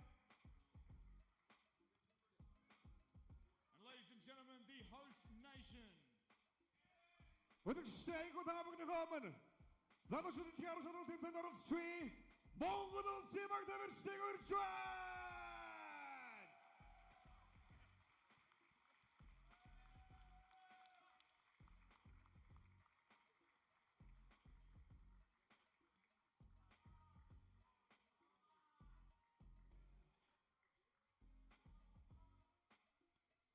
Эго Монгол улсын нийслэл Улаанбаатар төсгөө байгуулагчийн FIBA 3x3 залуучуудын дэлхийн аварга шалралт тэмцээнд оролцогчийн 20 эмэгтэй баг танилцсан маань улсуудын далбаяаг нь огдоо энэхүү талбайд гарч ирээд байна.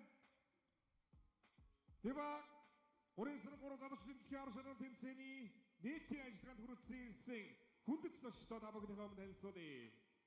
Ladies and gentlemen, now please welcome our honored guests here with us today.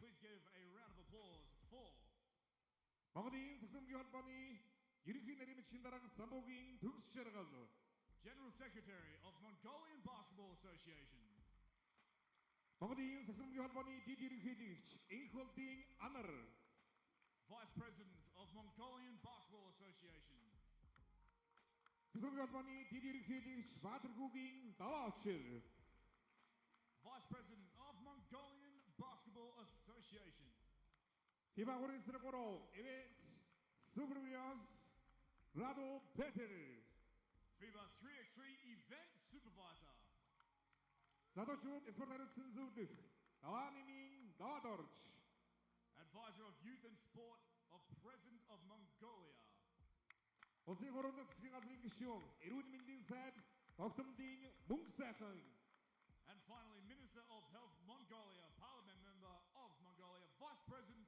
of Mongolian Basketball Association.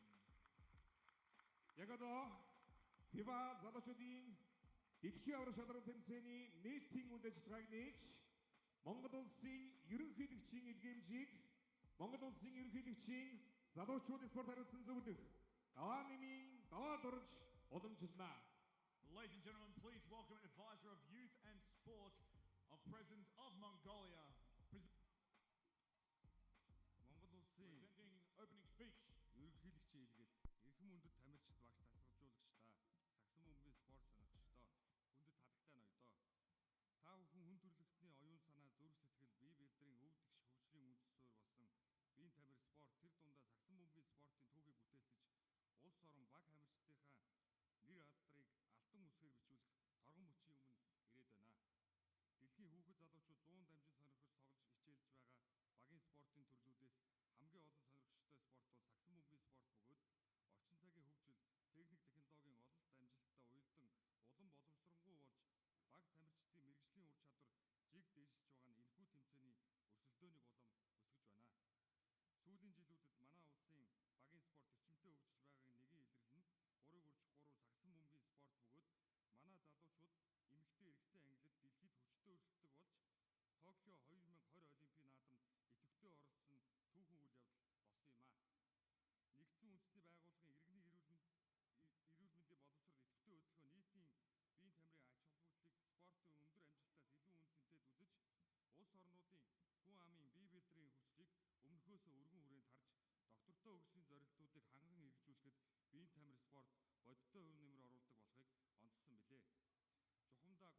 U23 сагсан бөмбөгийн дэлхийн хамгийн шилдэг, хамгийн залуу тамирчид хуран цуглаж, хурд тулч Афган самбаага сорин өрсөлдөж байгаа энэ тэмцээн манай улсын төдийгүй дэлхийн дахны хүүхэд залуучуудын сагсан бөмбөгийн спортыг сонирхох, хичээллэх, эрүүл зүй амьдралын дадалд суралцах, улмаар төв дэлхийд нэр алдраа цууратуулан шилдэг тамирчдыг төрүүлэх итгэлийн галрыг бадраах учиртаймаа.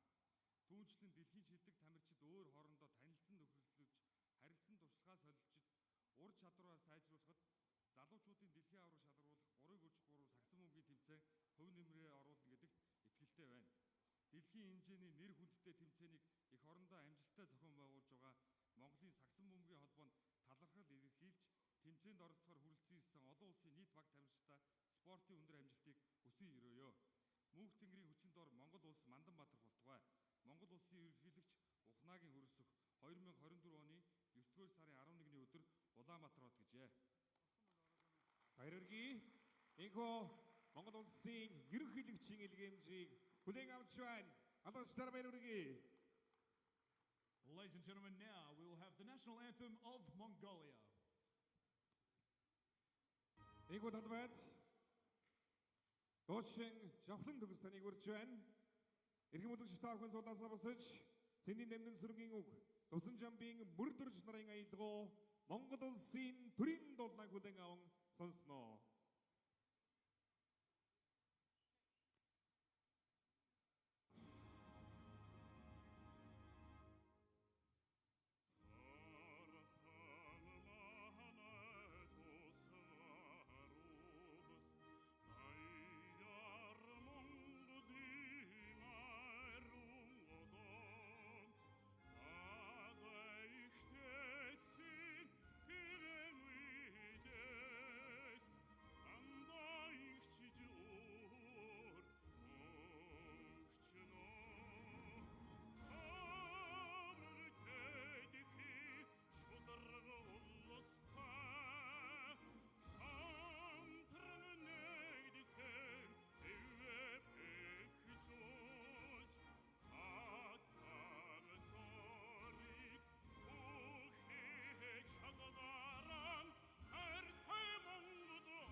Баяргий авчдагсий.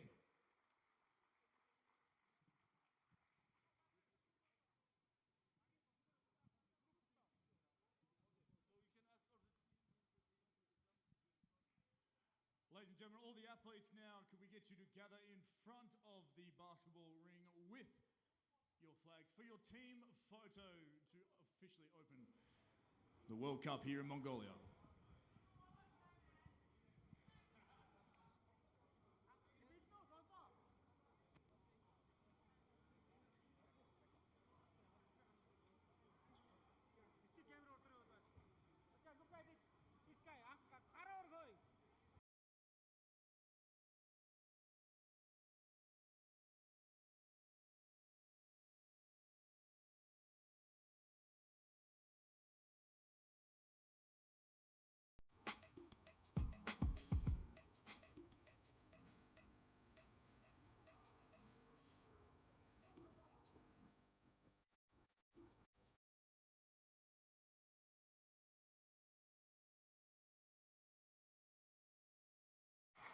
Thank you, ladies and gentlemen. The players, you can go through to the tournament tunnel. We have one final performance to round our proceedings here this afternoon.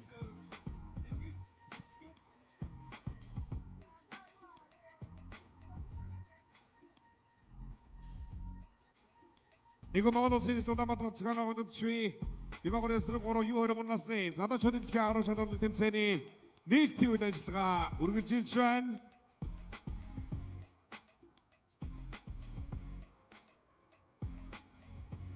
Don't go anywhere yet, just ladies and gentlemen, special performance coming your way in just under a minute's time.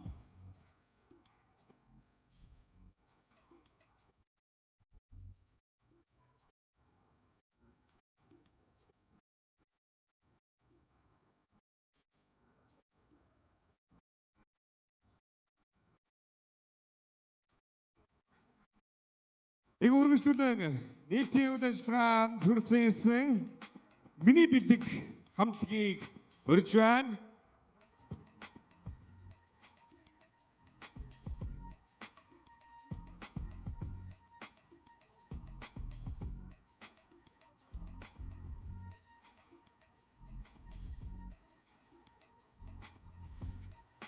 Special performance here. Please welcome opening ceremony performance dance crew, Mini Bag.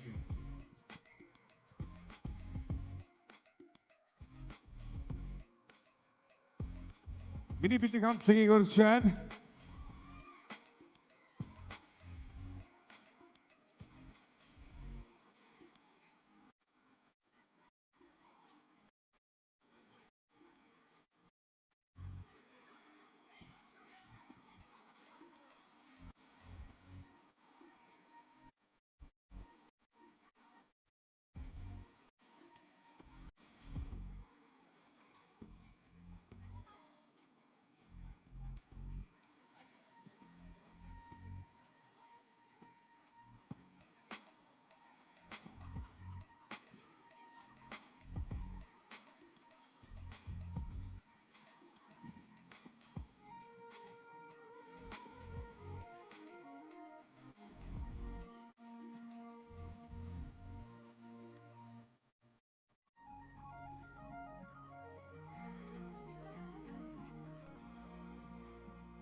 баярлалаа.